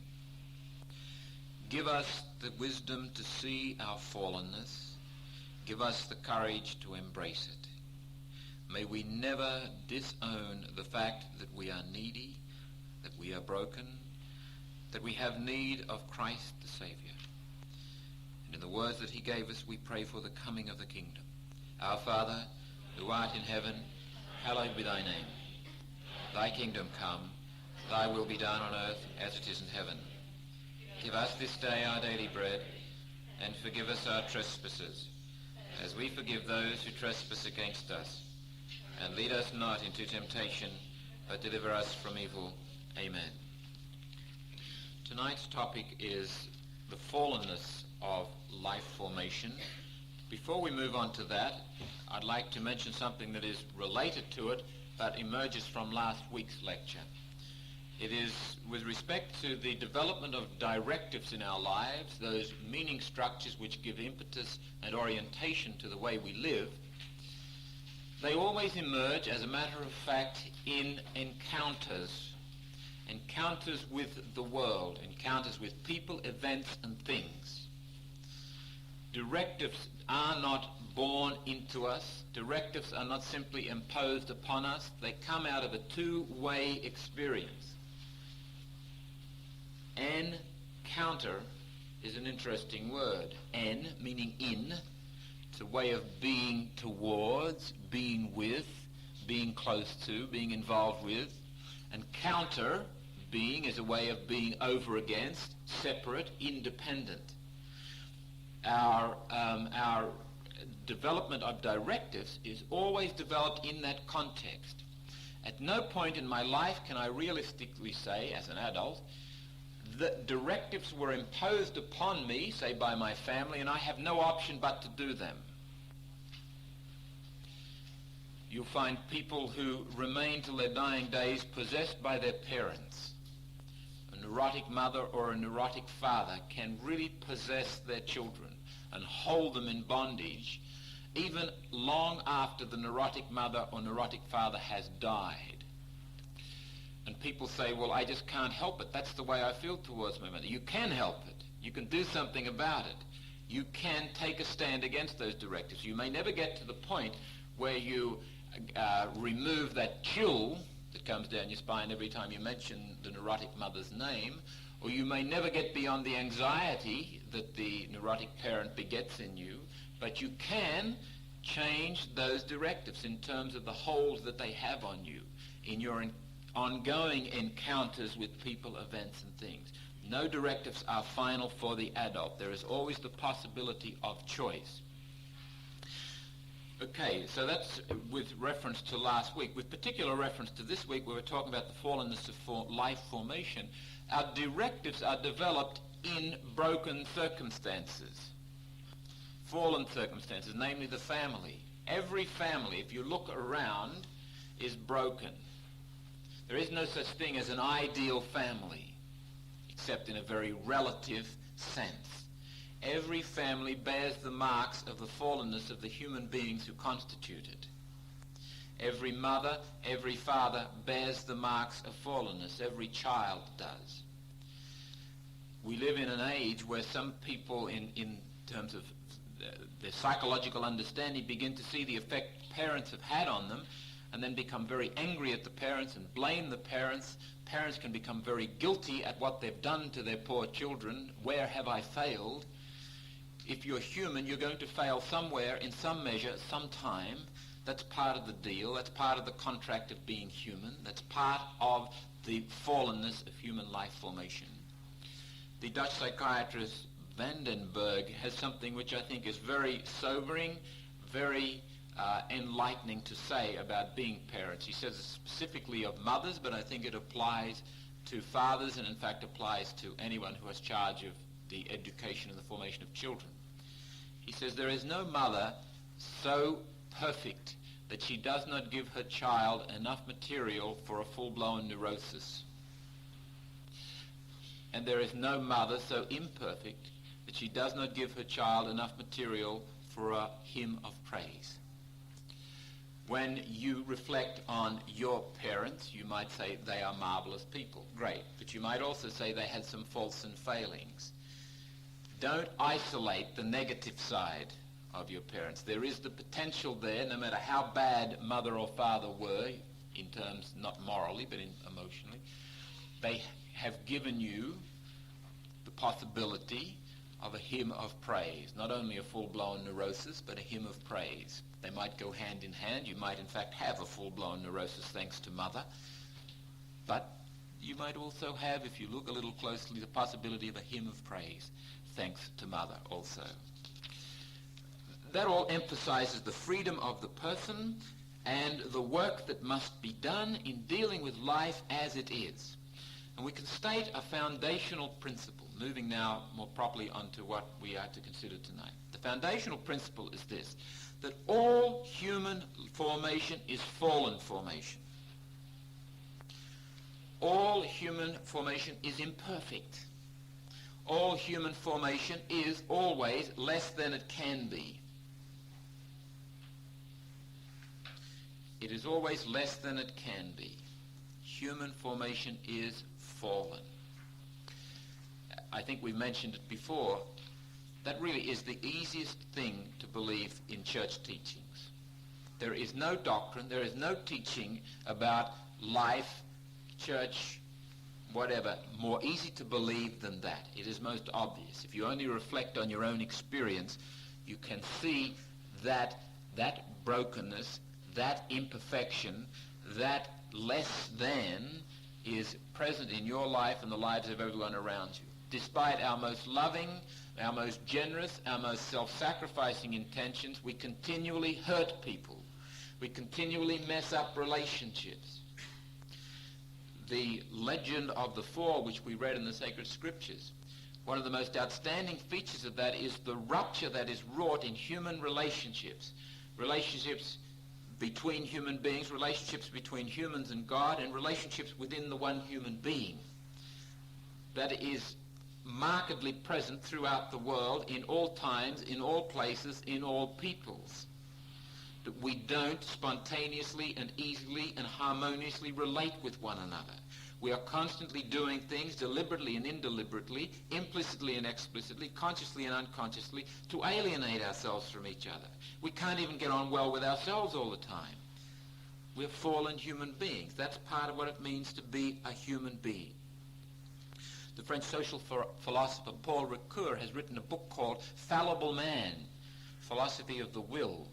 And he says, man, by nature, is fragile and liable to err. By nature, man is fragile and liable to err. You can substitute, instead of man, any aspect of life. Parents, by nature, are fragile and liable to err. Priests are by nature fragile and liable to err. Teachers are fragile and by nature liable to err, etc., etc., etc., etc. Every human person is marked by that fallenness. I'd like to quote to you from the Spanish philosopher Ortega in his book, The Revolt of the Masses, pages 156 and 157.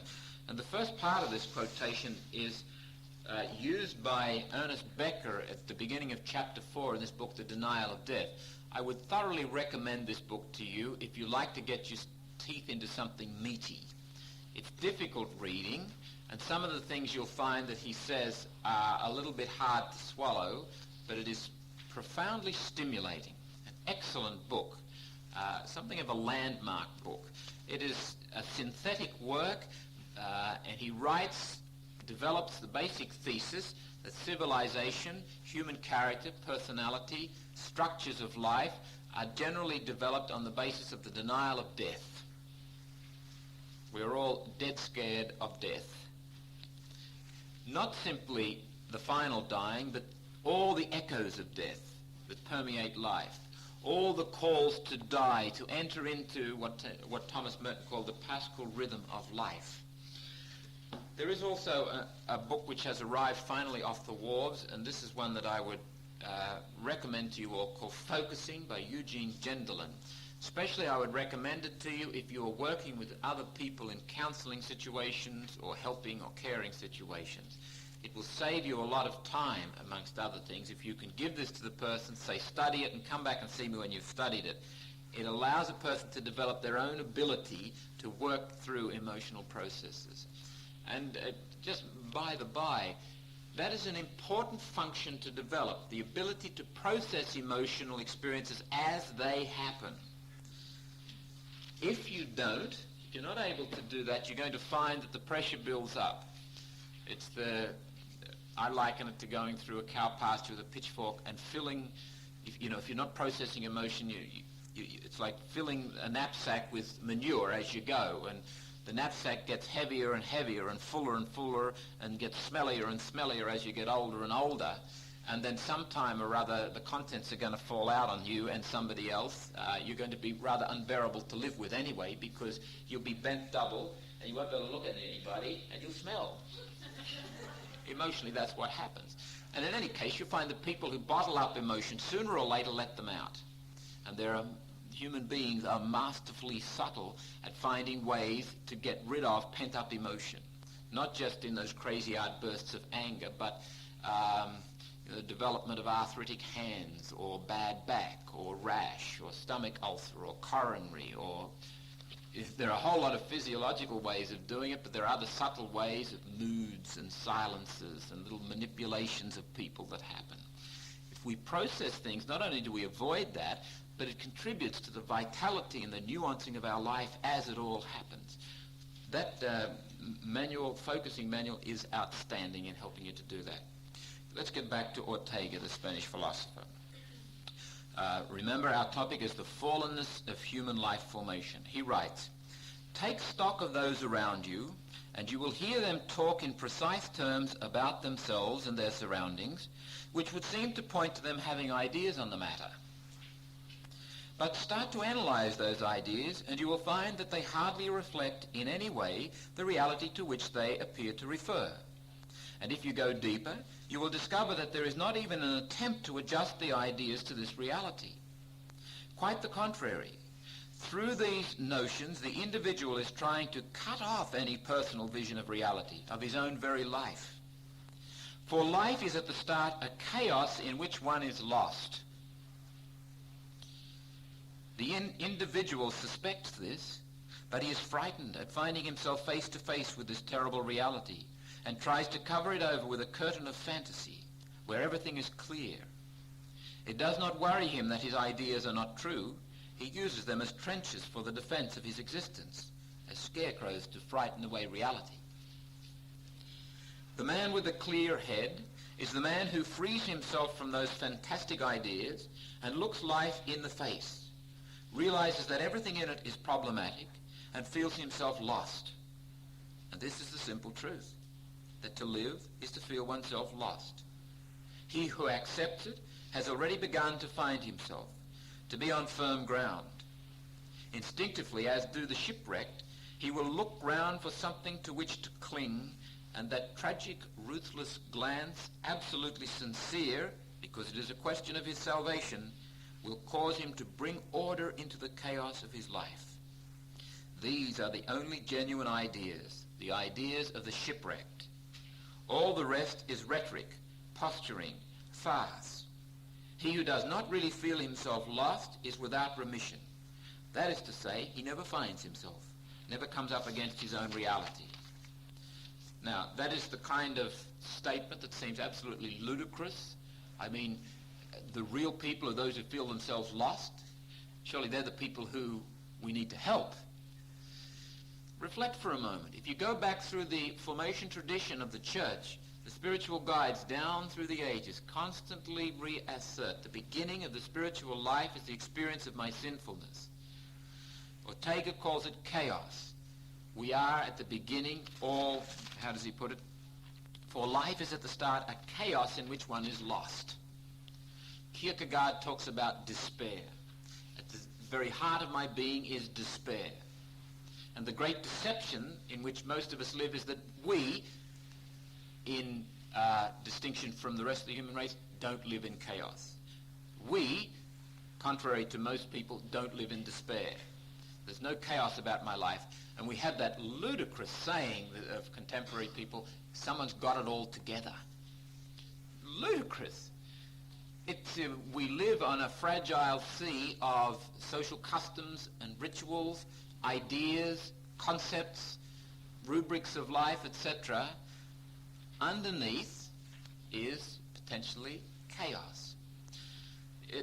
If you can imagine a kind of a line, on the left-hand side of the line, or the right-hand side of the line, is the self. The line represents social structures, rituals, rubrics, myths, legends, and on the other side of the line is truth. Now, the purpose of those rituals, structures, legends, rubrics, etc., is twofold. One, it is protective. The other, it is facilitative or educative. It's protective in the sense that, as Exodus says, who can look on the face of God and live? No human being can take truth as truth. We can take little smidgens of truth. We can take little glimmers and inspirations of truth. And the purpose of those structures is to let little glimmers through. So in that sense, they are both protective and facilitative. They protect us from an onrush of truth which would render our life literally chaotic. It would destroy us. In the rush of naive optimism of the 60s, people spoke about authenticity. You've got to be authentic. You've got to be honest. You've got to tell it how it is. And you had the development of T groups and encounter groups where people told it how it is and destroyed one another. You cannot do that. You've got to respect the value of structures. And that was part of the naive optimism of the 60s, that you can live without structures. It's absolutely impossible. Absolutely impossible. The problem emerges when the structures lose their facilitative function and simply become protective. E.g., structures within society and the church. Rubrical structures within the liturgy. Their purpose is to provide us a place to stand which will allow the truth, the majesty of God, and the significance of the Christ event to filter through to us, and we can contemplate it. But they can protect us from the onrush of truth. Those structures no longer have credibility for us today. So we have to, as part of the pain and the anguish of our time, come up with new structures, because until we do, there's some chaos about our liturgy. And there is. But those structures have served their purpose. To cling to them would be to use them just as defensive structures, to forget their educative, their facilitative function. When structures begin to fall apart in the individual's life, Otto Rank has made a fascinating and provocative statement, and I don't know whether we've mentioned it before, but it's worth mentioning again and again. The difference between the neurotic and the normal person is that for the neurotic, the illusions don't work anymore. Illusions in the sense that all those structures are there. They are illusions in the sense that they are not reality. They're there to protect us against reality and facilitate a gradual introduction into reality. Now, in the individual's life, when those structures lose their credibility, when the answers don't satisfy you anymore, when the simple structure of getting up in the morning, putting on the same clothes, going through the same little rituals of washing and cleaning and having the ritualistic cup of tea and then getting in the car and going to the same workplace, etc., etc., when that doesn't work anymore, when you feel, for example, thoroughly depressed, that just doesn't grab you, you don't feel motivated. And believe you me, when people feel depressed, they're not talking about malaise. A thoroughly depressed person, I know of cases where they just don't get out of bed. They can't. They do everything in bed, literally. Because the structures have collapsed. Chaos has overtaken their life. There are no meaning structures there to give them some room to move. That happens with individuals. The life becomes more or less chaotic. It also happens with groups. It also happens with groups. And I think that is what is happening within the church today to some extent, and within society today to some extent, Western society. A lot of those structures which were so secure, so predictable, so coherent, so consistent coming into the 50s lack now that coherence, consistency and credibility. They don't work anymore. They don't serve their function. And one of the great challenges for our politicians and for our civic leaders and for church leaders and for everybody generally is to work together to come up with new structures that are relevant, that are credible for people today. That is one of the things, for example, with the experimentation in the liturgy that has been going on, just to use one example. Important kind of a process to remember, and a very humbling one, that we can never get it all together. We can never solve the ultimate questions. We can never get on top of life. Our call is to submit humbly to life as it is, as we find it. Now, related to this whole question of the kind of lurking chaos is the question of duplicity and self-deception. We are all past masters at self-deception. Now, I'm not talking about a conscious, deliberate, explicit process to deceive oneself. It wouldn't be self-deception if you knew what was going on. I'm talking about an unconscious process, an implicit process, a highly subtle process. Abraham Maslow, and this is quoted by Becker in that book, suggests that this, above all else, is Freud's contribution, that he saw the potential for self-deceptiveness in people, that we cringe from true self-knowledge, as if instinctively knowing what it's going to mean.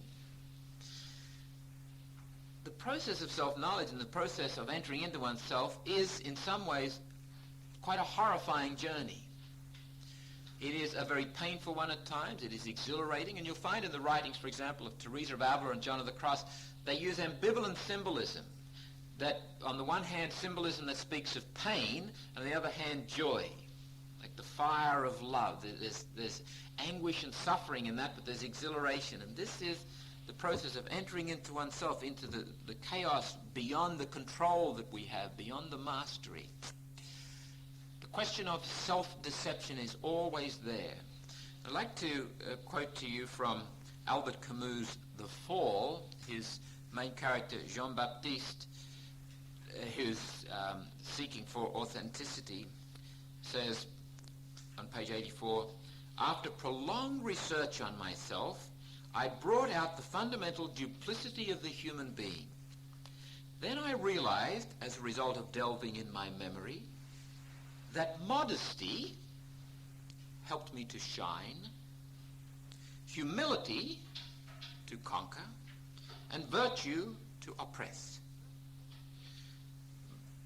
In virtue, human beings being human, in virtue there's always the potential for sin. It's a weird irony of human life. We should never become satisfied about virtue. It's fascinating to see again and again the way the spiritual guides come back to the urgency of humility. Don't become puffed up. Don't become proud. Always maintain humility, and this is the process of it. We mentioned C.S. Lewis's insight about the person always doing things for others, and you can tell the others by their hunted look. There's a kind of a sort of a strange twist, the way virtue can be turned to work against itself, so that genuine, warm, Christ-like love can very easily become cold, dutiful charity, in inverted commas, where long-suffering and endurance can become manipulation, where kindness can become possessiveness, and so on. Virtue can be used to oppress. Modesty can be used to shine. Humility can be used to conquer. And this you could say, well, this is a very cynical view of the human person. I mention these things to evoke a kind of a humble realism about myself, about the world, about people, events, and things. That we should be very, very leery of becoming too puffed up about what it means to be a human being. We are fallen. Hamlet in Act 2, Scene 2 proclaims, "What a piece of work is man! How noble in reason, how infinite in faculties, in form and moving, how express and admirable. In action, how like an angel. In apprehension, how like a god. The beauty of the world, the paragon of animals. And yet to me, what is this quintessence of dust?" Hamlet captures there the tension of the human person. In Christian spirituality, there are three pillars, if you like, forming a triangle upon which all our life formation must be built. The first cornerstone is we are made in the image and likeness of God, and don't ever forget it. You are made in the image and likeness of the divine, good, wise, loving Creator. You are an emanation, a deliberate creation of that good, wise, loving Creator. God made you because he wanted you to exist. And you reflect God's goodness. You reflect God's wisdom and love. That is a basic building block of spirituality. Never lose sight of it. It must be held in tension with another basic building block of spirituality. You are a fallen creature. You are broken. You are weak. There is something radically wrong. In all of us, there is potentially an SS guard. We are all capable of the most horrendous and the most cruel, ungodly things. There is something rotten in every one of us. But in saying that, don't forget what I just said about the image and likeness. Maintain the tension. And the third pillar, the third building block, is the Christ event. Jesus Christ has died.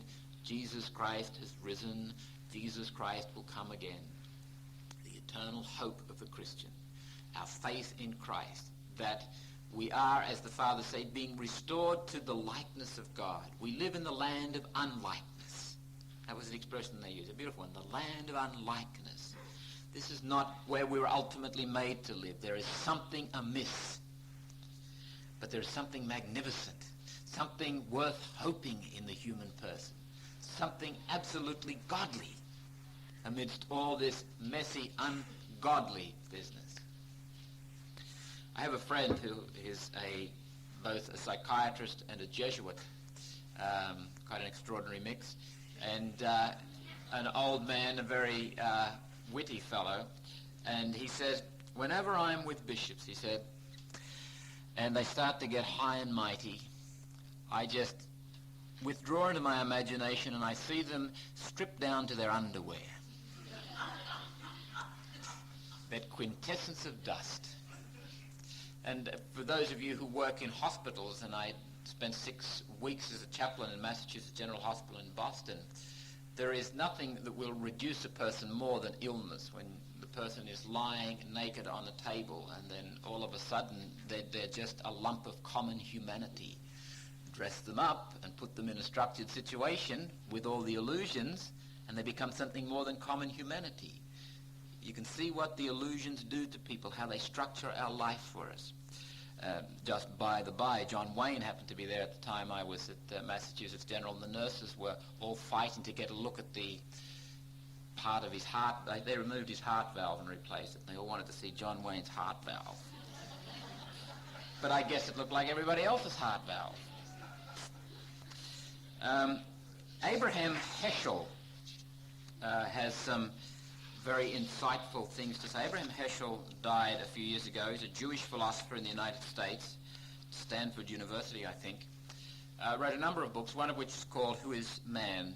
And he, writing out of this best Hebrew perspective of the goodness and the brokenness of the human person, on page 102 of Who is Man, he says, "Our existence seesaws between animality and divinity, between that which is more and that which is less than humanity. Below is evanescence, futility, and above is the open door of the divine exchequer, where we lay up the sterling coin of piety and spirit, the immortal remains of our dying lives. We are constantly in the mills of death, but we are also the contemporaries of God. Man is a little lower than the divine, and a little higher than the beasts. Like a pendulum he swings to and fro under the combined action of gravity and momentum, of the gravitation of selfishness and the momentum of the divine, of a vision beheld by God in the darkness of flesh and blood. We fail to understand the meaning of our existence when we disregard our commitments to that vision. Yet only eyes vigilant and fortified against the glaring and superficial can still perceive God's vision in the soul's horror-stricken night of human folly, falsehood, hatred, and malice. Because of his immense power, man is potentially the most wicked of beings. He often has a passion for cruel deeds that only fear of God can soothe, suffocating flushes of envy that only holiness can ventilate. If man is not more than human, then he is less than human. Man is but a short, critical stage between the animal and the spiritual. His state is one of constant wavering, of soaring or descending. Undeviating humanity is non-existent. The emancipated man is yet to emerge. Man is more than what he is to himself.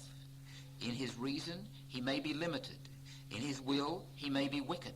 Yet he stands in a relation to God which he may betray but not sever, and which constitutes the essential meaning of his life.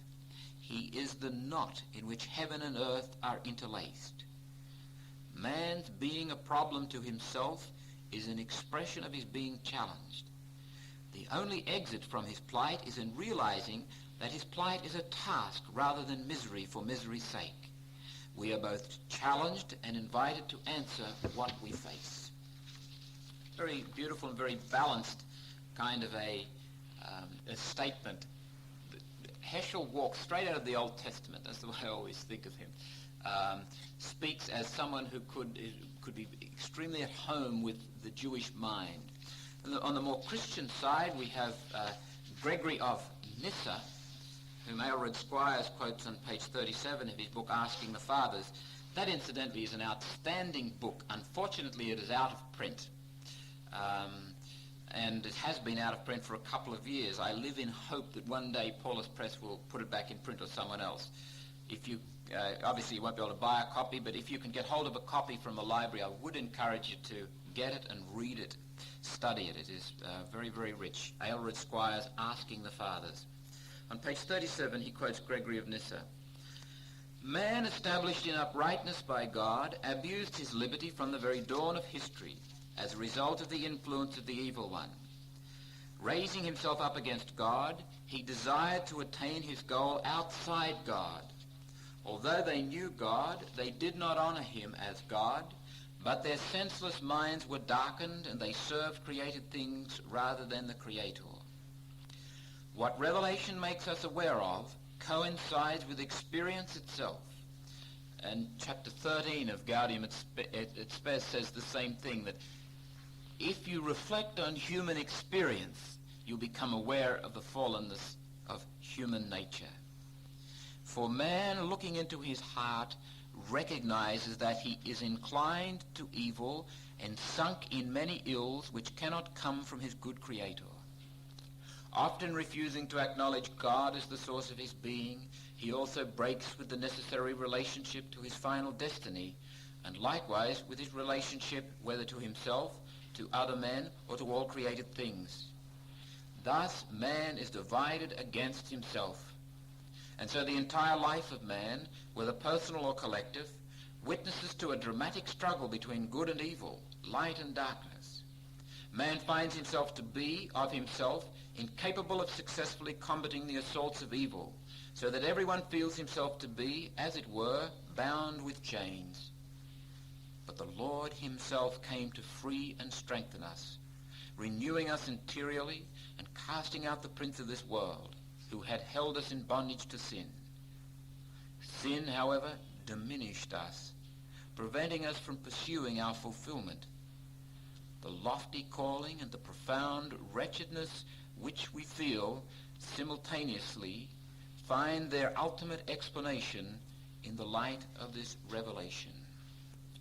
And Aylward Squire goes on to comment, apropos of that our life formation doesn't happen automatically. It is a project, it is a task, it is a work, something that we have emphasized all along, and it is a work that includes the whole person. St. Thomas Aquinas, in the first part of the second part, question 82, article 41, reply to objection 1, writing on this whole question of the fallenness of human beings, says, when the tie or original uprightness by which all the powers of the soul were held in order is dissolved, each power has an inclination to its private movement, and the stronger the power is, the more potent the inclination. It happens further that certain powers are stronger in one person than in another, on account of bodily constitution. Fairly simple, straightforward statement, but an important one to remember when it comes to addressing the issues of life formation. That the powers, the needs, the energies of life do not automatically work in an integrated way. Sexuality is sexuality. Sexuality doesn't stop and consider its relationship with the other dimensions of the person. Sexuality just does what God made it to do. And then it is up to us to work with that, listen to that, and integrate it along with our other needs and so forth. This raises a very interesting question. Freud spoke of the pleasure principle, but he also spoke of the reality principle. And coming to terms with life is about setting up that tension and leaving that in tension. So life formation is as much about saying yes as it is about saying no. Living graciously and humbly with no's is as important as living with yeses in life. To think that life formation can go on only by saying yes all the time, and you can see what disasters this brings to children when all the time they never get any no. They never get any friction against which they can struggle. They never get any disciplined presence. They grow up very anxious, disoriented people. We must learn to say no to ourselves. That is a healthy part of life formation. No is okay. A few practical points. The first one arising out of that comment by St. Thomas. Human life formation doesn't automatically happen. It is a work. We must get that firmly entrenched in our psyche, in our consciousness. You cannot just go about life and think that life formation, your development as a human being, is going to happen. You have to work at it. You have to come to the Aquinas Academy and study. You have to read. You have to talk with people. You have to reflect. You have to do things. Otherwise, you can go on working, playing, begetting children, etc., and never really grow up within yourself. That deeper life formation process is never attended to. It is a work. It must be engaged in as a work. It must be performed as a work. It is a responsibility. It is a call to work. The second practical point in this work, both the extreme of denial of our fallenness and the extreme of exaggeration of our fallenness are deformative. In the first place, denial of our fallenness begets a kind of a naive romantic optimism, the kind of mood that was so characteristic of the 1960s, where young people thought that anybody over 30 was old hat, they were too entrenched. We've got to create a whole new world where people love each other and they'll get on real well with each other. And you had that most idiotic of songs came out by John Lennon, was very, very popular, significantly enough, called Imagine. Imagine a world where there's no religion, there's no politics, nothing to live or die for, just bland nothingness. Just failure to acknowledge that human beings are fallen. I keep stressing this fallenness. You might say, well, why didn't you orient the talk more positively and say on the goodness of the human person? Because psychologically, it is far more difficult and far more necessary to come to terms with your finitude, your limitations, your brokenness, than it is to come to terms with your goodness, the well-rounded possibilities. And if you can get a balanced view of the limitations of life, the fallenness of human existence, and what that begets, then so much else falls into place. At the other end of the scale, you have the extreme of overemphasis on the fall, denigration of the human person. Preaching becomes focused on hell, fire, and brimstone. And I recall a homily that I heard from one of my own confreres, who shall remain anonymous, but he was an older man and not renowned for giving real insightful homilies. But this day I was sitting in the side chapel at St. Patrick's. It was the novena being given, and the man in question was giving the homily. And he started off using an example, and he said, I was walking across the harbour bridge the other night, and he said, have you ever noticed how the street lights, when you look at them close up, they're all grimy and dirty and there's cobwebs all over them. They really don't look very nice. But as I walked across the bridge and I looked out over the city, I could see this magnificent array of lights, and it was like a jewel box. It was fantastic how marvelous those lights looked like from a distance.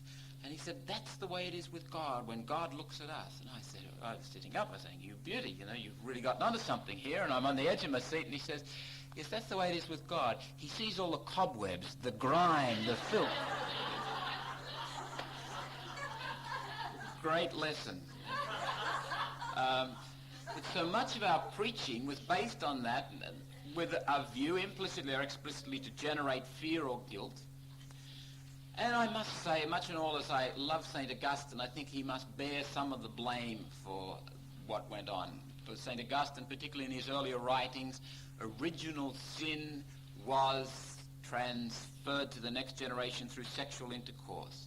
Therefore, sexual intercourse, it was a permissible sin, but a sin nonetheless.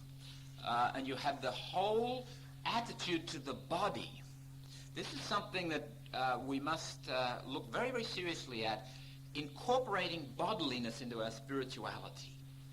We are not at home in, a lot of it's to do with Jansenism, the influence of Manichaeism and Cartesian dualism and so forth. Westerners typically are not at home with their bodies. But within our Christian tradition, we've had an extra weight to bear because of the denigration of the body, which I think is very much associated with a whole misunderstanding and exaggeration of the fallenness of the human person. The body becomes a burden. There is a hymn in the New Office, which I think is heretical. It's beautiful for a couple of verses, and then it says something like, Lord, protect me from my body which craves to sin. I don't know about your body, but my body doesn't crave to sin. It just does what God made it to do. My body doesn't crave to sin. My body can't sin. Sin and virtue are functions of freedom, are functions of choice, are functions of human consciousness. There's nothing wrong with the body per se, morally. That's a difficult message for us to get through into our heads, because a lot of spirituality has come down to spirit versus matter. Spirituality is about the spirit fighting against matter, the body, you know, sort of get on top of it, control it, willpower. And in that kind of an environment, neurosis becomes a very logical and obvious and predictable conclusion. And no wonder a man like Nathaniel Brandon, in this very fine little book, The Disowned Self, could make a comment about original sin which is partly true and partly false. But presumably Brandon, from the way he writes, is a very honest scientist, a person who deals with people in trouble and in need of help. So, but he's met a lot of people who've been hurt by this kind of attitude. He says it is an attitude, that's the attitude of self-acceptance.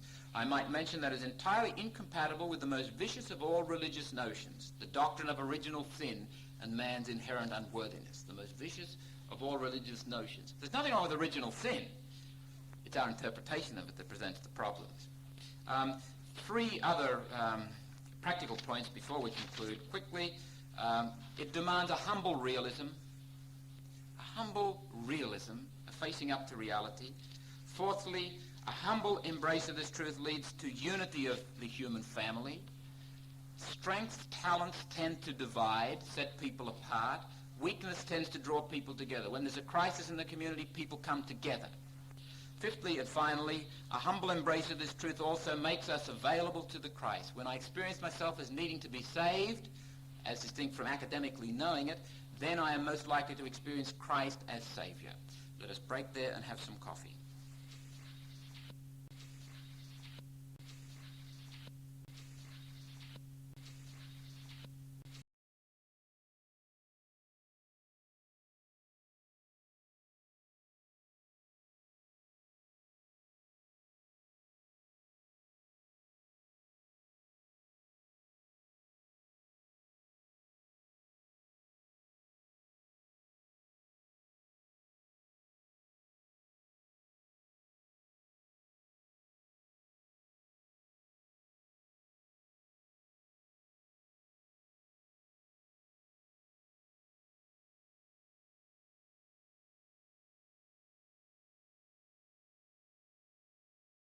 Now look at two particular manifestations of the fallenness of human life formation.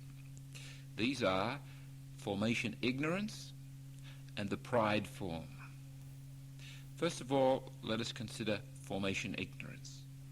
Formation ignorance, or the ignorance of the ultimate answers to the ultimate questions of life formation, occurs at two particular levels: at the universal, general level, and at the particular individual level. Let us begin by considering formation ignorance as it manifests itself on the universal, general level. We cannot find all the answers. We cannot get it together. That is formation ignorance on an individual scale. Now, this has a very practical spin-off. If I am firmly and humbly in possession of that truth, then I'm ignorant. I'm ultimately ignorant of what makes the world go round, of what makes human beings be human. I, as a parent, when I come to my children, I won't come to them deceptively as one who's got all the answers.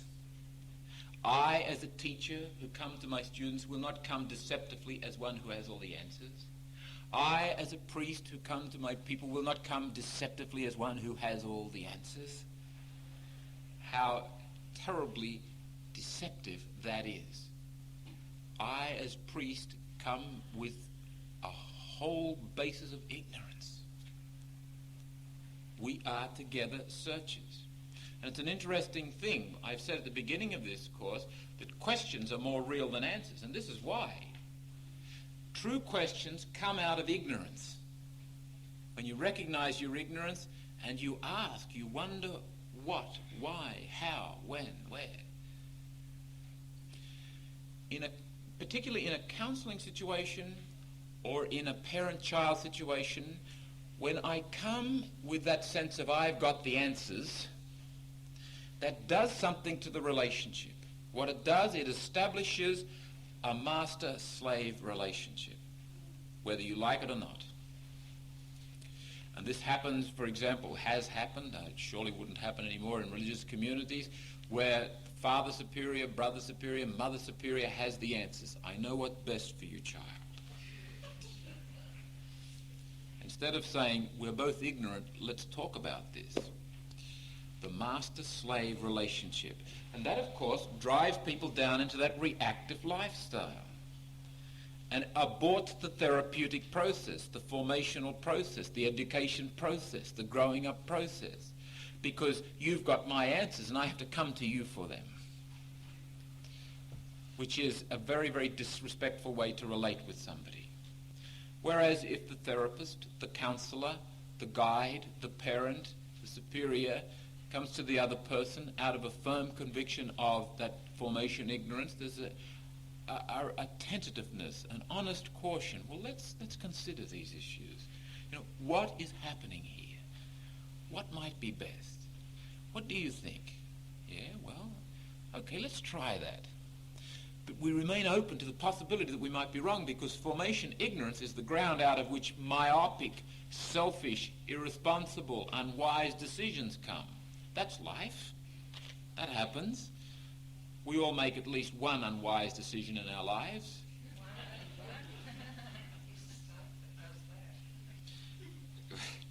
Maybe. It's impossible to know all the answers. A humble respect for and acknowledgement of our ignorance is called for. This ignorance demands a humble pursuit of self-awareness, that we work at trying to know ourselves and not simply say, well, I'm ignorant of myself, that's it, end of. That is a very irresponsible way to act.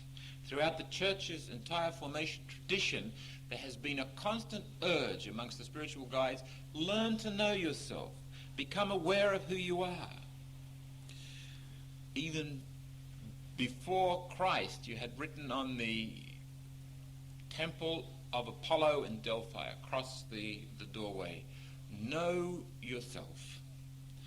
And what that was a call to self-knowledge so that human beings would recognize that they were human and not gods. It's a call to humility. And throughout the spiritual guides also, you'll find a constant harmony between truth and humility.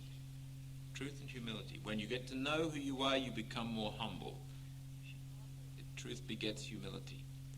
The fathers of the Church took up that Greek maxim, especially St. Augustine writing in his treatise on the Trinity. Why is it that it is enjoined upon the soul that it should know itself? I suppose that it may consider itself and live according to its nature. And Gregory Nazianzen echoes the same thing. John Henry Newman, in his Grammar of Assent, pages 272, 273, writes in the same vein. He doesn't talk about self-awareness, but talks about becoming who you are, living with the finite facts, getting to know what they are, working with them, and living with them as they are. I am what I am, or I am nothing. I cannot think, reflect, or judge about my being without starting from the very point which I aim at concluding. My ideas are all assumptions, and I am ever moving in a circle. I cannot avoid being sufficient for myself, for I cannot make myself anything else, and to change me is to destroy me. If I do not use myself, I have no other self to use. My only business is to ascertain what I am in order to put it to use. It is enough for the proof of the value and authority of any function which I possess to be able to pronounce that it is natural.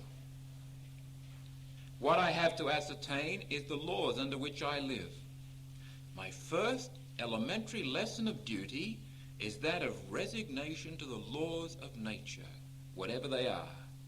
My first disobedience is to be impatient at what I am and to indulge in ambitious aspiration after what I cannot be, to cherish a distrust of my powers, and to desire to change laws which are identical with myself.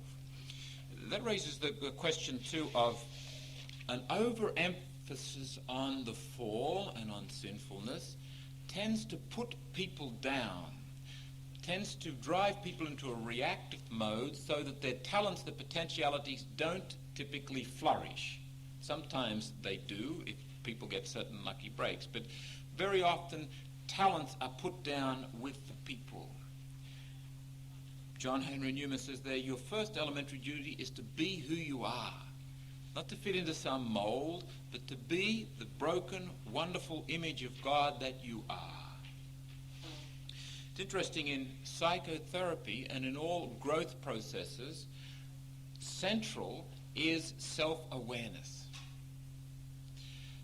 There's an interesting book published about 10, 12 years ago by a fellow named Freire, F-R-E-I-R-E, called Pedagogy of the Oppressed, and gets back to this question of South America. And in it he coined the phrase conscientization. That is, bringing into awareness, form discussion groups, he says. Get the people to meet. Get the people to talk about their experience so that they become aware of what is happening. And until they are aware of what is happening, they won't be able to act on it. Or they won't be able to act constructively and imaginatively. Needless to say, Paulo Freire came in for a lot of criticism and I think was actually thrown out of his country, which was Peru or Colombia or one of those, I'm not sure which. But if there's going to be any social change, if there's going to be any renewal in the church, if there's going to be any renewal in religious life, if there's going to be any renewal in family groups or subgroups within society, there has to be a conscientization process. There has to be a self-awareness process. People have to become aware of what is happening, what is going on here, what are the limitations, what forces are operating, what roles are being played, what rules are being instituted, what are the directives, what is happening. Self-awareness and pursuing it avidly and assiduously is not only an important part of life, it's an essential part of life. When people cease to be aware and question what is happening, then they slip comfortably into complacent modes of existence. Then they become manipulable. Then they become vulnerable to the dictatorial, authoritarian power mongers. Self-awareness, both for your own personal growth, life formation, and for the life formation of groups is absolutely essential. Some of the traditional ways the Christian formation tradition has encouraged for growing self-awareness are worth considering. The first one is, of long standing, is the notion of embedding your life within the sacred scriptures, within the Word. Let the Word permeate your life. And as early as the 3rd and 4th centuries, they developed the notion of learning the scriptures off by heart and saying them as you did your work, or the beggars could quite reasonably expect to be paid if they stood in the marketplace and sang the psalms. That was a good work to do that, because that contributed something to society. And Benedict, certainly coming into the 6th century, had his monks doing that kind of a thing. Take a word or a phrase and chew it over. And that has remained more or less, though somewhat less in the last 400 years, because the Protestants got onto it and we couldn't afford to do anything the Protestants were doing. But the notion of the Word has been at least implicitly, theoretically there. We're rediscovering it. And an interesting discovery for many Catholics is that in the traditional church, right up into the medieval times, the Word has the same symbolic value as representing Christ as the Eucharist does. That it is just as reasonable to genuflect before the Gospels as it is to genuflect before the tabernacle. That it is just as reasonable to have a sanctuary lamp over the book of the Gospels as it is to have a sanctuary lamp over the tabernacle. In fact, in the earlier churches, the book was the presence of Christ in the community, the book of the Gospels. The tabernacle, the reservation of the Eucharist was off to the side, and that was there in case someone got sick. People would wear around their necks passages from Scripture as a protective kind of a thing. It wasn't until the medieval times that processions of the Blessed Sacrament began to take place. Before that, the processions carried the Word. That's a whole new unlearning and learning process Catholics have to undergo there. However, that allowing the Word of God. And incidentally, if you want to look at the Church's teaching on that, I'd suggest you go to the Church's document on divine revelation as promulgated in the Second Vatican Council. They say it is from Word and Eucharist. They have an equality. Okay, listening to the Word is a way of promoting self-awareness. You begin to experience yourself in the context of God's saving revelation. Closely related to that is the second practice the Church has always encouraged, that of meditation. And the word meditation has some strange overtones for us, because meditation over the last 300 to 400 years has been typically discursive meditation. Meditation cerebrally done, intellectually pursued, a la the distorted Ignatius of Loyola. Thomas Keating, the former abbot of Spencer, Massachusetts, the Trappist there, wrote an article in America about 5 years ago in which he argues that over those 400 years the Church has really stifled contemplation. For example, the two superiors general subsequent to Ignatius of Loyola both forbade Jesuits to contemplate. Now, given the historical context, you've got the heresy of quietism emerging there. They don't want to have any of this business of quietism, which was a rather nasty habit of just sitting back and, as Ronald Knox in one of his books records, one quietist dying and praying that he would go to hell, and just sort of drifting off into nothingness, a real laying down of effort and irresponsibility. And you'll find in the writings of Teresa of Avila, where she's constantly deferring to the senses. She's a shrewd lady. She would say things that were obviously true and then say, but this is all subject to correction afterwards, because people got burnt for making mistakes in those days. But meditation has taken on a very heavy, aloof, cold kind of an intellectual connotation for us within the Church. And again, getting back to that notion of structures, rituals and so forth that serve a relative purpose at a given time in our lives to facilitate the emergence of truth but also protect us. Many people are finding now that the structures of prayer with which they grew up don't serve their purpose anymore. Well, let them go, for goodness sake. Let them go. Don't throw the baby out with the bathwater. Throw away the structure and work to find a new one that is effective. Structures are relative, and we let them go when they no longer serve their protective and facilitative purpose. Perhaps Patricia Carrington, in her very fine book called Freedom in Meditation, she's a psychotherapist and has nothing to do with religion, condemns the Church's approach to meditation as being tension-provoking, because it is too heavily effortful, too cerebral. Perhaps one of the best ways to consider or to develop a new structure is to start by claiming 15 or 20 minutes in your day where you just sit and be still and be quiet. That's all. Think of prayer as a relaxed space. Anthony Bloom calls prayer openness. That's what prayer is, openness.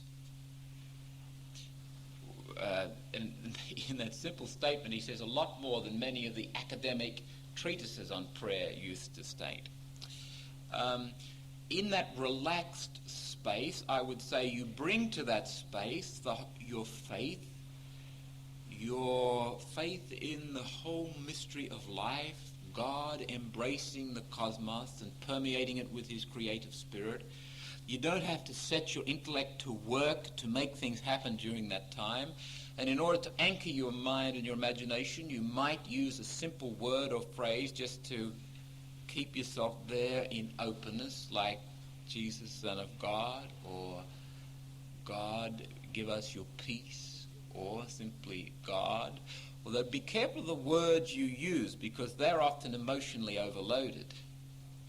E.g., the very word God is emotionally overloaded for people. Jesus might be emotionally overloaded. You might use, I think it would be quite in order to use some harmonious sound to do it, because you bring to it your Christian faith. Words with M's in them have a certain music and harmony about them. And this is basically what Patricia Carrington talks about. I'm not saying that that is the ultimate in Christian prayer. I'm saying that could be a successful technique for you to develop new structures of prayer that are appropriate for you, that you go on from there. Prior to this development of discursive heavy emphasis on discursive meditation, prayer was basically simple. John Cassian in the 5th century spoke about using a word, what we would call, with a trendy name, mantra now, but you just use a word, stay with it, let it draw you out, associated breathing with that, and going down through the Eastern churches, the whole Jesus prayer movement was that you said that, and you kept saying it and saying it and saying it and saying it until it became so much part of you that it just said itself in your heart. And that is prayer. In that tradition of the last 400 years, not only is there an emphasis on the intellect, but there's a tremendous emphasis, predictably enough, on the will. Because if you isolate yourself from that surrender to the mystery and calmly allowing the mystery to overtake you, and you move back and you try to figure things out, so meditation becomes a very intense kind of a searching for points and considering and asking questions and working your way through and then coming up with a colloquy, which incidentally you have to tell Mother Superior about on Thursday morning, and then you make an affective prayer, and then you make a resolution which you examine during partex and so forth. The whole thing is very much, I can see some people frowning there, you weren't brought up on it, but it was a fact. It happened. And it permeated down through the schools and through the sermons and so forth. That then leaves you with a whole network, a predefinition of the way things are supposed to be. And how's it going to happen? Knuckle under, and grit your teeth and have faith and try harder and try harder some more. And a lot of the sermons are, as Father Burke, who's written a very fine little book on homilies, has said, try harder sermons. And a lot of what happened in the confessional was try harder. But I'm being impatient, Father. Well, try harder. Just control yourself. Think of Jesus on the cross and try harder. And really the radical flaw in the whole thing was found in the basic approach to spirituality, which was very intellectual and very willful. Instead of being one of submission to the mystery and participating in the mystery and flowing where the mystery leads, surrendering to the mystery provides the energy and the direction of it all, and I become an energetic cooperator in it. A lot of those other questions don't even begin to emerge. They don't happen. So, there is a chapter which I have recommended before, and I'll recommend again. It's chapter 7 of Van Kaam's book, In Search of Spiritual Identity, on transcendent self-presence. The difference between transcendent self-presence and introspection is an important one. When people try to pursue self-awareness, very easily they can get locked into a process of introspection, sort of a navel-gazing, which is ultimately destructive. And that can especially emerge in a person who has a highly analytical mindset, that life is a problem to be solved rather than a mystery to be lived. That everything that comes your way can be figured out analytically, calculatively, so that you'll go through the whole process of self-awareness analytically and calculatively, and you'll get nowhere, because from the tonsils up, your body knows a little bit, but from the tonsils down, if you're not going to listen to all that, how are you going to know what's happening? How are you going to become self-aware? So introspection can be avoided by maintaining this sense of oneself as part of the total mystery. That my experience of life is an experience of being a participator in a mystery. And an interesting thing happens, and we'll come back to this theme again and again. When I have that conviction of myself as part of a mystery, a total mystery, a massive mystery that is much larger than I am, all else in my life is relativized. We have a tendency to absolutize things in our lives, to exaggerate them. The transcendent perspective helps to relativize, bring things in relation, relative to the transcendent, the overall mystery. So that's a few words about daily meditation. Thirdly, a practical way of fostering self-awareness is the examination of conscience. And this is an interesting one. Conscience is a dirty word these days.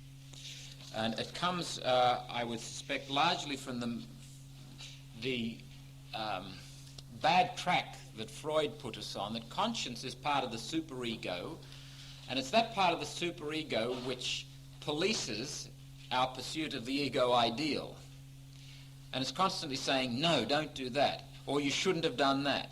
It's a self-accusing kind of an approach to conscience, which you say, well, gosh, if that's all conscience is, why bother about conscience? I think the best thing is to kill it, get rid of it.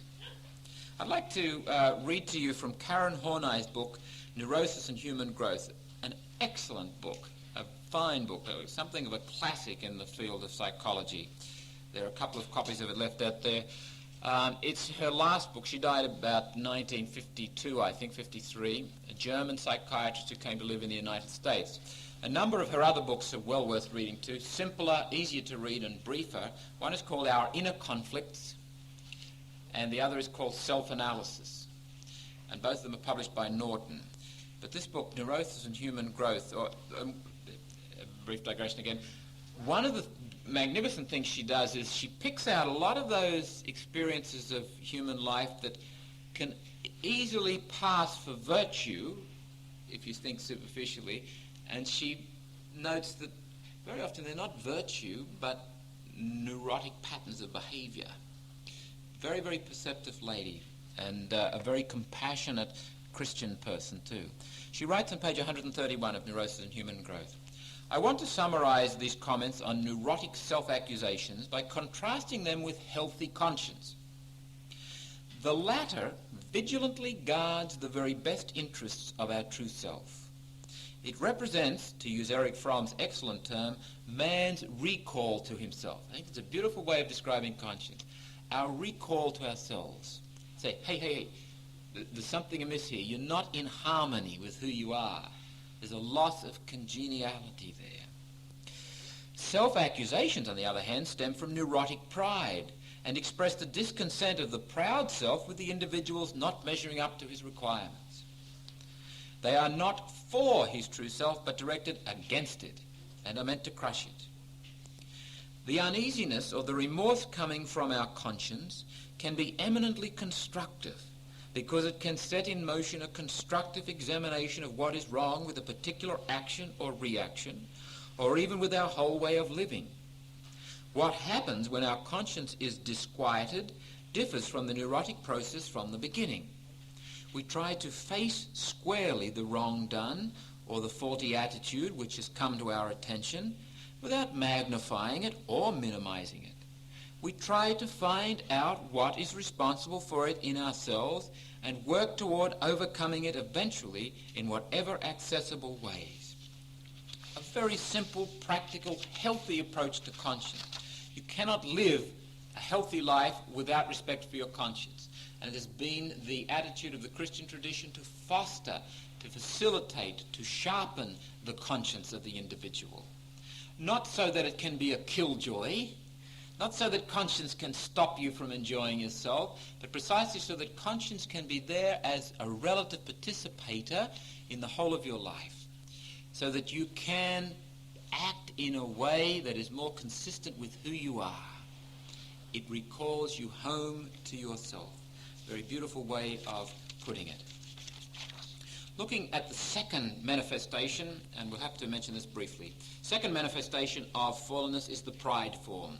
In simple terms, that simply means that there is in each and every one of us an energy or a tendency or a drive to make ourselves the center of the cosmos, to grasp, to cling to attitudes, dispositions, structures which make us secure, which close the world in.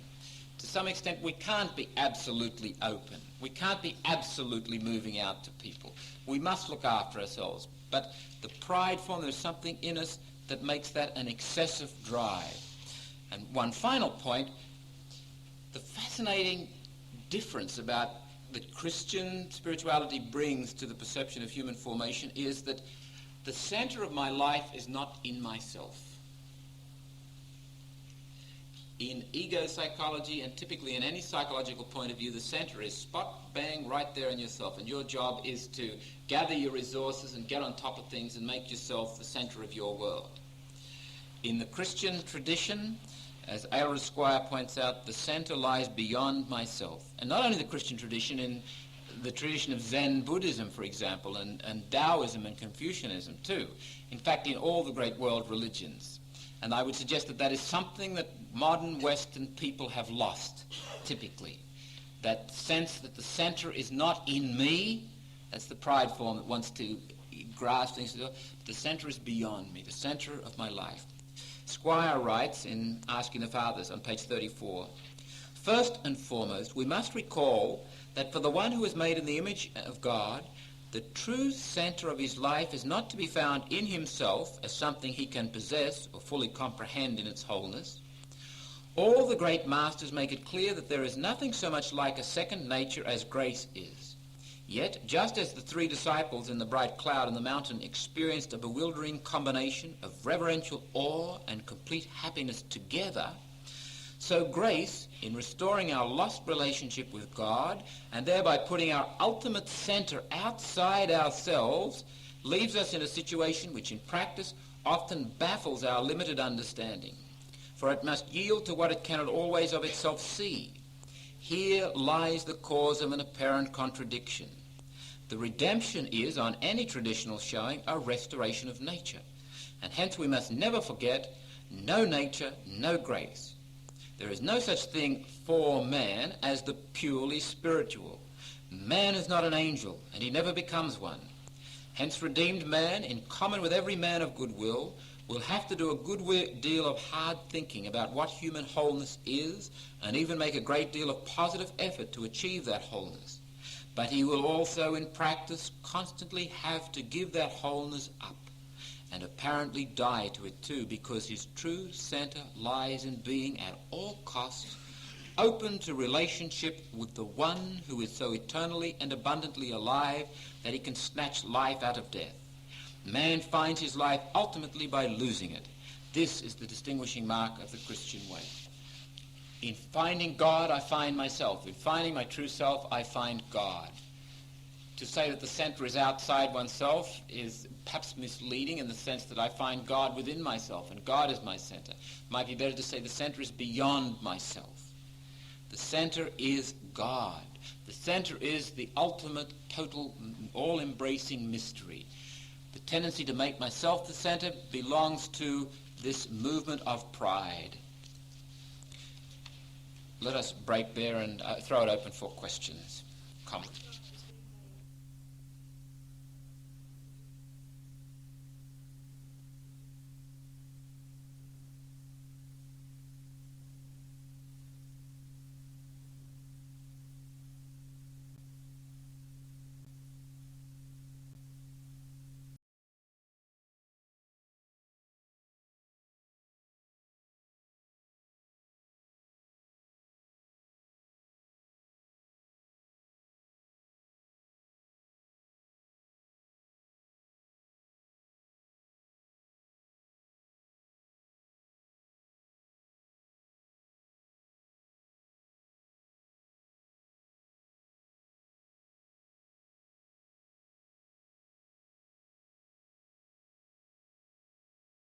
Begin with our meditation from the Gospel of Matthew, chapter 3, verses 13 through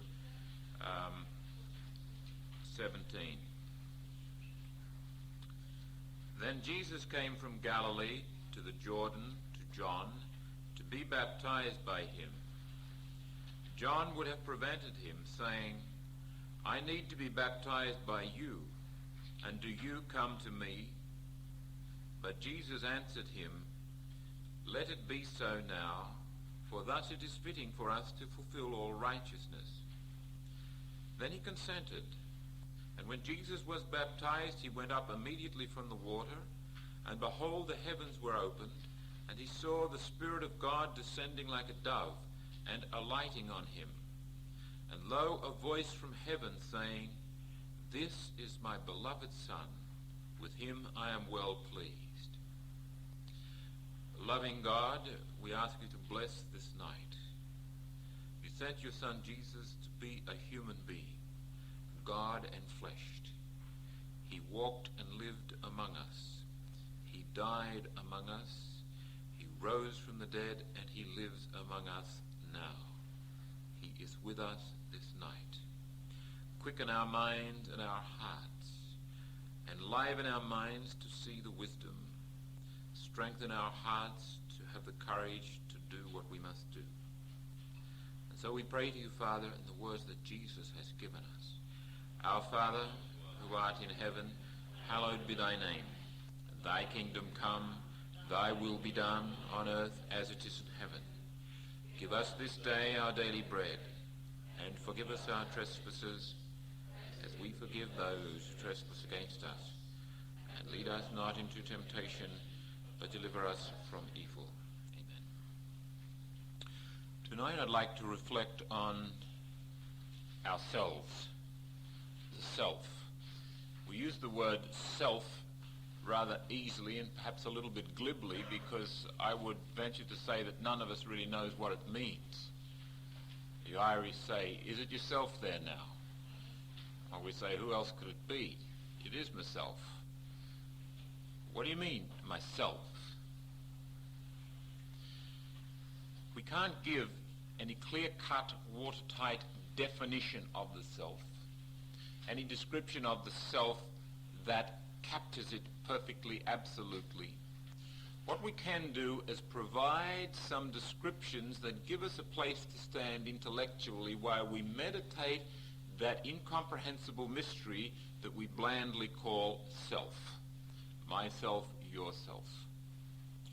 We will use metaphors to provide lookouts from which we survey the horizon.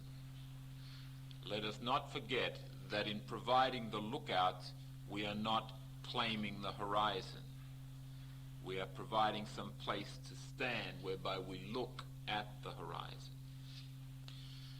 How do we come by these metaphors of the self? We can develop many different kinds. Tonight I would like to take the perspective of the shape that the self takes at various levels. We can talk about the form levels of the self. That you, in various times and places, under various circumstances, take on a certain shape as a human being. And I'm not talking about simply physical shape, although that is part of it. I'm talking about the total shape of your personality, your presence as a human being.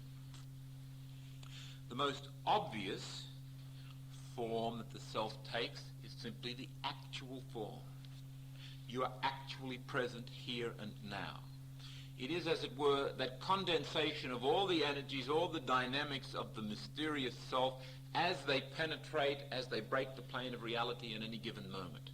You are actually present here and now in your bodily, mental, emotional, spiritual existence.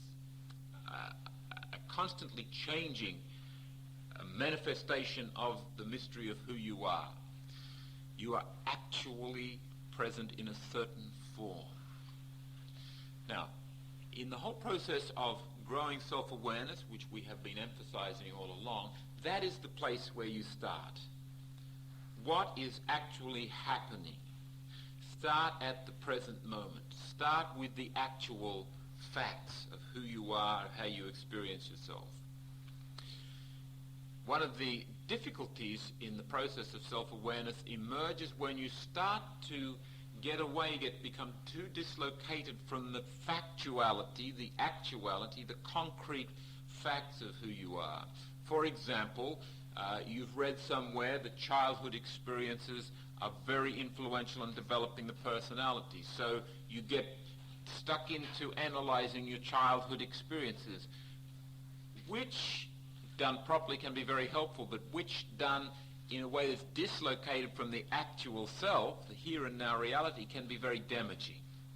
In the whole process of self-awareness and self-knowledge, of listening to the actual self, being present to your actual self, I think a good image is that of the way a bear fishes and the way a spear fisherman fishes. The spear fisherman gets all begoggled and done up in skins and all the rest of it, and goes down and swims in amongst the nooks and crannies of the rocks and so forth, looking for what he can spear.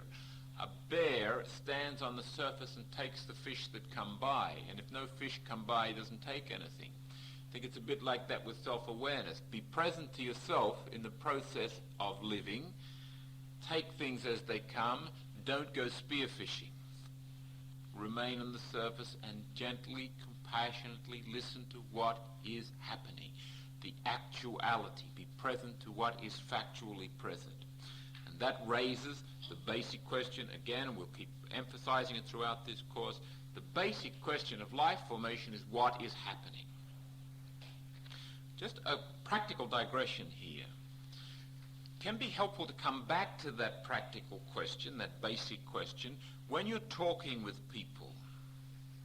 Sometimes we can get into conflict situations with people when we forget that there are two levels at which we operate in a communication. One level is the level of content, that is what we're talking about, apparently or implicitly or explicitly, and the other is the level of process, what is actually happening. I've had experiences in counseling, for example, where I have been completely bewildered by what someone is saying. Now, I have two directions I can go. I can try and enter into the content of that and try to figure out what is happening, and that's quite legitimate. Or I can stop the whole thing there and say, hey, you've lost me. What's happening here? There's something's gone amiss. I've missed out on it. The same thing can happen in ordinary conversation. People can become incredibly sidetracked and start arguing about the most dumb, inane, insane, stupid things because they get caught up in the whole content of the interaction.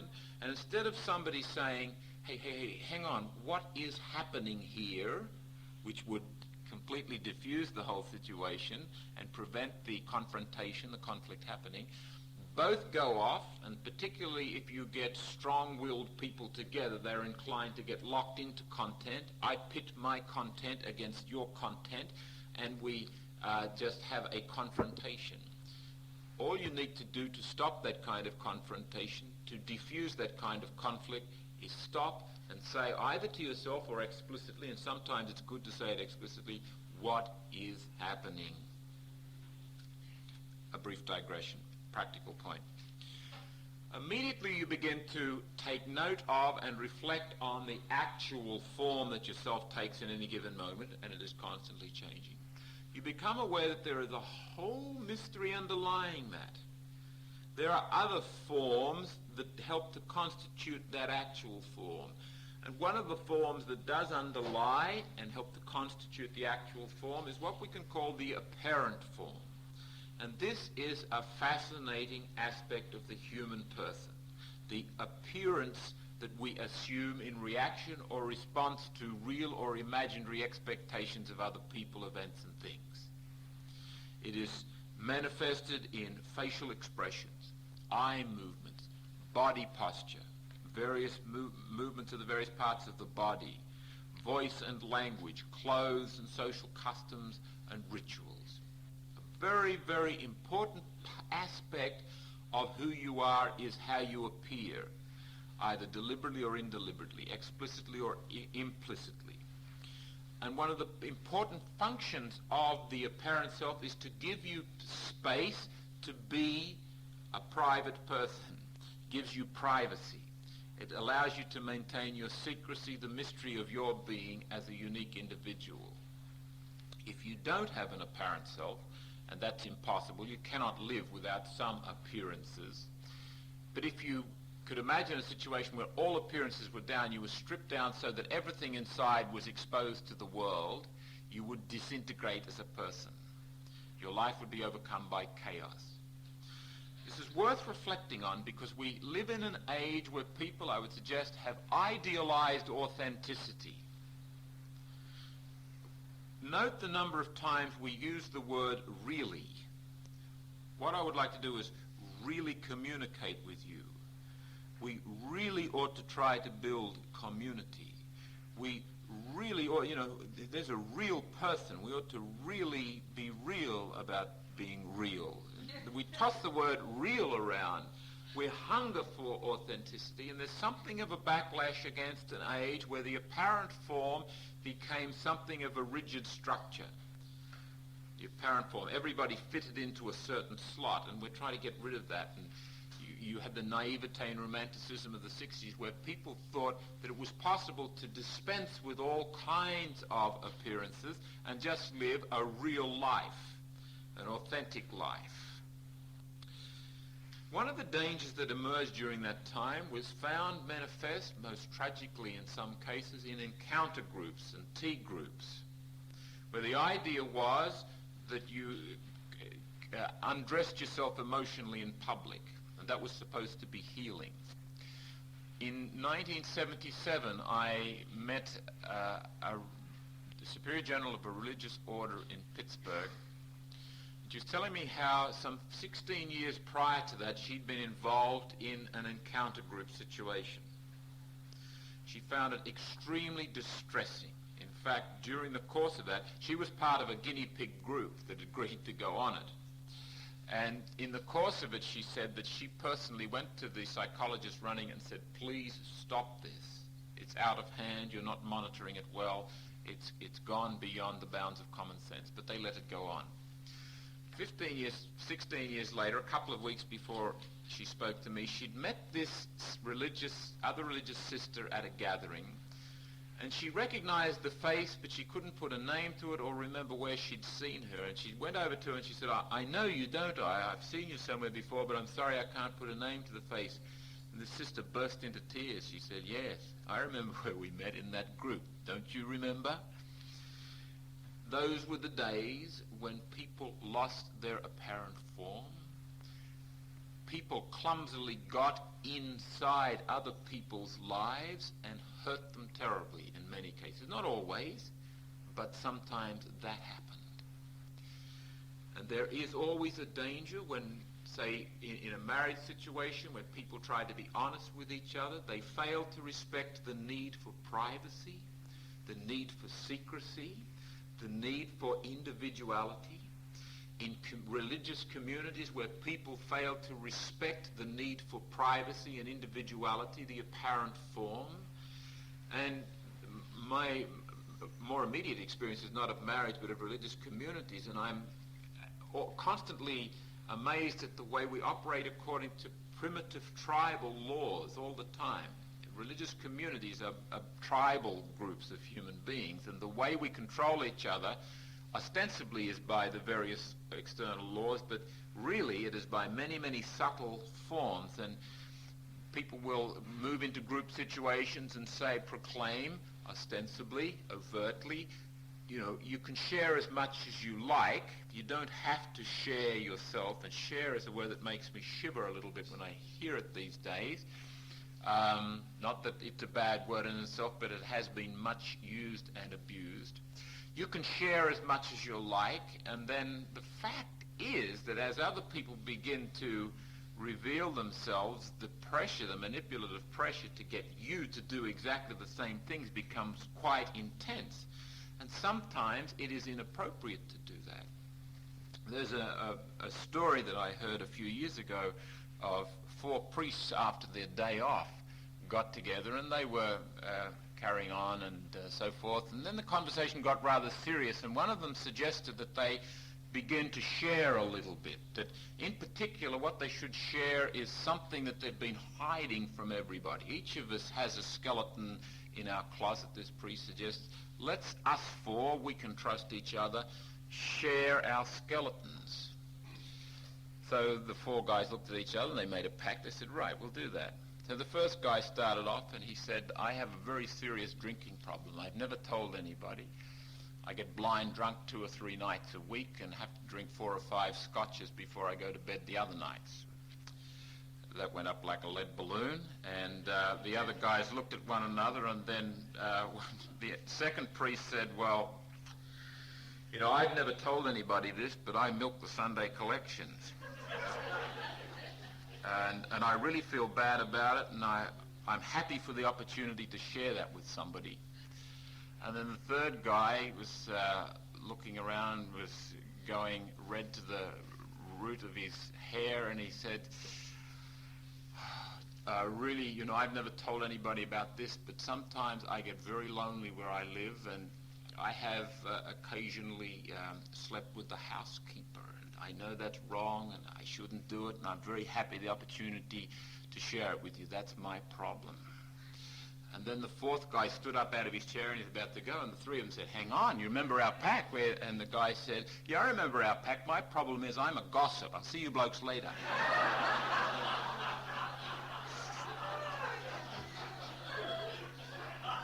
Inappropriate self-revelation. And there is a whole grey area there. At one end of the spectrum, you've got the extremely withdrawn person who just can't relate with other human beings and is perhaps very rigid, very given over to external patterns of behavior and putting on the system. And at the other end, you've got the very fragile person who is emotionally distraught, who wants all the time to be sharing themselves and wants others to do the same thing. And they're very clingy sorts of people, difficult to have around. In between, there's a whole grey area, and in any human relationship situation, it's a matter of painstakingly, respectfully, gradually working out ways and means whereby the two people can come together. The whole business of trust in relationships is closely related with this area of the apparent form. Can I trust you if I remove the apparent form? Can I trust you not to damage me beyond that? Because one of the basic functions of the appearances is to keep my privacy, to keep people out. This is particularly important for people who have privileged access by way of the caring professions, social workers, therapists, counsellors, teachers, doctors, nurses often. You have privileged access to the person beyond the apparent form, either because of the vulnerability of a situation, if a person is grieving or very sick, maybe facing death. For goodness sake, take your responsibility seriously. You are invited in, whether you like it or not, into an area that is most sensitive. You can do a lot of good, but you can also do a lot of harm if you are insensitive, non-compassionate, not gentle. Be aware of the responsibility of that. Another practical point, if you have a problem in life, share it with somebody, but not everybody. Talk to someone, but not everybody. If you talk to a lot of people, and you'll find people like this, they talk compulsively about the problem. They leave themselves fragmented around the neighborhood, pieces of themselves with this person, and they might come to you and talk, and you think, well, that's very, they've really opened themselves up, and then you talk to 6 other people who've done the same thing, and, what's the matter with that person? It is very good to establish human contact beyond the apparent form with at least one person. This is the value of a confidant, a counselor, a good friend, but that can be very damaging if you're too open, if you just spill your guts any chance you get. This whole area of the apparent form is the area of social graces, the area that enables us to carry on social intercourse in a way that is rewarding, satisfying, formative, and fruitful. It is also the area in which people can be fixated. That is, they can place so much emphasis on the apparent form and how things appear that the other aspects of the self is not allowed to take any other form but this one. And people who are particularly prone to that kind of a disease, of fixation in the apparent form, are public figures. People like me, priests, nuns, doctors, teachers, politicians, film stars, well-known sports people. People who have an image to protect, in other words. And there's nothing wrong with that. That's a matter of fact for some people. But it is possible that you start to identify yourself with the apparent form, with the appearance, rather than the reality underneath. And if you start to experience yourself that way, you've got big problems as the image changes, as the role changes, for example. Okay, the apparent form is a fairly superficial manifestation of the mystery that I am. But it is a very real one, a very necessary one, and one that ought to be looked at and deliberately fostered as a relative and flexible part of the human self. Another part at a deeper level is what we might call the current form. C-U-R-R-E-N-T. The current form. The form that yourself takes over a certain period of time, like in childhood, like in adolescence, like in early adulthood, like in middle age, like in old age, etc. Or the form that the self takes during a certain, say, job, or during a certain relationship, a marital relationship, or during a certain phase of one's training or something. It refers to a more or less consistent and coherent set constellation of reactions and responses that develop and are repeated over a certain period of time. Now, there are two dangers here with regard to the current form, that form that the self takes in these times. One is, on the one extreme, the danger of moving on too quickly, or of simply skipping current forms, and that applies particularly to the normal phases of growth like childhood, adolescence, adulthood. The other danger is, again, fixating in a certain current form. Let's consider the notion of skipping current forms. If a child of 12, for example, is forced to be a mother in a family, nobody's fault, that's just a fact, it happens to some of us, then beware of what that means, because probably that child is going to skip adolescence in large measure anyway. That child at 12 suddenly becomes an adult. They put meals on the table, they change nappies, they're getting kids dressed and off to school. And I stress it's nobody's fault. This is the way life is for some people, but notice the impact that it can have if this was your experience. I was talking to my father, for example. He said his generation, most of them lost their early adulthood. Many of them lost their adolescence in the war. They were catapulted into a violent situation, and many of them never quite recovered from that. I think about, there was an article in Time magazine, a series of them, on the children of violence who've grown up in Belfast and knowing nothing but violence. How can you experience the form of childhood when people are throwing hand grenades around the place and where you're taught to hate people? It's kill or be killed, that kind of a process. Same in Israel and Lebanon and Iran and Iraq and maybe El Salvador and a host of other places throughout the world. Kennedy and Heckler, in their psychological investigations of the American priesthood published in 1972, noted significant immaturity amongst many of the priests, no different from a control group of average American men. And Luigi Rulla's research on religious generally would indicate that there's something similar happens with women. But roughly 75 to 80% are in the range from serious psychiatric problems to notable immaturity.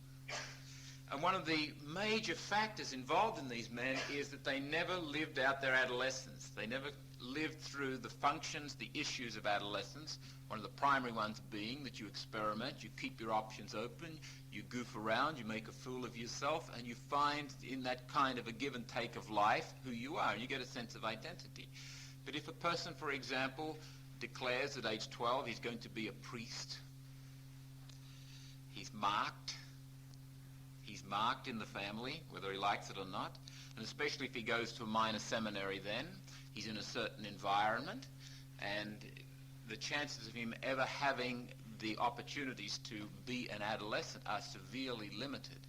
And I wonder sometimes about many of the so-called problems of celibacy with many priests, whether they're not really problems of delayed adolescence. And that's nobody's fault, and that's not blaming anybody. But if we're going to face up to the issues, we've got to know what causes them, and I think that is a significant factor. Another associated problem with regard to skipping or moving on too quickly is settling down too quickly. For example, someone gets married at 19, or somebody makes a life commitment when they're too young, when they've still got a lot of things going on inside them. That can, I mean, you can live with that. That's not the end of your world, but know the cost. Know that you must pay for that. Know that there will be repercussions of doing that. A film that tried to deal with that was Kramer versus Kramer, where a woman gets married, she finds her identity simply in being wife and mother. And then in her late 30s or early 30s, she begins to wonder. There's a lot of unlived experience and she wants to go off and explore. She's faced with a dilemma. Therefore, because she's in a commitment to other human beings, what do I do? Do I remain faithful to that commitment, or do I regard my commitment to myself as more important? The film solved it one way, you might solve it another way. It's a very, very important issue. One which should make us think very, very carefully about advising people on matters of marriage. How old, how mature, not so much how old, but how mature a person is when they get married. I wonder sometimes how many people really get married when they go through the ceremony. I mean, we've got a fairly naive notion that simply because the ceremony is entered into and they're living together and they've got children that they're really married. It's a very, very mature thing. And the same with commitments to celibacy, commitments to priesthood and religious life. It's a very mature thing. Adolescents cannot possibly make that commitment unless they are most extraordinary human beings. So, the problems of current life form and moving on too quickly or skipping out current life forms. The problem of fixation occurs when somebody finds that a certain current life form is very rewarding for them. For example, at school, we might be the school captain and we might be star of the rugby team, and we can organize the end of the year dance, and everybody reckons we're fantastic, and there's a certain euphoria about high school. And then some people never get beyond, it takes them many, many, many, many years ever to grow out of that current form, out of that form of the self. Particularly in Australian society, I think a lot of men have great difficulty outgrowing what is typical of an adolescent boy, that sort of feeling his muscles, that macho kind of a thing. And you'll find men in their 30s and 40s are still heavily dominated by that kind of a perspective, as though they have never quite grown up. Which brings me to another one of my pet hates, telling an adolescent, grow up. I remember I used to hate that when I was an adolescent, and I think the best thing an adolescent can do is to disobey you when you tell them to grow up. Certainly, living with an adolescent, they tend to be goofy, they tend to be silly, they tend to be boorish, they tend to be all sorts of things that aren't pleasant for us mature adults. But that's what it means to be an adolescent, at least in part. And if heavy pressure is applied for them to grow up, that is, leave that part of your life out, please, and get over here where it's much cleaner, less messy, and they might just do it if you're unlucky enough. Beneath that level, that current form, there is something else. You say, okay, well, childhood, adolescence, and so forth, but there's something below that too. There's a whole mystery level of the self there too. And we can talk about the core or the heart of the person, that deeper level that is formed very early in childhood and is more or less enduring for the rest of your life. It involves those sets of attitudes, dispositions, prejudices, fears, learned instincts, likes, dislikes. The deeper movements of the personality, beyond those more superficial changes that pertain to when you were a child or when you were an adolescent or when you were a young adult, etc., but the kinds of patterns that developed early on in life and are more or less enduring. It is fascinating to recognize this area because it is possible to change a person superficially, that is, for a person to change at the current form levels or the apparent form levels, and indeed at the actual form, so that you say, oh, they're a new person. If change hasn't happened at this deeper core form, watch out. I would say that one of the serious deficiencies of traditional formation programs in seminaries and novitiates was precisely that it never addressed this deeper reality of the person. If true human formation is to go on, it must look at that level. I remember a priest who had a very serious nervous breakdown was telling me about his experience in one of the Roman colleges during his seminary days. And whenever he had difficulties, and he obviously did during his seminary time, and went a number of times to the rector and said, "I've got problems, can you help me?" And the rector's response was, "Go away, grow up, be a man, or get out." So problems are dealt with by not dealing with them. The whole business of the seminary and the novitiate was to fit into the system. And then you get all kinds of knapsacks full of undealt with formation issues that must sooner or later come out or overtake a person, plunge them into deep depression, anxiety, guilt, anger at a later date. Somewhere along the line that has to be dealt with. So that the core form, this deeper level, is really the underpinning, the learned patterns of life that are there and very influential on behavior. When the gospel talks about metanoia, repentance, it is aiming at this area, the level of attitudes and dispositions, transformation. That is always, because of its depth, subtle, painstaking, and gradual. Now, I'm going to say something that I think is a good practical thing to keep in mind. Don't overemphasize it. I think beyond a certain point in life, round about somewhere in the region of 35 to 45, it begins to become impossible for there to be any radical restructuring of the core form. That the patterns of life, the deep-seated attitudes and dispositions learned early on, you'll take to the grave with you. Now, does that say that there are no changes possible at this level? Not at all. What it does say is, have modest expectations. Have modest expectations. Let me give you an example. Supposing a man at 50 years of age becomes aware all of a sudden, having read, having studied, having talked with somebody, my God, I have this anxiety neurosis. And I shudder to think of what I've done to my kids, how I've imposed it on them, how I've imprinted it on them. And then goes to a good therapist and enters into therapy and starts to deal with it. I would suggest that most likely what that person is going to come to is not a freedom absolutely from that neurosis, but rather an ability to live with it, so that they can face it, and instead of becoming something that burdens them and controls them, it becomes a source of genuine holiness. It becomes something that reminds them of their need for God. It becomes something that makes them sensitive, compassionate, and gentle. It helps them to become a merciful person. Let us go back 35 years.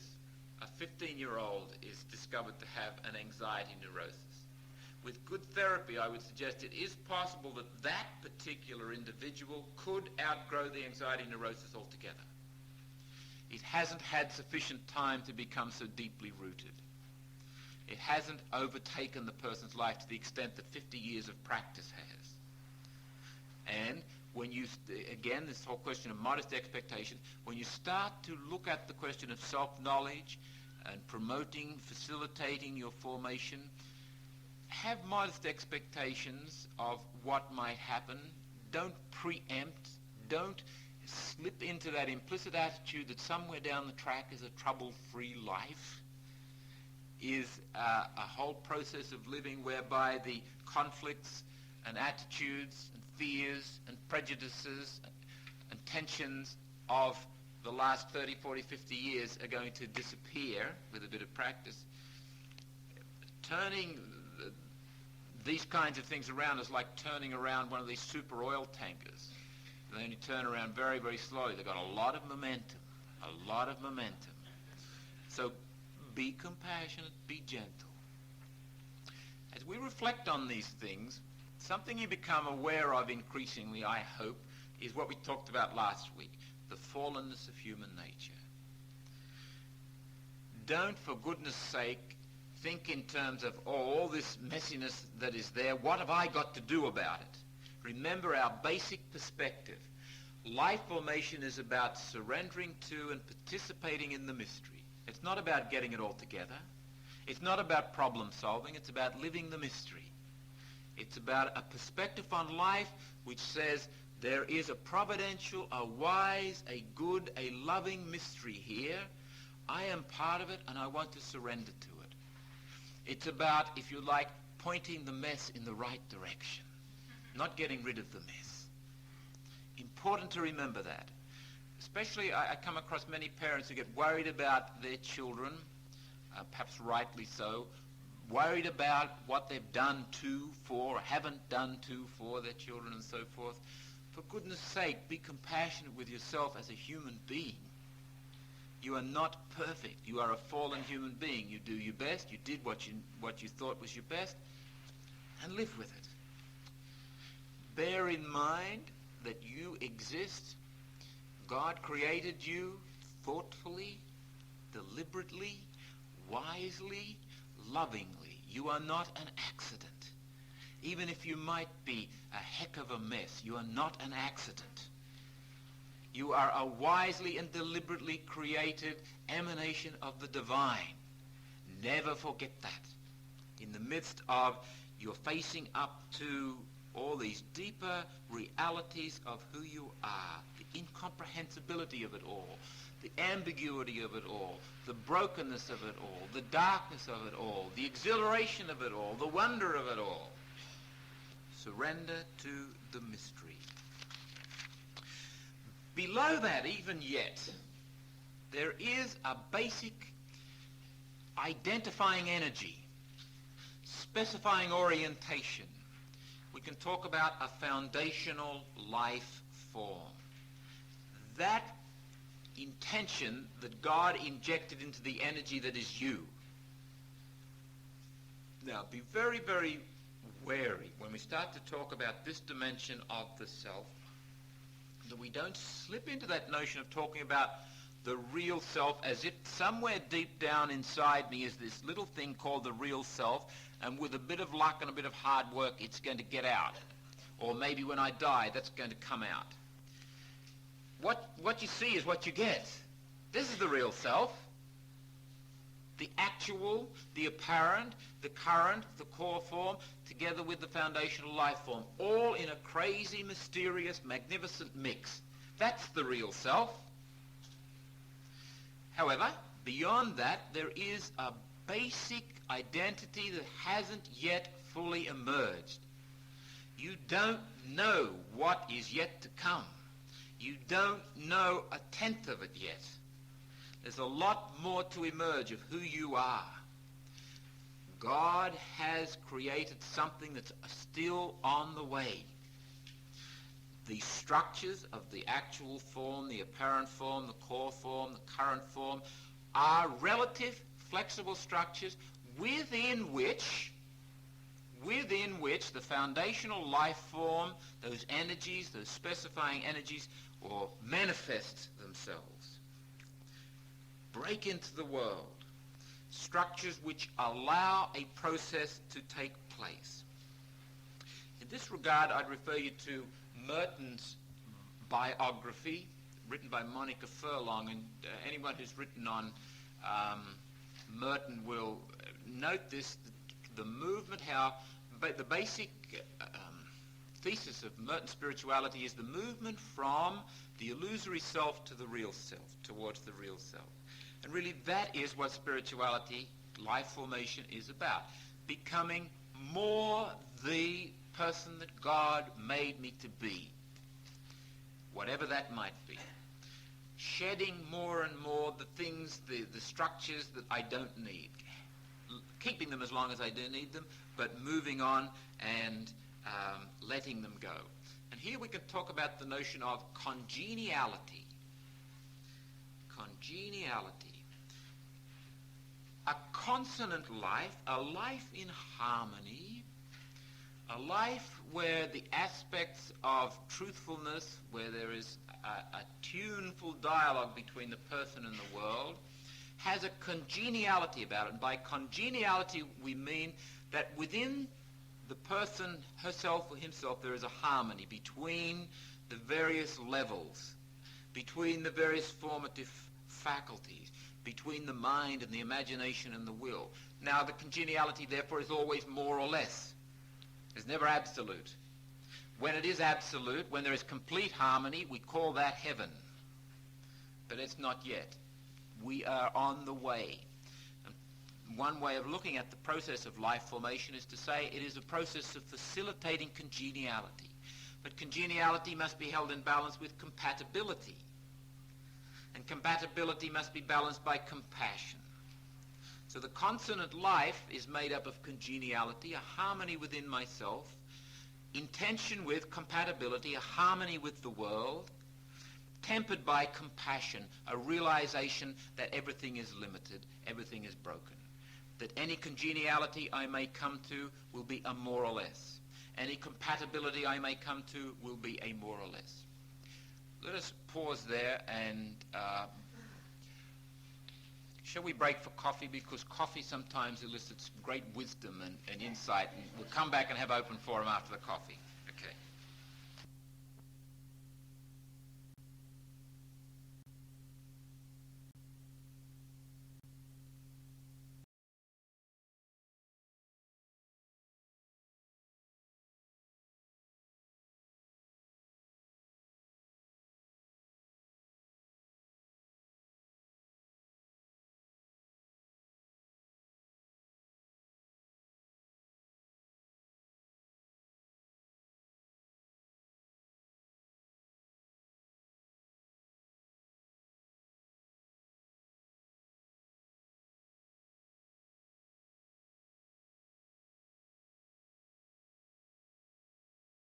Okay, let's proceed with our second topic,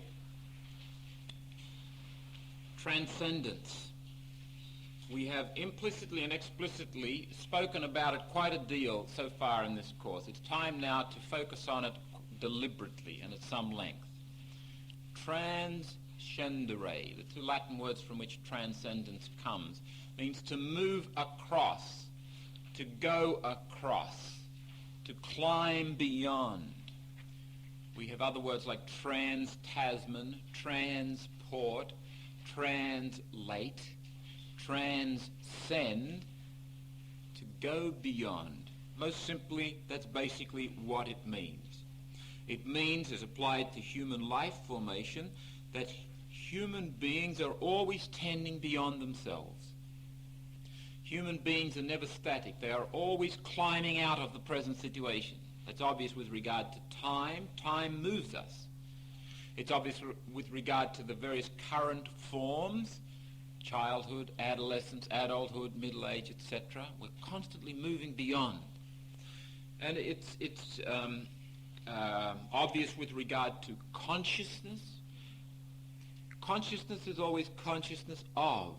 You are in some measure out there where your consciousness is. The object of your consciousness is also where you are. The consciousness takes you out of yourself, beyond yourself. We are all constantly intending. The very word exist, as contemporary philosophers have pointed out, comes from ex sto, to stand out. And in that sense, only human beings exist. We stand outside ourselves, constantly beyond ourselves. We're constantly ahead of ourselves. We project. We have possibilities. We live on those possibilities and anticipations. From a biological point of view, there is an insight here, and I'm reading from a book called Existence, edited by Rollo May, and he's talking about the work, the neurobiological work of Kurt Goldstein.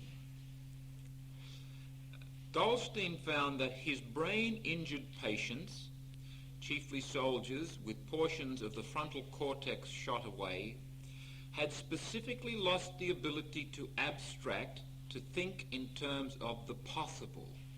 And this is an important part of being human, possibility. When your possibilities go away, so does a measure of your humanness. That's when people's lives cave in, when the possibilities get shrunken. To be able to have possibilities open, possibilities for living, makes for humanity, makes for the emergence and the blossoming of humanity. These men were tied to the immediate concrete situation in which they found themselves. When their closets happened to be in disarray, they were thrown into profound anxiety and disordered behavior. They exhibited compulsive orderliness, which is a way of holding oneself at every moment rigidly to the concrete situation.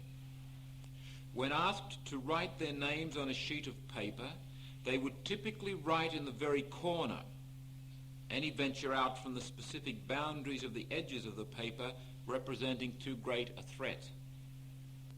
It was as though they were threatened with dissolution of the self unless they remained related at every moment to the immediate situation, as though they could be a self only as the self was bound to the concrete items in space. Goldstein holds that the distinctive capacity of the normal human being is precisely this capacity to abstract, to use symbols, to orient oneself beyond the immediate limits of a given time and space, to think in terms of the possible. The injured or ill patients were characterized by loss of range of possibility.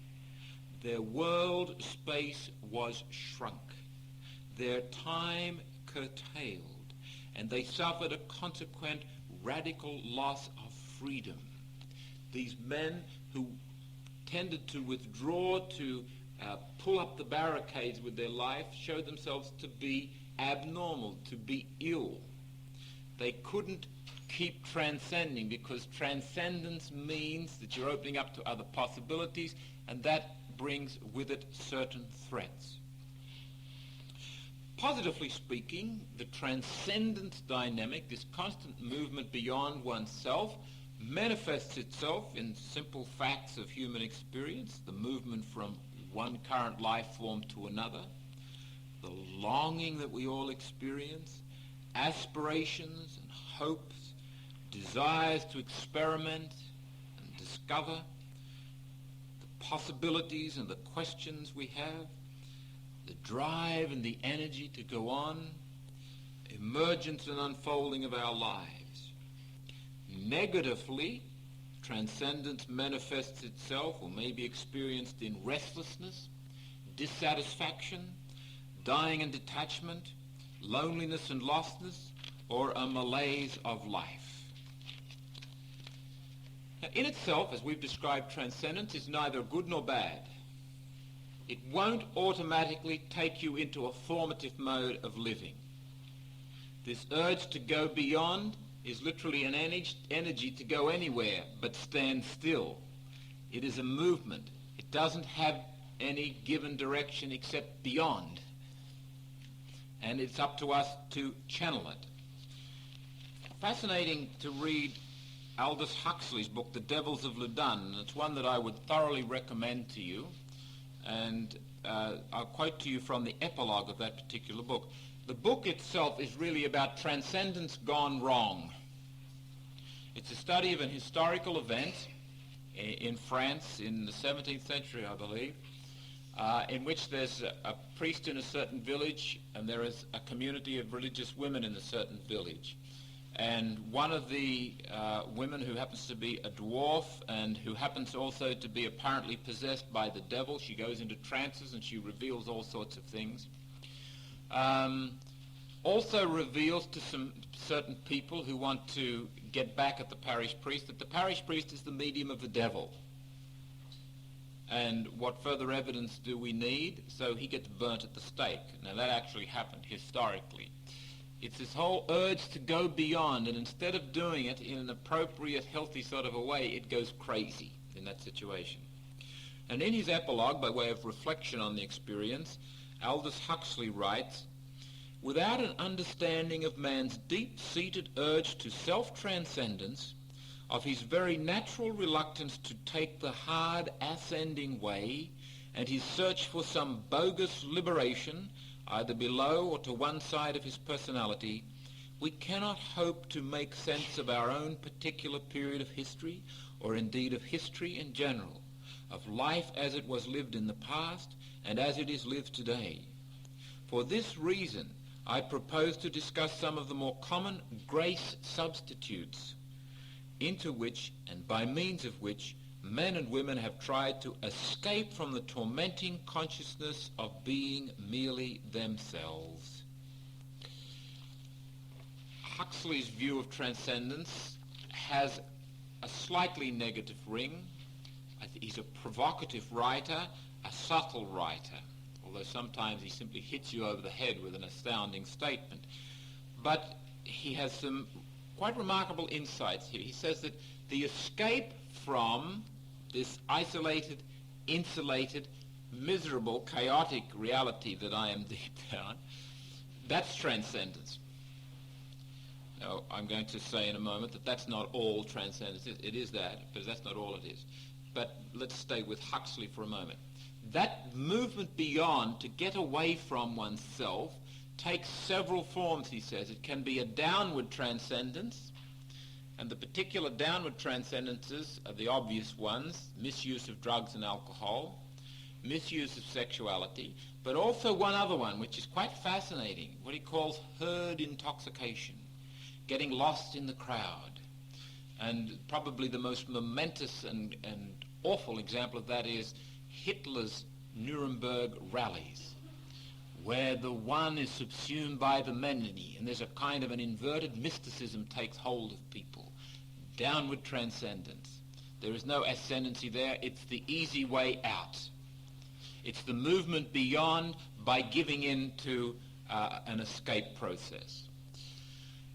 Whilst we're on that particular topic, it might be interesting to reflect on the process of large religious gatherings. What happens when many fervently religious people get together and start to emote, albeit for religious reasons? It is possible, ironically, that some of those religious gatherings can be cases not so much of ascending transcendence, but descending transcendence. If you have ever been part of a crowd, you will understand what Huxley means by herd intoxication. I'll never forget in 1967 being caught up in a crowd at the town hall. There were about 20,000 people there, I guess, protesting against Australia's involvement in Vietnam.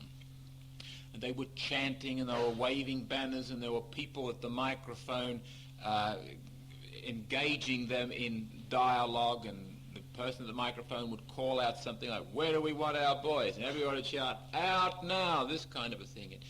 There was a certain vibration, there was a certain mysticism about it all, and everybody was just caught up in it.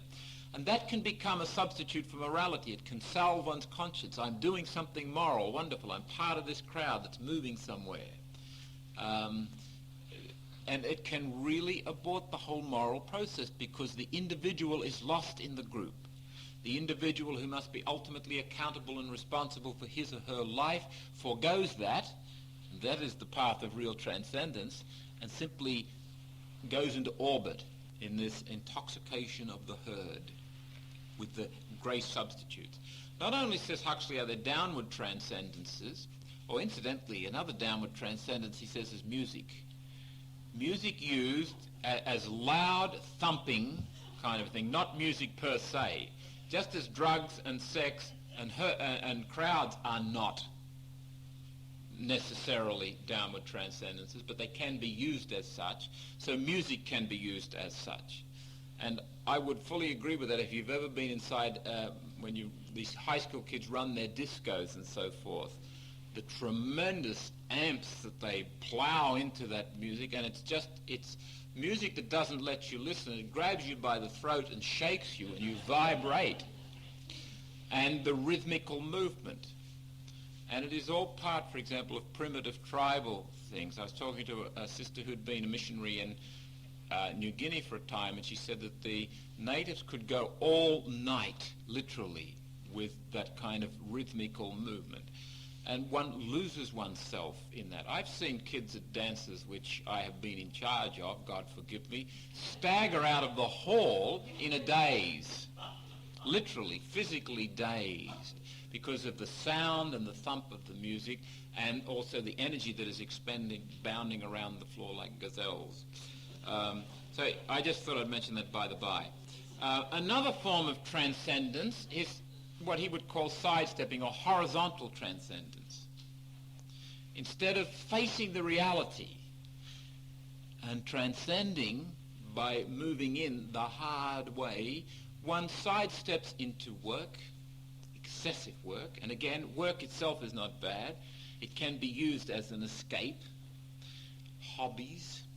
Hobbies themselves are not bad, nor are they bad in the sense to make a strategic withdrawal from life, but when they become absorbing so that they allow me to avoid the reality, the facts of life, then he calls that sideways transcendence.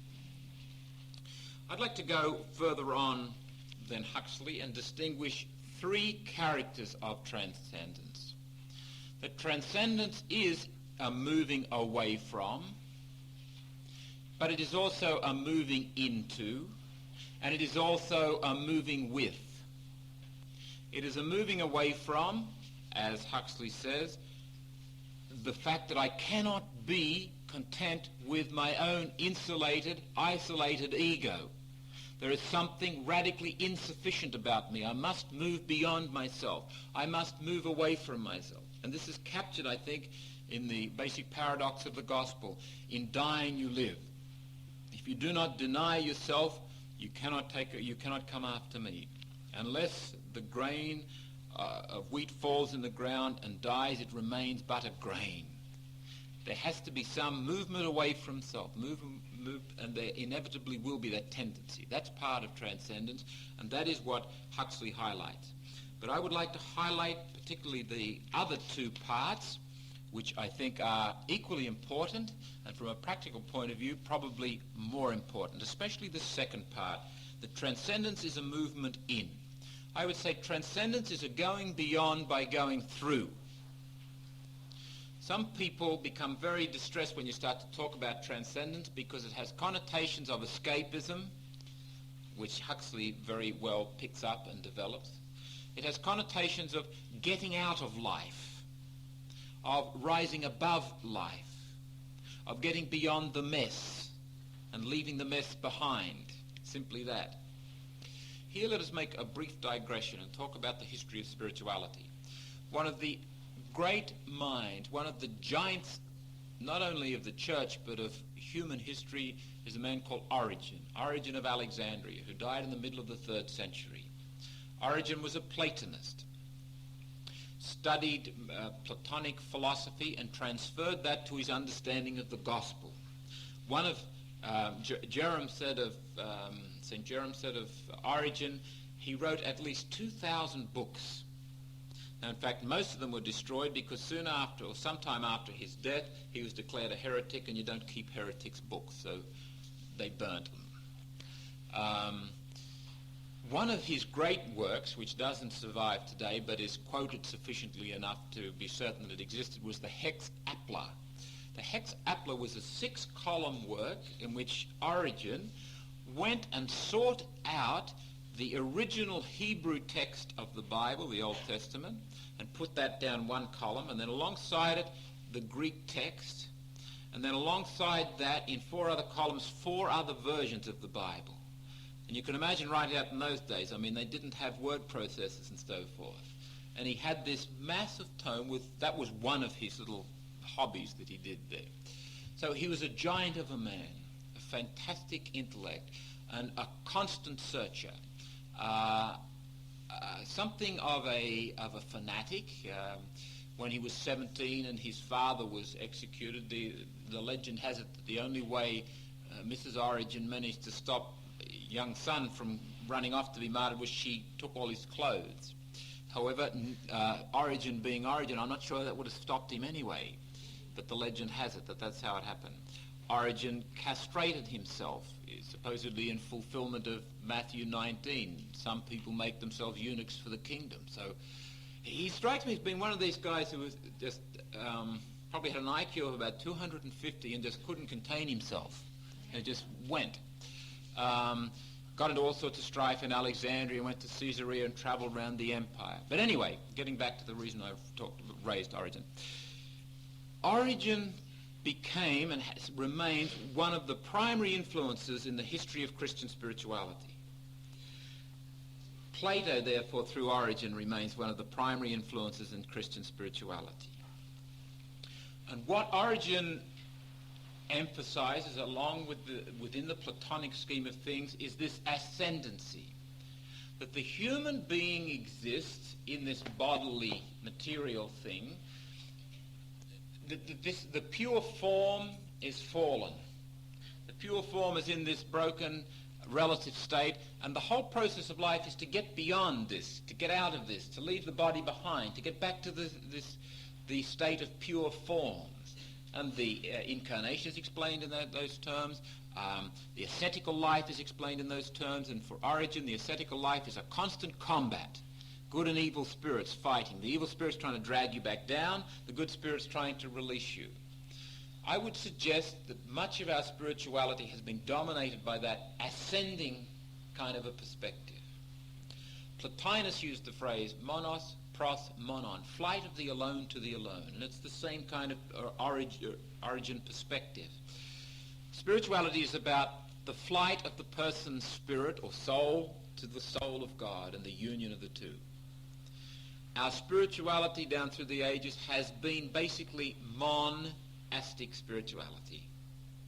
There's nothing wrong with monastic spirituality, except that it's not foundational spirituality. It's a special spirituality, and we're not all called to monastic spirituality. We're not all called to that approach to life. I think one of the great possibilities for us, and I hope we take it up, it's going to take generations to develop it, is to develop a whole other approach to spirituality that takes in the descending aspect. Now, the monks, as a matter of fact, were generally very earthy people. But in terms of articulating their spirituality and formulating it, it was all in terms of the ascending process. And the liturgy was basically that too. And one of the things that is beginning to emerge in the church today, and I think gives great hope, is that people are saying, okay, that's fine, that's part of it. Keep in touch with God. If you lose that sense of the mystery, if you lose that sense of being captured by the mystery, you won't have anything to say to the world anyway. So what's the use of rushing off and being relevant and meaningful in the marketplace if you've lost that ascending dimension to your life? But let's not lose the horizontal or the descending, because that too is part of an incarnational spirituality. God enfleshed, God in humanity, God entering in, kenosis. And Paul, Philippians chapter 2, verse 6 and following. God, Jesus, though he wasn't the form of God, didn't count his equality with God a thing to be grasped, but became man and being more humble yet. And the whole process of that particular hymn, if you listen to it, is an entering in, a going down, a descending. And in the Creed we say, he descended into hell. And it's only when he descends into hell, then he ascends. And that is the way it is with human spirituality. You don't ascend into heaven until you've descended into hell. It would be nice, it would be real pleasant if you could ascend to heaven without going that other route. But that's not the way it is with Christian spirituality. So I raise that not because I think we can just simply dismiss it, stop being monastic and develop another spirit. It's going to take generations. It's in our bones. Make no mistake about that. It's in our bones. It's all the religious orders that I know of have founded their spirituality, their whole approach to life on monasticism. And it's anomalous, really, to have people whose basic thrust is apostolic and moving out, like nurses in hospitaling groups, for example, getting off duty at 11 o'clock at night or 6 in the morning, whatever, and then going and chanting the office. Now, the office is typically something that has emerged within the monastic structure. I'm not saying that is a bad one, but I question it. I put a question mark over it and say, is it the best way for a community to pray now? As a matter of fact, in our community, we do pray the office, and I agree with that, and I'm not wouldn't be for one moment suggesting we abandon it, because it remains for us a credible, useful structure. But if something else more credible and more useful comes up, I won't hesitate to recommend that we drop that in our community, because I think we all the time must look for possibilities, structures that promote and facilitate the life formation process that we find ourselves involved in. Liberation theology, so-called, I think, is a good start in its best form towards discovering the factuality of life and incorporating it into the gospel and living the gospel not simply in terms of ascendancy but also in terms of descending. Okay, back to our major topic. We're talking about transcendence as going in. I'd like to quote to you from William Lynch, Christ and Apollo, The Dimensions of the Literary Imagination, page 7. He says, "We must go through the finite, the limited, the definite, omitting none of it lest we omit some of the potencies of being in the flesh. This does not mean that we should go through it violently, looking for a means to a breakthrough. That would be try to accomplish everything at one stroke. The finite is not itself a generality to be encompassed in one fell swoop. Rather, it contains many shapes and byways and clevernesses and powers and diversities and persons, and we must not go too fast from the many to the one. We waste our time if we try to go around or above or under the definite. We must literally go through it.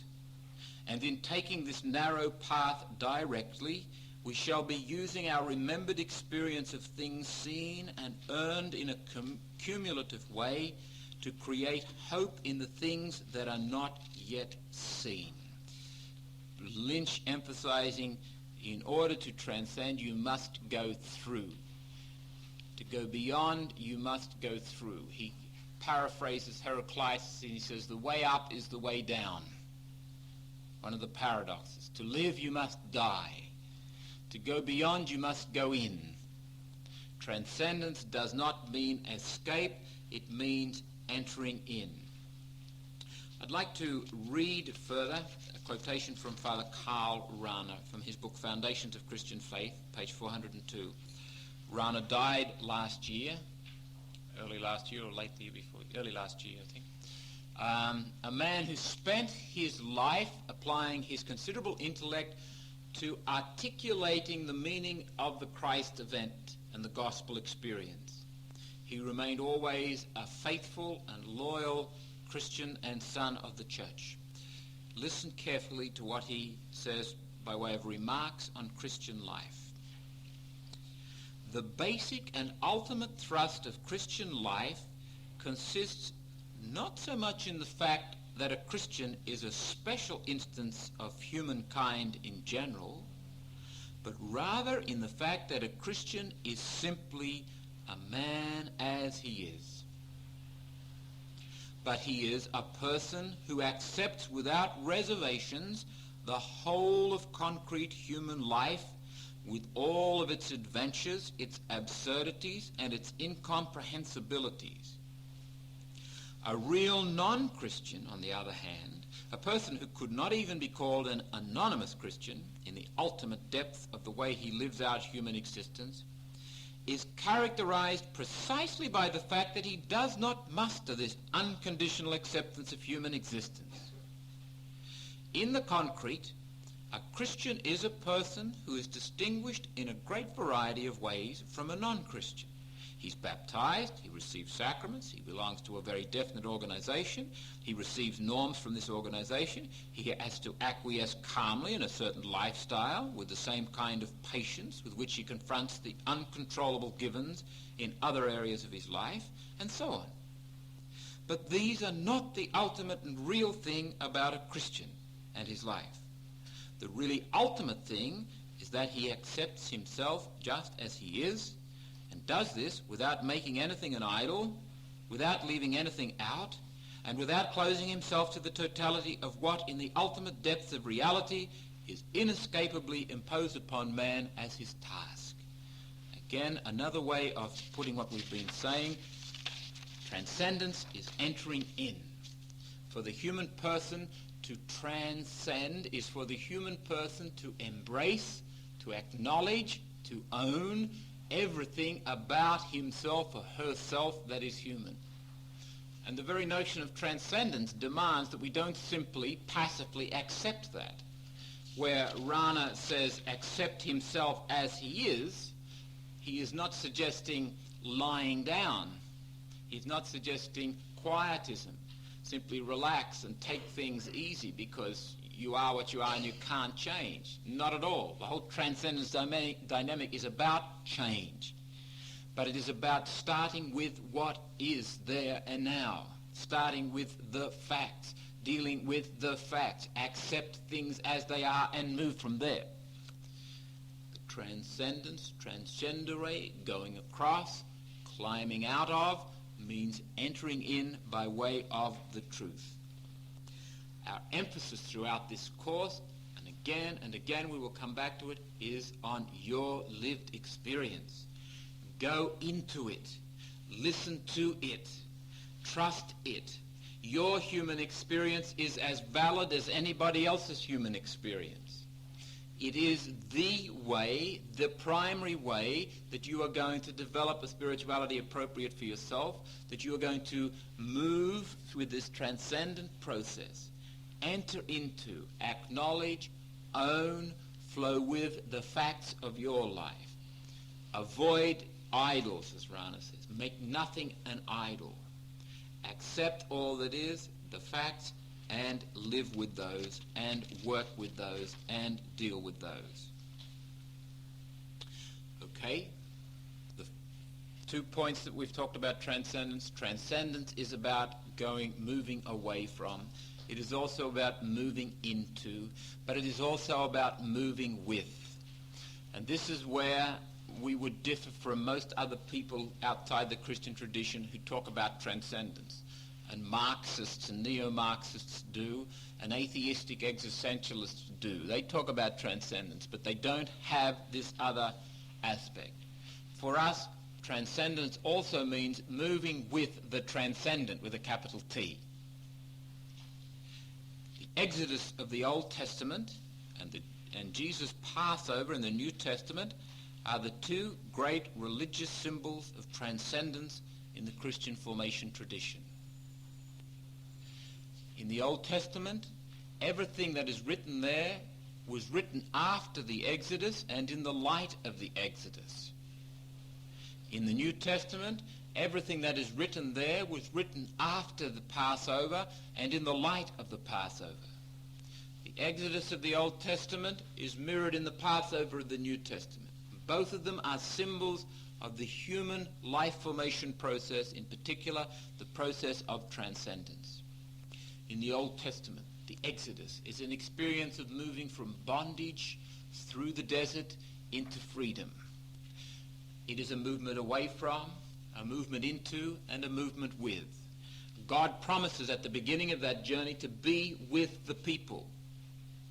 Now, all sorts of problems develop along the way because the people expect God to be present in a certain specific sort of a way, namely with military power, namely with food on the journey, namely with comfort, namely with rules and regulations and with petty gods like the pagans along the way have.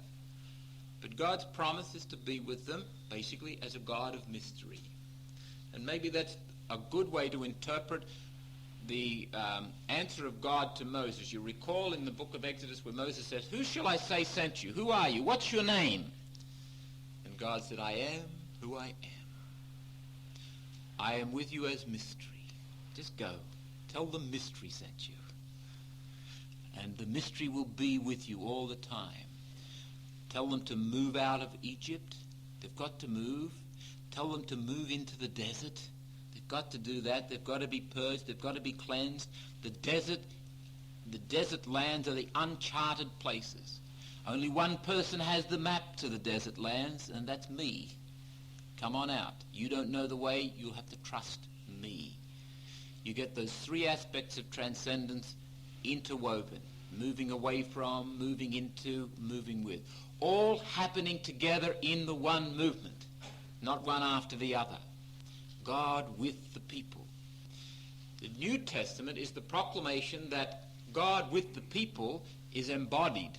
That's the name of Jesus. That means God with us.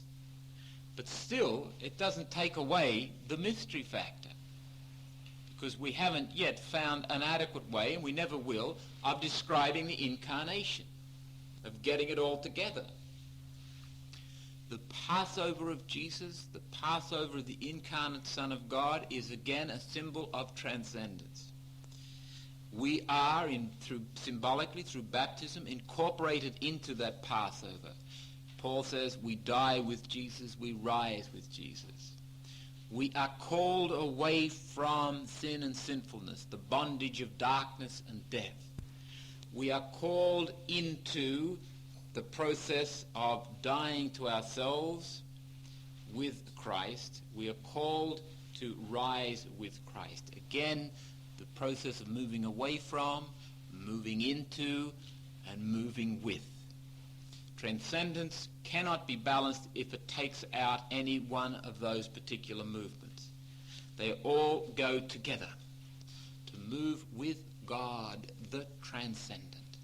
That is what gives transcendence its orientation, its specificity, its vitality, its color, that it's an association with the transcendent, with the ultimate mystery. There is a problem of a static understanding of Christian life formation that shadows most of our spirituality. We said a moment ago that Origen tended to influence our spirituality by making it excessively ascending, so that it developed a monastic kind of a tone about it. And incidentally, it's some questions that need to be asked, and the church is asking them, I think, is where does marriage fit into that kind of a spirituality? It didn't fit. Where does building bridges and filing papers and so forth fit into that kind of a spirituality? If the ascending becomes dislocated from the descending, religion becomes dislocated from life. And then you get the problem of moving into the world and then out of the world to find your religion. And so people say, well, that means religion is irrelevant to life, which it is if you treat it simply in that way. But one of the things you cannot say about Origen is that he was static. He had a very dynamic approach to spirituality. It was ever upwards and onwards. It was very dynamic. It was characterized by great optimism and hope, constant movement. Origen represents the Eastern Church, the Eastern Christian churches. In the Western churches, Augustine, for example, tended to be rather more static, rather more thingified. We dealt with clear-cut black and white categories. If you read some of the old manuals of ascetical and mystical theology, they are as dry as dust. Everything is clear-cut and measured out in schemas and so forth. It is very static. Even God is somewhat static. Spiritual life is somewhat static. And there is that constant sense of a lack of dynamism that is there. We must recognize that our mindset will be, to some extent, influenced by that. That as we think about spirituality, there will be something of the static about it. In the Eastern Church, they have the more sense of the dynamic. It is dynamic. It is moving. It is constant process. It is constantly a case of the human person going beyond, getting out of, moving away from, moving into, moving with. And any sense of the spiritual life coming down to simple sort of static stages where you step from here to there, you fight this, you use this technique, and the whole thing becomes rather stilted, rather mechanical. It destroys the whole vitality and the color of the transcendent process, which is, to link it up to our basic perspective that we've tried to emphasize all along, a question of participating in the mystery, of going forth from yourself, of surrendering to your deepest identity and letting go of the petty attachments and so forth and becoming part of the wider mystery, the transcendent horizon of life, so that you become the person that God made you to be. God made you deliberately, wisely, lovingly, for a special purpose. Surrender to that. You are an emanation, a particular manifestation of the mystery. That is, in a broader perspective, what the transcendence dynamic is about. Let's leave it there and throw it open for comment or reflection.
Let us begin with a reading from the Gospel of Matthew, chapter 4, verses 1 through 11. Then Jesus was led up by the Spirit into the wilderness to be tempted by the devil. And he fasted 40 days and 40 nights, and afterward he was hungry. And the tempter came and said to him, "If you are the Son of God, command these stones to become loaves of bread." But he answered, "It is written, man shall not live by bread alone, but by every word that proceeds from the mouth of God."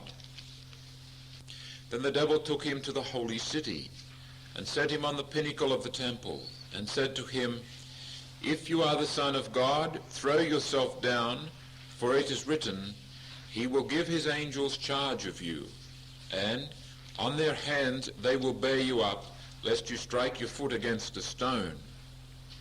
Jesus said to him, "Again it is written, you shall not tempt the Lord your God." Again the devil took him to a very high mountain, and showed him all the kingdoms of the world and the glory of them.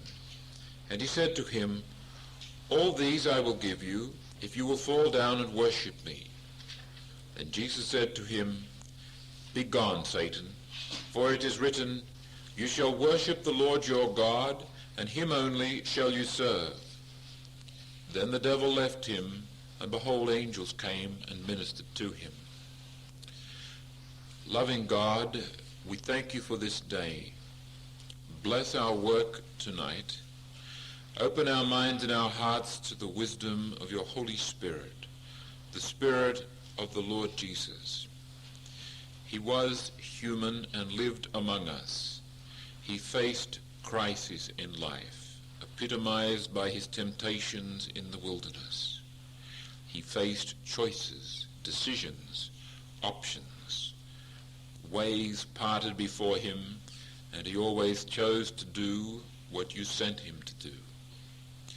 Give us wisdom to choose the truth. Give us courage to do it with fortitude and endurance. We pray now, Heavenly Father, for the coming of your kingdom in the words that Jesus has given us. Our Father, who art in heaven, hallowed be thy name. Thy kingdom come, thy will be done on earth as it is in heaven. Give us this day our daily bread, and forgive us our trespasses, as we forgive those who trespass against us. And lead us not into temptation, but deliver us from evil. Amen. Our topic this evening in both the first lecture and the second lecture is Crises in Life Formation. I'm taking the theme for our first lecture from the Greek roots of the English word crisis. You can trace it back through the Greek word crisis, K-R-I-S-I-S, through which means a choice, which comes from the further Greek word krino, K-R-I-N-O, which means to decide, which can be traced back even further and to the more telling word krineo, meaning a parting of the ways. And it is that understanding of crisis that I will speak this evening. In common language, crisis generally means something momentous, something very pressing, perhaps even something very hurtful and challenging. I would call those significant crises, but they are not the only crises. Any parting of the way is a crisis, literally, in our lives. The transcendent dynamic about which we have spoken and the radical limitedness of human life ensure that from time to time we will have to face a parting of the ways. People grow old and die. People start work, finish work. People go on holidays and come home from holidays. People leave home in the morning and come back to home. You came here tonight, you will leave here tonight. Life is full of partings of the way. Some of them so infinitesimally small and mundane and unspectacular that you don't even advert to them. Some of them so momentous that they maybe even confound you for a time. This constant giving and receiving of form that is going on all the time, in every place, with every person, ensures that there is nothing static about the universe, and there's nothing static about your life and my life.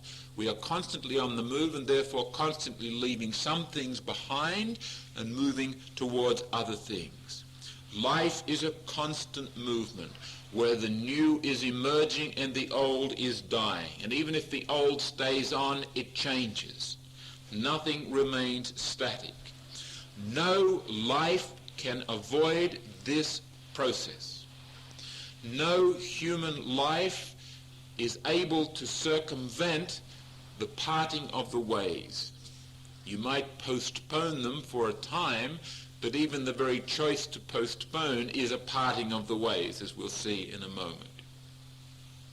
Now, this parting of the ways might take on a very significant form, such as, for example, the death of a spouse or of one's child, the discovery that one has a terminal illness,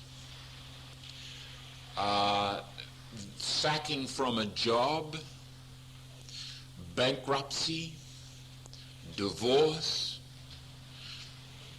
the drug squad detectives turn up at your back door with your oldest son who's been caught taking heroin, etc., etc., etc. Life has a way of presenting people at times with momentous partings of the way, with momentous decisions and options, neither of which are pleasant. There are less serious crises, less serious partings of the way. For example, when someone leaves high school and goes to university, that's a parting of the way. When somebody falls in love, that's a parting of the way. When somebody starts a job, when somebody leaves home for the first time, and so on. Some partings of the way are very mundane, like rushing to catch a bus, only to find the back of it disappearing down the road. You've just missed it.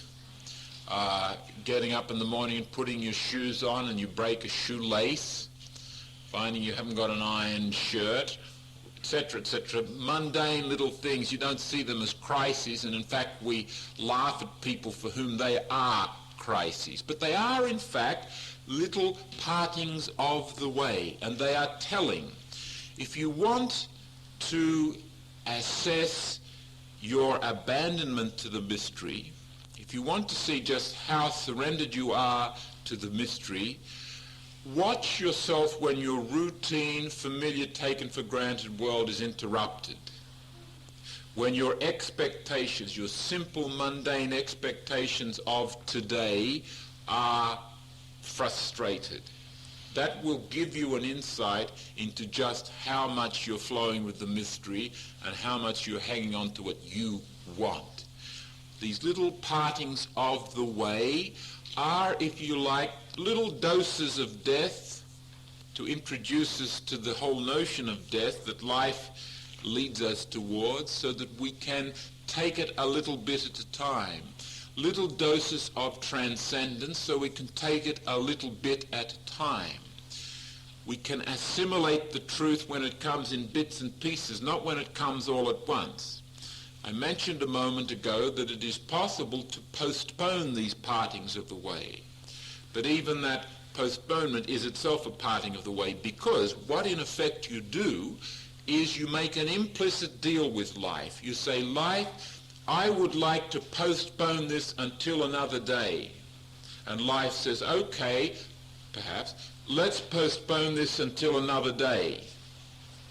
Life agrees with you. So you go on, and instead of facing up to the crisis at point A, you have to face it at point B. But instead of just facing crisis point B, you're facing crisis A and B together, which is more difficult. And the typical kind of route that we would take under such circumstances is to use the strategies and tactics that worked to allow us to sidestep the crisis in the first place. We'll do it in the second place, and hopefully in the third place, and hopefully in the fourth place. And all these crises are going into the knapsack. We're making deals with life. I'll postpone that one, and life says, okay, we'll get back to that later. I'll postpone that one. Yeah, we'll get back to that one later. You'll find growing old can be, for such a process, intolerable. I have in mind a person at the moment who has psychologically gone into orbit, you might say. Life crises postponed throughout his life.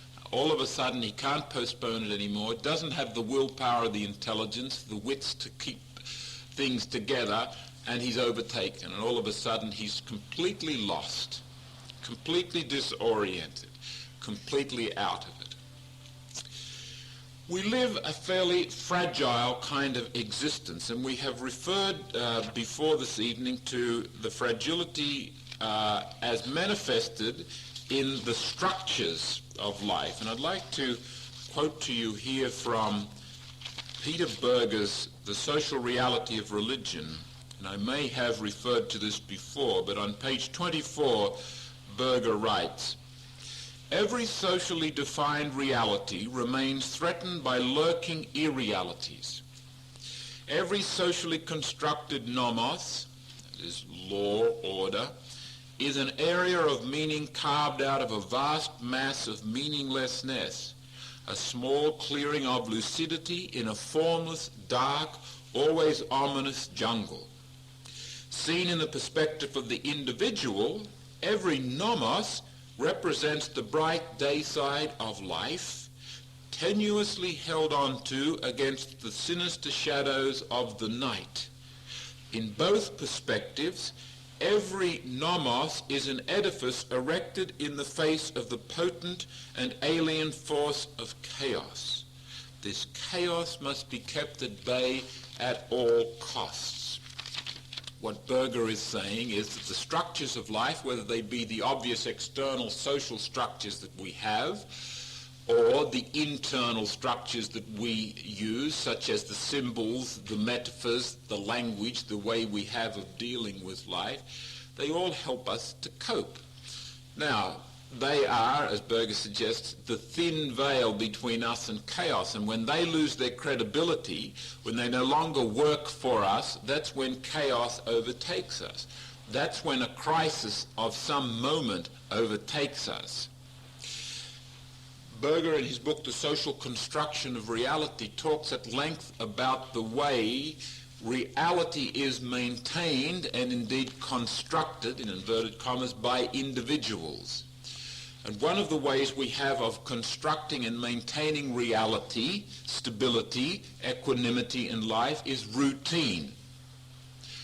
Routines help us to establish predictable, taken for granted, familiar worlds, where we don't have to constantly think about what's going to happen next.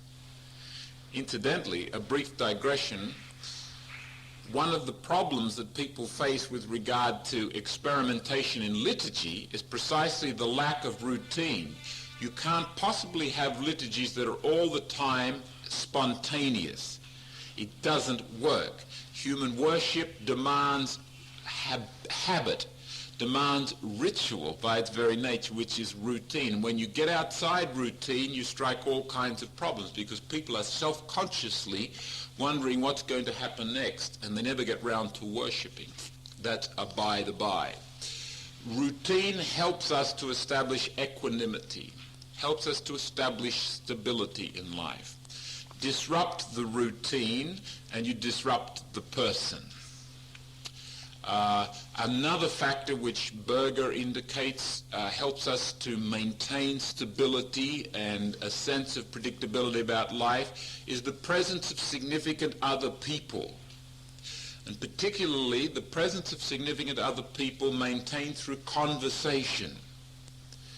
And if you want to test the power of conversation, significant others, if your wife or your husband says to you in the morning, "My God, you look dreadful," it has more power than if the child on the street you pass on the way says, "You don't look real good today." The power of the word from a significant other has more effect, positively and or negatively, than the word of an insignificant other. People help to constitute and maintain our reality.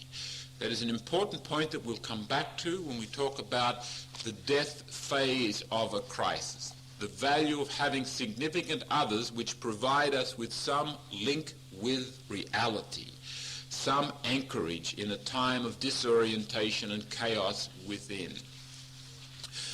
I mention that because it is the whole question of structures, social structures, external structures, and internal structures.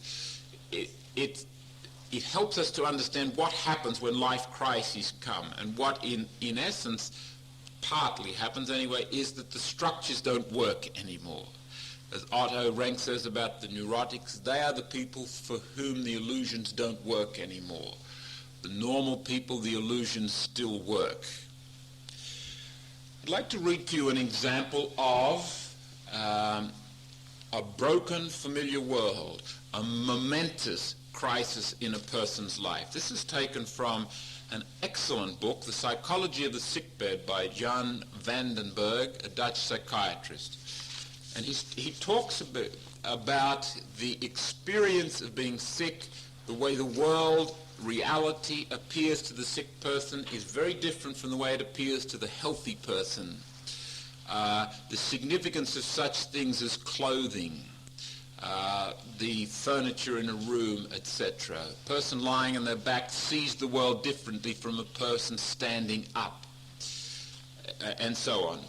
It's a fascinating and very insightful and helpful book. But he talks about the discovery of illness and how a person's reality can begin to shift when we discover or are confronted with the possibility of a serious illness. In his captivating novel, this is on page 35, in his captivating novel, The Bottle Imp, Robert Louis Stevenson tells the story of a man with whom all went well in his life. With the help of a magical power which lives in a little bottle, he has become rich. He buys himself a wonderful house on one of the sunny islands of the Pacific. He has it furnished to his taste, sparing neither money nor trouble. And he marries a beautiful and charming girl who fits exactly into these surroundings. When he wakes up in the morning, he sings as he gets out of bed, and singing he washes his healthy body. On a certain morning, his wife hears the singing suddenly stop. Surprised by the silence, she goes to investigate. She discovers her husband in a state of silent consternation. As an explanation, he points at a small, insignificant, pale spot on his body. He has leprosy. At the discovery of this seemingly insignificant change, his whole existence is ruined. It is no longer of any interest to him that he is a rich man, the owner of one of the most beautiful houses in the world. No longer has he an eye for the beauty of his island. This beauty has disappeared. At the most, it is an accentuation of his despair. If he thought of the happiness of his marriage just a moment ago, now his wife belongs to the caste of the healthy, inaccessible to him from now on. The reality of a momentous crisis. And one of the things a crisis does is reminds us that we do not have control of our lives. It reminds us that if we ever thought we did have control of our lives, that was an illusion. It brings us back to the fundamental disposition that we have kept emphasizing throughout this course, that we are called to be participators in the mystery, a wider mystery.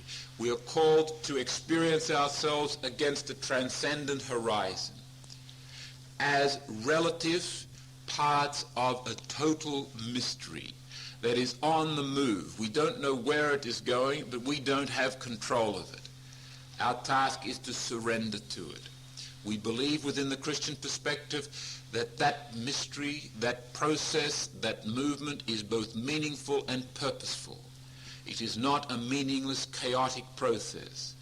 It is reasonable to surrender because it is in the hands of a providential, compassionate, wise, and loving Father. In all cases, these partings of the way, whether they are momentous or not, are integral to and inseparable from healthy life formation. They are an inevitable consequence of our constant tendency to transcend. It is perhaps more appropriate, perhaps more helpful, to speak of them not so much simply as life crises, but as transcendence crises. That situates them within the context of the process of life as constantly moving beyond. We are constantly being called towards the more than, to let go of and move on towards. They represent the call of the transcendent, which may or may not be heeded, which may or may not be refused. Another way of speaking of these same life crises is to speak of them in terms of transition crises. They are movements from one place, from one state, from one condition, from one situation to another. And in that transition, we become destabilized. We become uncertain and more or less confused. There is a parting of the ways. We're leaving something behind. We're moving to something else. Typically, these movements are from a state or a situation of life that is less deep to a state or situation of life that is more deep. From the less free to the more free. From the less rich to the more rich. From the less humane to the more humane. These transcendent crises are, if we embrace them, live them courageously, humbly, openly, they are harbingers of new life. They emerge in our lives under the guise of death, but they present possibilities of life. That is what they are about, bringing new life. We'll get back to that and emphasize that more as we go along. They remind us, these transcendence crises, whether they are more or less significant, of the fact that, as Alfred Schutz puts it, every familiar, taken for granted routine situation has the rider built into it until further notice. The routine, the familiar, is only routine and familiar and predictable until further notice. There is no right to a routine, familiar world for the rest of your life. You have no right to a trouble-free existence. You have no right to a life free of partings of the way.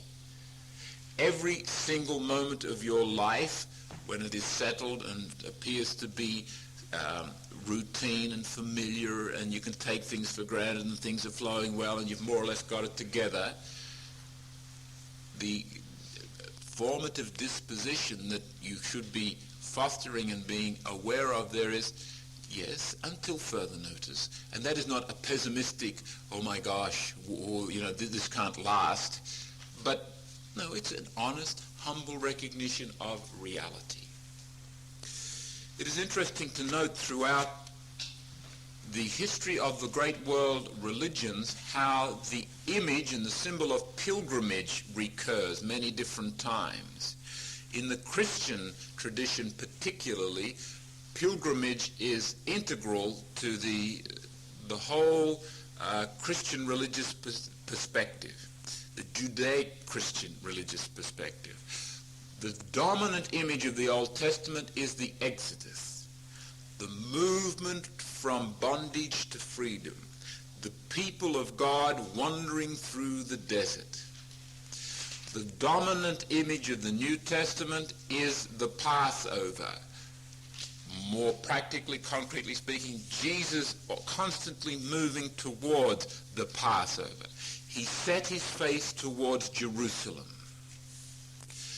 That image is embodied down through the ages, particularly in the first 3 or 4 centuries of the church. Wandering peoples was part of the church's life. People wandered. They moved around.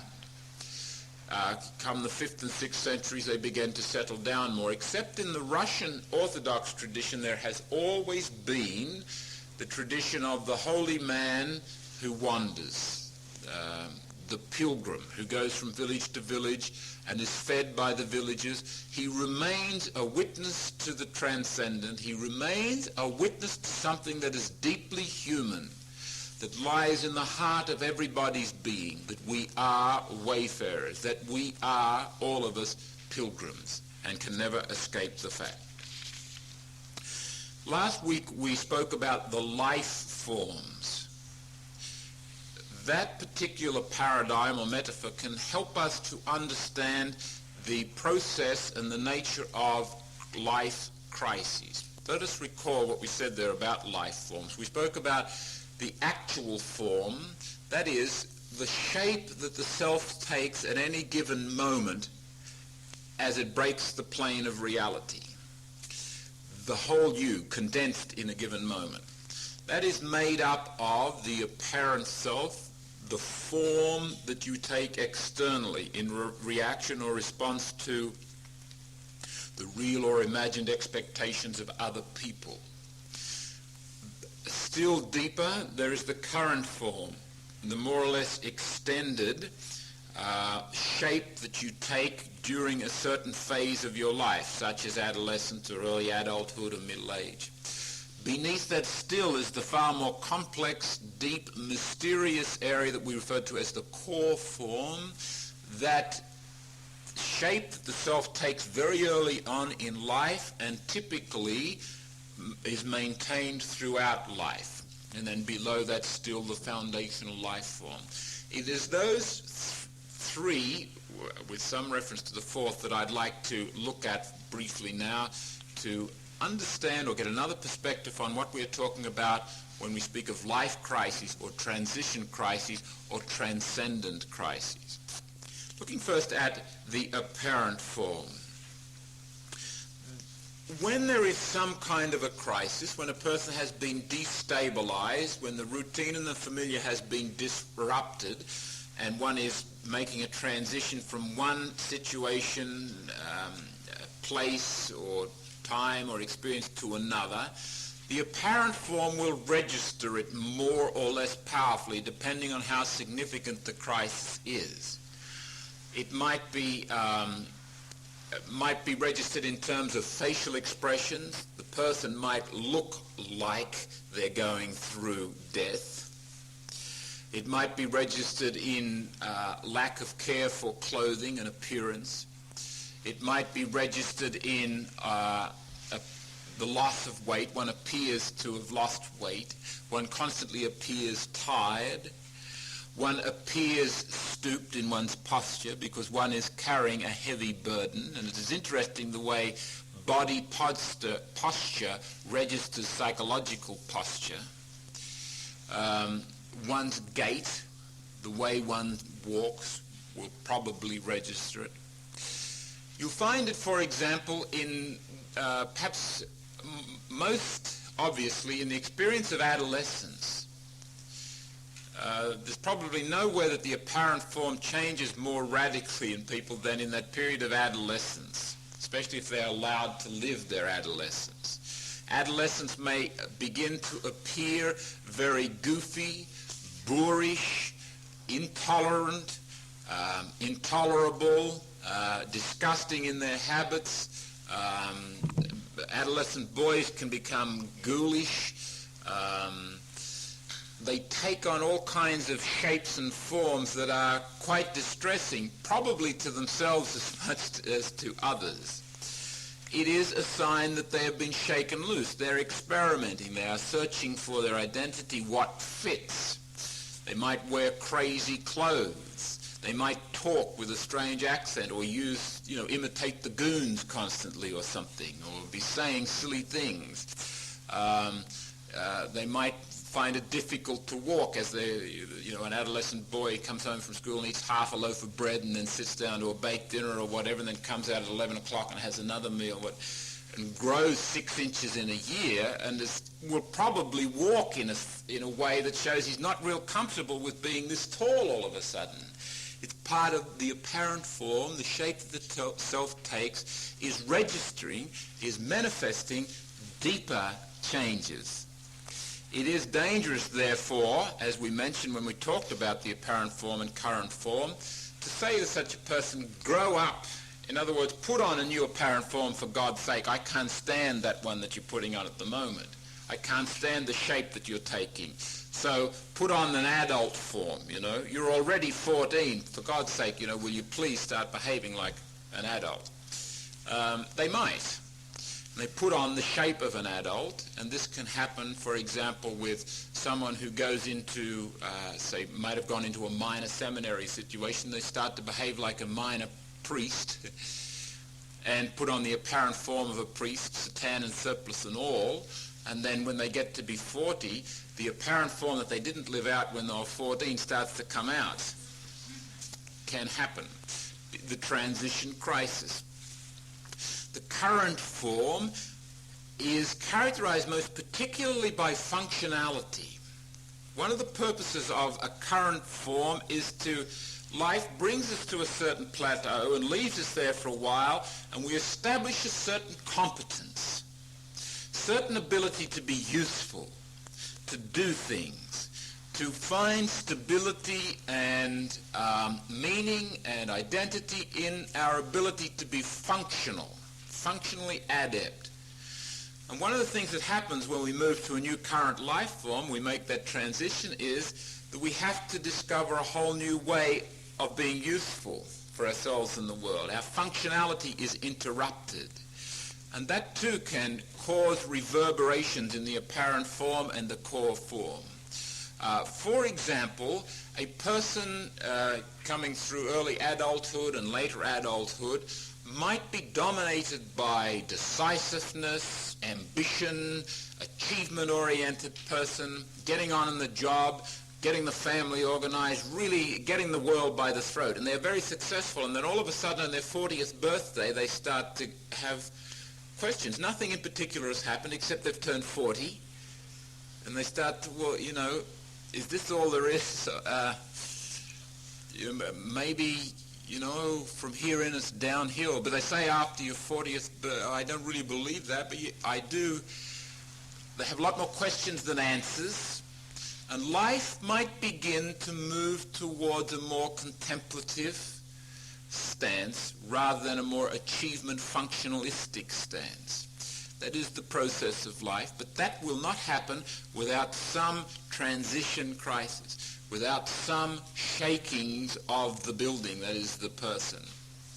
At the deeper level, the core form, when there is that shift from one current form to another, often you'll find that conflicts and tensions that have been more or less successfully stowed away and contained at that deeper level come out, emerge. For example, supposing you have a man who has deep inner conflicts within himself, a very anxious person, gets married, suddenly finds he's got the responsibility of a wife, 1 child, 2 children, 3 children, 4 children, a job, and the world starts to come in on him, and he grits his teeth and gets down to it and really gives himself to the family thing and being the breadwinner and so forth, and does a good job, and then he turns 40 and 50 and 60, and then he retires, and all that's left is him and his wife. All the kids have left, whatever. There's an inevitable transition crisis there, moving from one current life form to another. What can happen in that situation is that all the conflicts that were with him as an adolescent and which were stowed away and squashed and contained because he was just too darn busy being the breadwinner and the father in the family, suddenly become very, very prominent in his life and must be addressed. That is doubly difficult because it has the accumulation of 20, 30, 40 years of simmering and finding its expression in subtle, implicit ways, but it must be addressed and can often be the problem with retirees who find it hard to cope because the functionality of their current form as a worker has allowed them to bypass a lot of issues that when they stop being functional overtake them. And this is why a lot of us escape into work, because it's a good way of avoiding issues in our lives.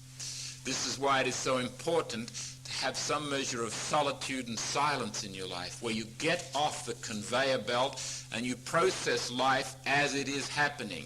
A little bit of truth at a time, a little bit of death at a time, a little bit of transcendence at a time. Not all at once on your 65th birthday when you retire. So what we are talking about here is a process of movement which finds itself reverberating at different levels of the self. Particularly as you look at the current life form, when there's a change, it will manifest itself in the apparent form and the core form. At that deeper level, we can say another way of looking at the transition crises or the transcendent crises, it is the process, the necessary process whereby we become who we most deeply are. It is, if you like, the foundational life form struggling to express itself and in the process disturbing these other structures, shaking the core form, shaking the current form, shaking the apparent form, not letting us settle down anywhere in anything at any time, because there's a lot more freedom to be won. There's a lot more expression of the self to be gained. We are called to keep on in the process of transcending. That involves us many different times, in many different ways, leaving behind things that aren't necessary, leaving behind things that are burdensome, that hold us down, that take away our freedom to be whom God made us to be. Transcendence crises are absolutely necessary, are healthy, are normal, are inevitable, are inescapable, are integral to the whole process of human life development. It is not possible to live without them. More positively than that, we can say they contribute to one's life. They do not, they're not meant to be, they are not part of a life-crushing process, though, as we'll see in the next lecture, that is in fact what can happen under certain extraordinary circumstances. They are offerings of life. They are harbingers of freedom and richness and depth of experience.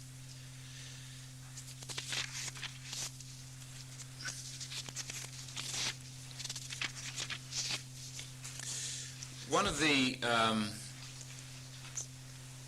things that ought to be borne in mind when it comes to the question of the core form being shaken loose and conflicts emerging there is professional help might be necessary for some people. We have a horror of the very word psychiatrist in our society. People who need psychiatrists are the weakies, those who didn't make it, those who went to the wall.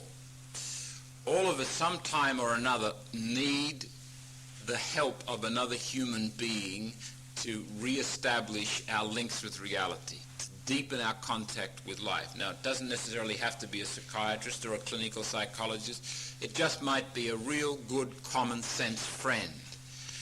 But have the good sense, the presence of mind, and the humility to call for help when you need it. It is normal that from time to time in the process of making these transitions, we will need help. We will need the help of other significant human beings to reestablish our links with life. And when we have conversation with those significant others, the conversation may not take the form of a whole lot of words. It might take the form of silence. It might take the form of just sitting together. It might take the form of going for a walk together or listening to music together. It might take the form of communing with a person who has written a book. But establishing some kind of an encounter with other human beings is a most important part of living through these life crises, so that they do become life-enhancing and don't just push us back off into an isolated world where we are left to our own resources, where we develop strategies and tactics for survival rather than ways and means of submitting and surrendering to the mystery. Another example of this shift of current form bringing out conflicts of the deeper core form. I can think of a case at the moment of a young man who was really a very irresponsible, immature person when he got married. So he shifted from being a single person to being a married person. And all of a sudden he found himself with a wife. And suddenly, yet again, he found himself with a wife who was pregnant. And lo and behold, that's what happens sometimes when you get married. I can remember sitting on the sofa talking with him in his lounge room, and he was crying. I can't manage it. I can't cope. All of a sudden, the weight of it had been too much. Why? Because there was a whole lot of immaturity and undealt with material in this person before he ever got married. Marriage is not the problem. It's the depths of his own being. And this transition crisis brought out his hollowness, his lack of discipline, his lack of maturity. Sometimes, too, say, in a married situation, someone has said, and I don't believe it at all, but it may have a grain of truth, but someone has said that men typically marry their mothers. Now, I have met men whom I'm sure did precisely that, and come 36, 38, 40 years of age, and the woman is tired of mothering this adult and wants to relate with this adult as an adult, not as her little boy, and the little boy cannot relate. Doesn't know what the hell's the matter with you? You know, I bring home the money, don't I? Feed the kids, we pay the rent, and that demand, that challenge to move from one current life form to another, from being a child to being an adult, can be very, very demanding, very, very distressing for both the man and his wife. But somewhere along the line, that transition has to be lived through. Again, pursuing the marriage question, I would regard it as normal for any human relationship situation, and particularly for a marriage, to go through a whole series of transition crises. Times where there were really difficult transitions in the relationship in order for that relationship to get to any depth. I remember speaking with a Jungian psychoanalyst once, and he said, in my opinion, people shouldn't get married until they've been disgusted with each other at least 3 times. In other words, they've gone through at least 3 transition crises together before they say, yes, let's settle down to a life together, to work at being life companions. I rather suspect sometimes today that people, some younger people who get married with naive notions about what marriage is going to be like, the first transition crisis they come to says to them, oh, this marriage doesn't work. When all it is life signaling them, if you want to make this marriage work, let's get stuck into this transition crisis. If you want this to be an in-depth human experience, an adult-to-adult experience, you've got to enter into the process of transcendence. Now, of course, one partner might be willing and able to do that, and the other may not. Presents serious problems. Let's break for coffee.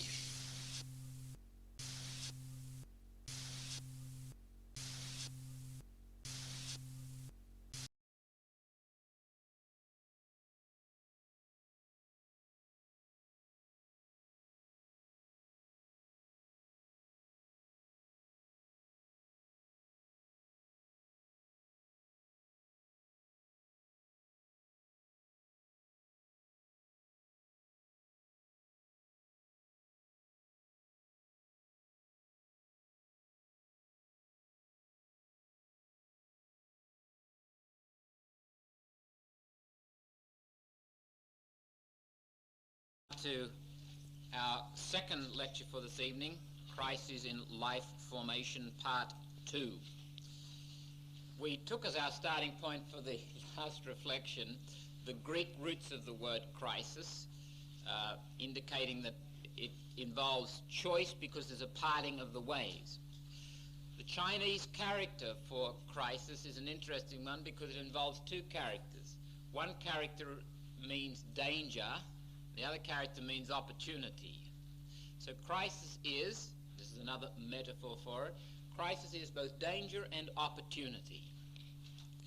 The danger in any parting of the ways lies in the possibility that we will not negotiate well, or not negotiate at all, the transition that lies before us, the call of transcendence. We might willfully suppress or repress or deny or ignore the call of transcendence. We might try to get around it.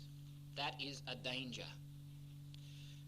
We don't avoid it. In fact, we put it in a knapsack, we put it on hold, we make a deal with life, as we said before, that we will come back to it. You get, for example, situations around the deaths of people. Jenny was marvelous at her mother's funeral. She didn't shed a tear. What a brave little girl. The danger is very evident there. The transition, the transcendence crisis, surely, for that person, that little girl, demands some anguishing and some agony, some grieving. And if she doesn't do it then, she has to do it some other time. Married couples who fail to acknowledge and work through conflicts. The danger is that they are postponed because we want to preserve the peace.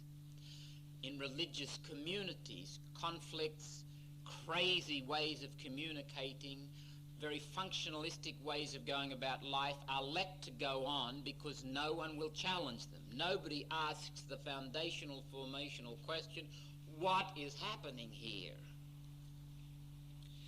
I find particularly in religious communities where people will be absolutely running themselves into the dirt and everybody's saying, well, if I don't do it, no one else will. We've got to keep the show on the road. Well, a show that depends on people running themselves into the dirt should not be kept on the road.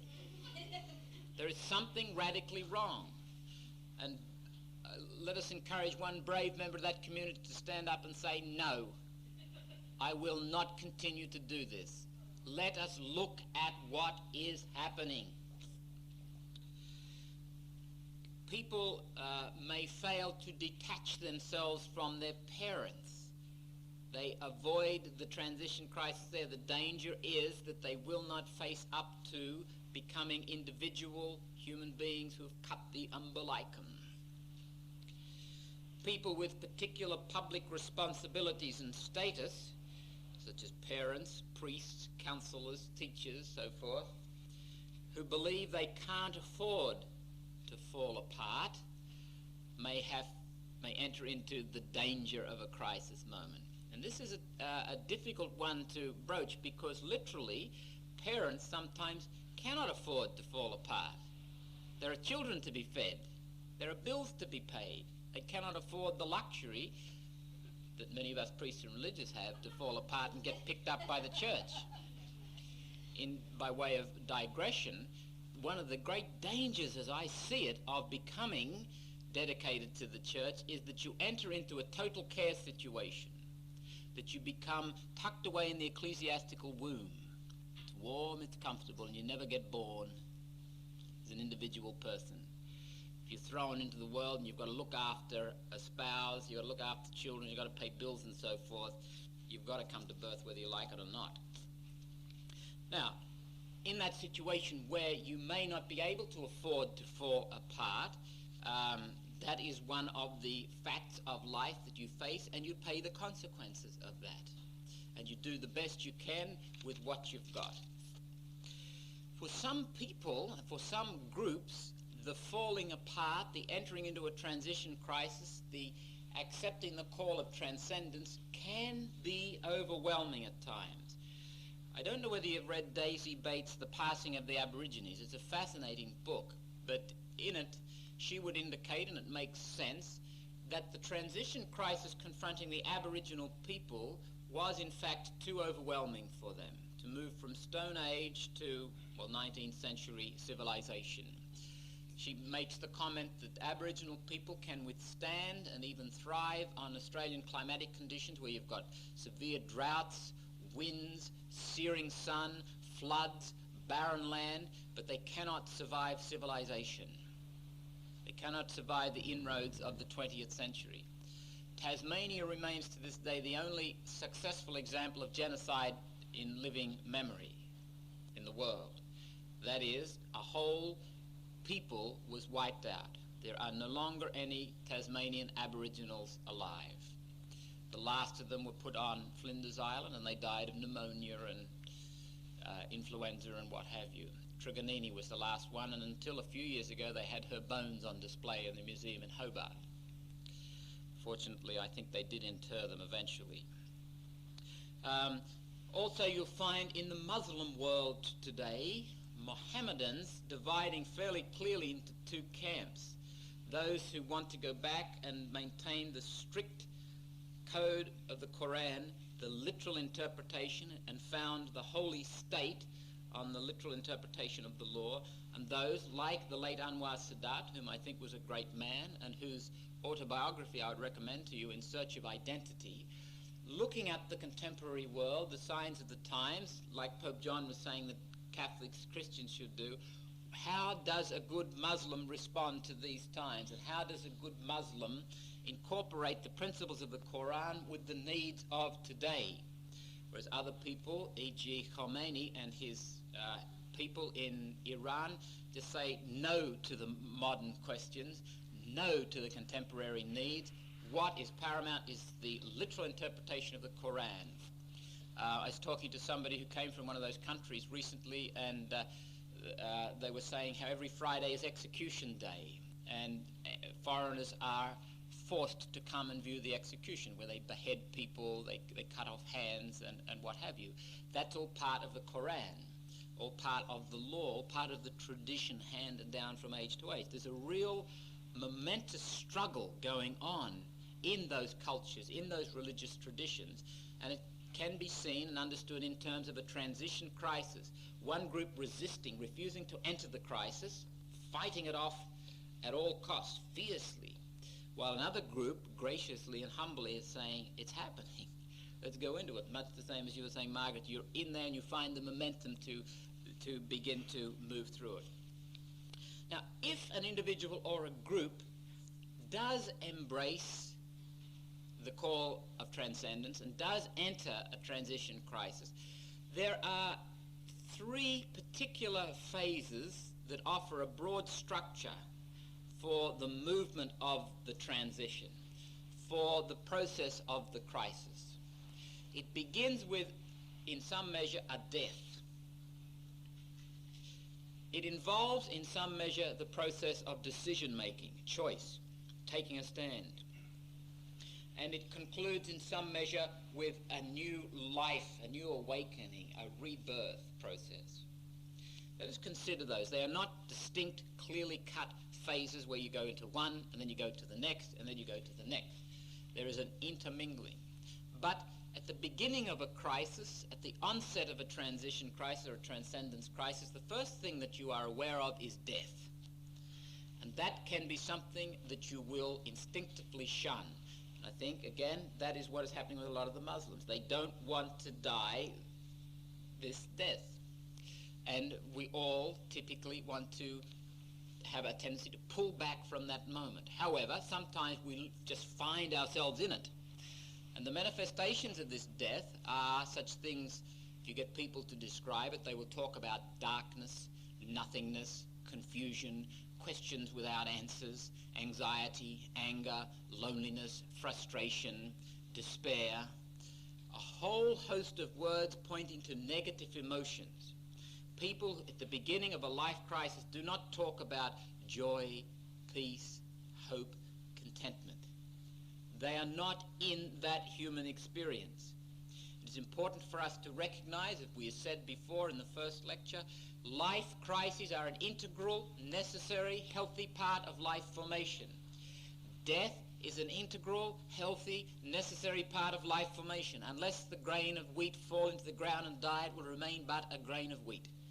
If it die, then it will become it will bear a harvest. In dying, we live. It is the basic paradox of life formation enunciated in the Gospels and experienced by all of us. We must die. One factor that we ought to be mindful of when we look at this, our society, Western society, is not very comfortable with negative emotions, especially negative emotions such as anger and grief. We don't quite know how to express them, to process them, to work with them. But they are there, they confront us. We must learn in some way to enter into them. If we are frightened of those, and if we buy the mythology of our culture that you're not supposed to feel angry, that grown men don't cry, that people don't grieve about things, etc., etc., etc., then what we are really doing is saying no to transcendence. Because the way beyond is the way through. The way up is the way down. Death must be experienced. Again, life gives us a little bit of death at a time. And if we are humble and open and accept it as it happens day by day and in a healthy environment, already the little child is experiencing death and entering into it, into the process. As the child passes from the breast to the bottle, there's a certain dying happens. As the child passes from being the center of attraction by being His Majesty the baby to being just one of the kids in the family, as the child passes from home to kindergarten, etc., the child is learning the processes of life, what Thomas Merton calls the Paschal rhythm. You must die in order to live. You've got to leave something behind if you're going to go on. The death is central. It is important. It is painful. It is dark. It is difficult, but it has to happen.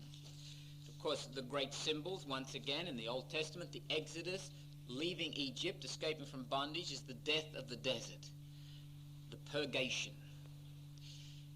In the New Testament, Jesus' entry into death on Golgotha.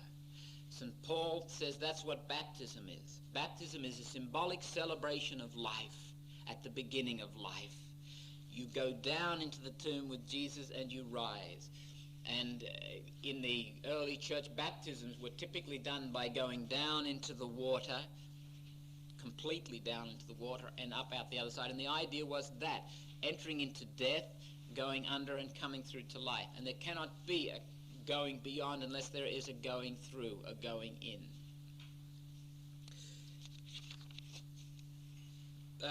Some of the people who've written about burnout can give us some insights into this process of dying. In one particular book, which is excellent, probably fairly expensive, so price it before you buy it, by Pines, Aronson and Caffrey, entitled Burnout from Tedium to Personal Growth, they write, "We have found that while burnout can be an extraordinarily painful and distressing experience, as with any difficult event, if properly handled, it can not only be overcome, it can be the first step towards increased self-awareness, enriched human understanding, and a precursor of important life changes, growth, and development." Sometimes the transition crisis comes because people are living out a counterfeit existence. They're overreaching their resources, for example. And burnout typically happens to people in the caring professions, especially the generous and the talented, because they go beyond what they're able to give. And then you fall into some kind of a transition. And rather than burnout being the end of the line, it's really a transition to a whole new way of existing, a whole new way of being, as these people point out. Frederick Flach, F-L-A-C-H, I'm not sure how to pronounce his name, has written a book called Choices, Coping Creatively with Personal Change, and he cites falling apart as a prerequisite to growth. He writes, "Certain kinds of stressful experiences literally force you to formulate new viewpoints and in the process to extinguish or let go of old ones." He refers to this process as falling apart in the service of growth. It has to happen. Flach notes Freud's death instinct, and he says, rather than being some kind of propulsion towards the grave, the so-called death instinct might actually be that part of the human personality which is required for the disintegration or falling apart phase of the normal response to stress. Another way of looking at the death instinct or the death wish is to say that there is some part of us wishes to be dead, all that doesn't belong, all that is spent, all that is no longer of value to us in our life formation. We want to be free. We want to be transcending and going beyond the bondage. So we want that part of us to die. There is in all of us a death wish. Flach writes, "It is precisely when people cannot fall apart or fall apart and recover that they enter a condition in which most of their energy is spent holding themselves together in one piece, while a crippling spiritual and emotional corrosion goes on underneath." And here, when I reflect on that particular insight, I think not only of individuals, that's bad enough, but if you look at the church, one of the worrying things about the church in our time is, as it enters this transcendence crisis, as it is called to die, there is the danger that many people, and many people who may even hold power within that structure, will, instead of graciously letting the church fall apart, hang on and concentrate their energies on trying to gather the resources and hold things together. So there's a frozen mentality takes over. There's a rigidity and a refusal to move. The church becomes then bogged down to that extent. Instead of graciously and humbly going where God leads the people, they hide in some little nook or cranny of a cliff in the desert as if that's where they were supposed to be, and God is saying, come on out, move on. That structure served you then, okay, but now I want other things. Move on. The same happens, I think, in families, in religious communities, in civil, secular, social groups, where individuals or groups want to hang on and stop the falling apart. I would say in families, this is my experience in our family anyway, that there was a richness came when we went to the four winds and the family disintegrated. And then we could come back as individual adult people to each other and start relating as adult people rather than children to mum and dad and brothers and sisters. There was something richer about the process when we had fallen apart. I rather suspect that children sometime or other have to go through a falling apart process in terms of their relationship with their parents in order to get to a richness of adult to adult rather than child to parent. I wonder whether that may not have to happen in any kind of a human relationship, that it must go through moments of falling apart in order to be reconstituted in a deeper and a richer way. And to the extent that we fearfully stop ourselves or a relationship or a group from falling apart, from entering into this natural process of transcendence, to that extent we stop it from growing. There is a lot of negative emotion can get caught up when we stop the falling apart process. At any time in that continuum of death, decision and rebirth, we are free to opt out. I would suggest that the more you go along it, the less attractive it is to opt out, the more attractive it is to keep going. It is possible before the death happens, if you are quick enough to see it coming, and you are strong enough and perhaps young enough and energetic enough, it is possible to sidestep it. I think that can happen. Put it on hold, postpone it. But more often than not, you just find yourself, especially in serious life crises, you just find yourself in the middle of a death experience. It just happens. Now, there are three ways you can go there. One way, you can freeze it. Now, it occurs to me there is something particularly perverse about the human psyche. Some people hang on to that death experience. They find security in being bitter and cynical and angry, and they will not let go of it. It's almost as if their world would fall apart if they weren't allowed to be bitter and angry. That's literally, their world would fall apart, but for the sake of a whole new, richer world. Another alternative is that in the course of facing up to the death, one escapes, at least in some measure, into busyness. Organising things, getting things together, keeping the show on the road sort of a process. A third alternative, and that may be necessary, as we said before, where a person cannot afford to fall apart. A third alternative is that one moves into a decision that decides for the death and says, yes, I want this to happen, and decides for other possibilities. And that decision involves, I would suggest, setting up in practical ways structures which promote the death, or at least allow the death to happen, like getting adequate rest, like keeping a journal, like doing meditation, like getting professional help, like maintaining contacts with a confidant, a friend, a significant other, talking about these things, like getting physical exercise and a proper diet and looking after yourself. It is possible in this death phase for life to cave in so badly that getting up in the morning and getting dressed and walking out the door is a major achievement. Some people can become so distressed that they literally will not get out of bed, not even to perform simple bodily functions. Life caves in on them so dreadfully. At an extreme case, it may be all you can do is simply hang on.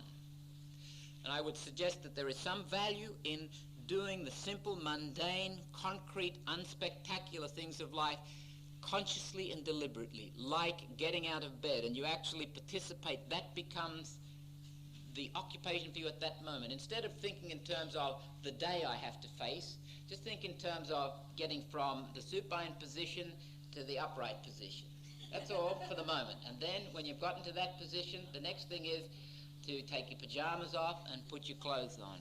And the next thing is to walk to the basin and wash your face. I'm being deadly serious when I talk about this, because sometimes, believe you me, there are moments of death where that's as much as you can cope with. And I say, and I repeat, that is normal, that is healthy. There are times when all you can do is hang on. There are times when there are no words, there are no magical formulae, there are no ways out except waiting. And that is an important facet of the decision phase, the decision process, the waiting. There are two parts to waiting. There is a waiting for, which is the obvious one. You wait for something to happen. That focuses on the future moment. That is the source of hope and expectation and anticipation. But there's also, in tension with and complementing that waiting for, a waiting upon that anchors you in the present moment. You cannot have one without the other. If you do, there will be a deformative imbalance. The waiting upon is an energetic, vital, alert, listening and participating in a facilitative way in what is happening now, so that I can wait for, with realistic expectation, something to emerge then, in the future. The decision process ushers in a time which is a mixture of mourning, is a mixture of grieving and confusion and uncertainty, a mixture of waiting upon and waiting for, with perhaps flashes of insight, moments of contentment and peace, which become stronger and stronger, hopefully, and moving forward gradually to a deeper, richer, new expression of one's life. That process, the death process, the decision process with its waiting, might last a few days, a few weeks, a few months, God forbid, a few years. It can be, and I think I've met people like this for whom life becomes somewhere in there. They never quite get to the rebirth, and not because they've denied it, but just because temperamentally, chemically, hormonally, they never quite get to a point of equilibrium, and that's where we're talking about rebirth: equilibrium, stability, a sense of establishing a world where they can take life for granted. Some people can never get that to that point. I don't know what it would be like to live in that, but I can only imagine it would be intensely painful to constantly live that experience. To be constantly in the middle of a transcendence crisis, in other words, constantly in between. At least the normal person gets moments of respite. You do get to the other side. And one of the values there is that not so much that you then get a chance to settle down and get rid of it, but you get your energies back. You enjoy, you depth that new life, so that then you can go on with the transcendence process as it happens, when it happens. I can't stress enough the notion of waiting, the waiting upon, the creative waiting. We live in a world where we want instant answers. We expect things to happen quickly. We want efficiency, we want results, we want solutions. And really what this is about is purgation, moving through a process of surrendering control. And there's nothing will quite make you surrender control as having to wait. And I've seen it in very simple ways. I recall an example in Los Angeles of being in a line in a fast food store where this a Mexican who are a fairly oppressed minority in the United States generally, they hold the power because they've got the hamburgers behind the counter, and they can make you wait. And if I can make you wait, I've got power over you. You don't control the strings. I control the strings. You are a puppet on a string as far as I'm concerned. Of course, you can leave the shop and go out, but to the extent that you want the hamburger and I've got it, and I make you wait, that is a way of controlling people, to make them wait. Life makes us wait sometimes. We lose control. We no longer have the decisive initiative. We are no longer in charge. We are there at the mercy of. We are patients of. We are suffering life. We are very much the recipients.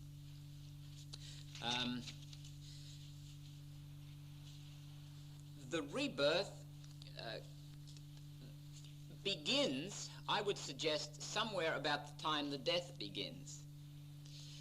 It emerges more and more strongly as time goes by, and it is marked by an increase of freedom, an increase of insight, an increase of self-understanding, an increase of compassion, sensitivity, more or less, depending on how significant the crisis is and how well it is negotiated. I think it's helpful for us when we are reflecting on these kinds of experiences to reflect on the experiences of other people. One of the formative structures you could set up for yourself if you were going through one of these crises, or simply educating yourself to negotiate them well, is read what happens to other people when they go through transition crises. Thomas Merton, for example. A.J. Cronin's book, The Two Worlds, I've forgotten the exact title of it now. I think I've listed it there. The stories of people who have come to the end of something. Bede Griffith is another one. Bede Griffith will incidentally be coming to Australia in May. G.K. Chesterton, Evelyn Waugh. These are all people, human beings who've experienced something of this. Ernest Becker, in his book The Denial of Death, chapter 4, to which we refer from time to time, and I thoroughly recommend to you, makes a provocative comment, and the more I think about it, the more I find it insightful. He says that in this kind of a process, it's not the dying that frightens us so much, it's the new birth. And this may account for the perversity whereby people would rather stay in the death process than go on to the new life. Recall our lecture where we spoke of the human spirit and the reality of freedom. It seems that human beings do not really like freedom. Despite all our talk about it, despite our expressed desire to gain freedom, we run a mile as soon as it comes up under the horizon. We would much rather have people deciding things for us and taking the responsibility for us and so forth. Now, there's something attractive about the death phase because your life is defined over against something. You're fighting, they have done me in. And I can think of a young man at the moment, for example, who's, I would say his whole life gets summed up in the word anti.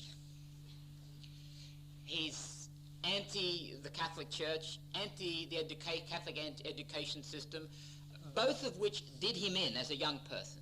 And he's never quite, he got stuck in the death phase of his transition out of that.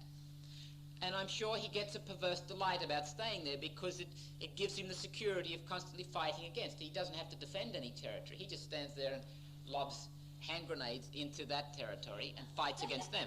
Now, of course he will tell you that he's gotten over that and he's gone on and made his own life and he's an atheist now and he couldn't care less about the Catholic Church, etc., like hell, because his whole life is overshadowed by this reaction to, this anti-stance. So that he's stuck there and he obviously finds it comforting and secure because he doesn't have to face the responsibility of becoming himself. He doesn't have to face up to accountability for being a free person out there with no one to blame but himself.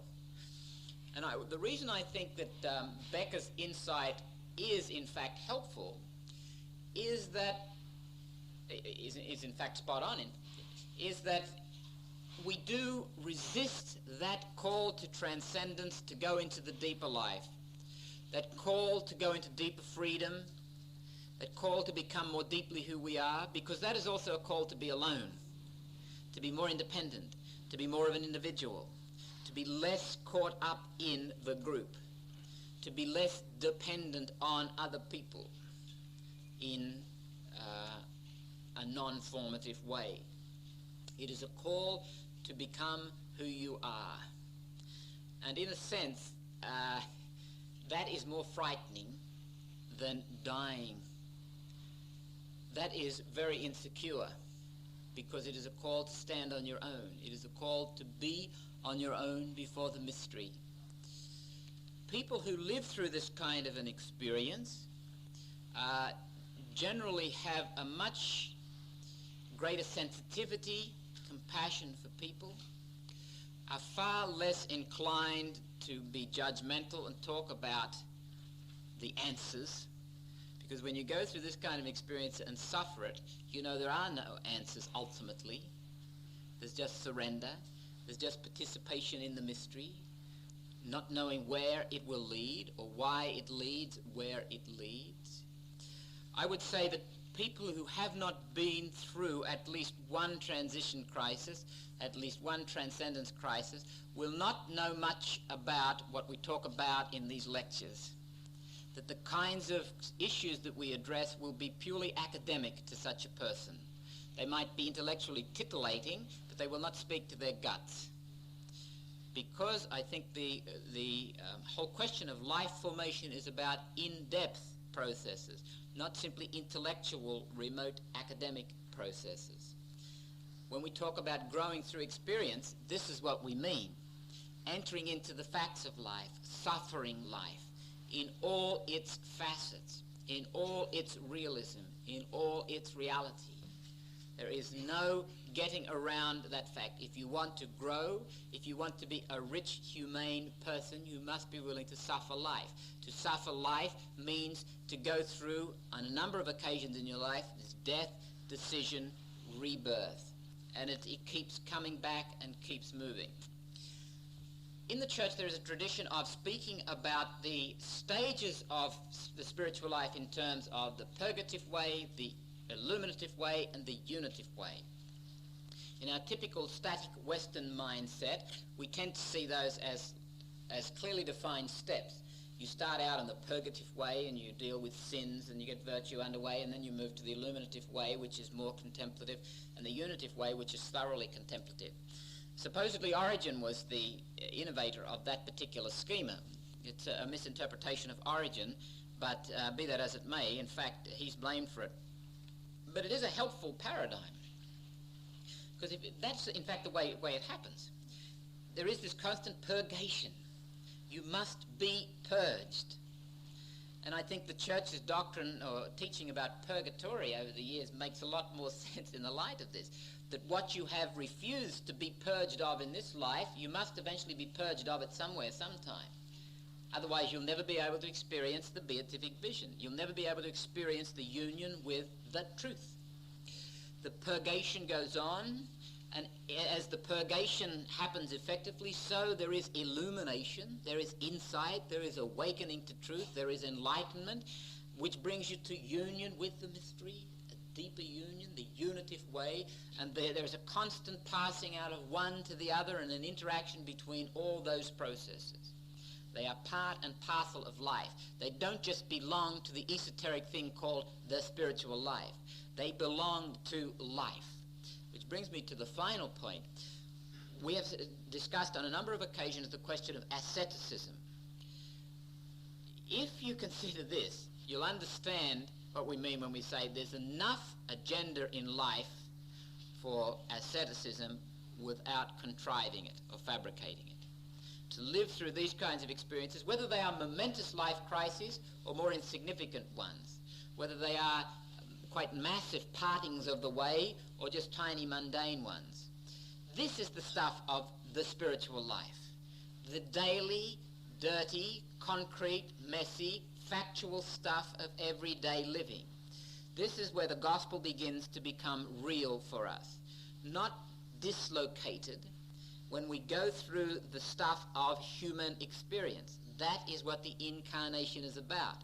Jesus, as St. Paul writes in the letter to the Philippians, chapter 2, verse 6 following, entered into the human experience, and there's a mood established in that hymn.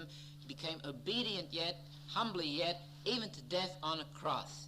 Went right down through the death experience. And the whole thrust of the incarnation is that Jesus sacralizes, makes sacred everything that exists. Christ has entered into and permeated the human experience. So we don't have to go outside human experience to look for the spiritual life. We simply have to live our human experience. Whatever human experience throws up for us, that is the stuff of the spiritual life. Whether it's changing babies' nappies, or looking at microbes under a microscope, or teaching Year 12 students chemistry, or whatever it is, that's the stuff of the spiritual life. And if we can't make sense of and enter into the ordinary, the mundane, the concrete facts of life, there's no point in running off to a church and praying. There's no point in entering into liturgy and reading the spiritual masters and getting a great belt out of John of the Cross and his hymns of love and so forth, if you can't enter into the concrete, factual, messy business of human life. That is what spirituality ultimately is about. Let us throw it open to comment or reflection.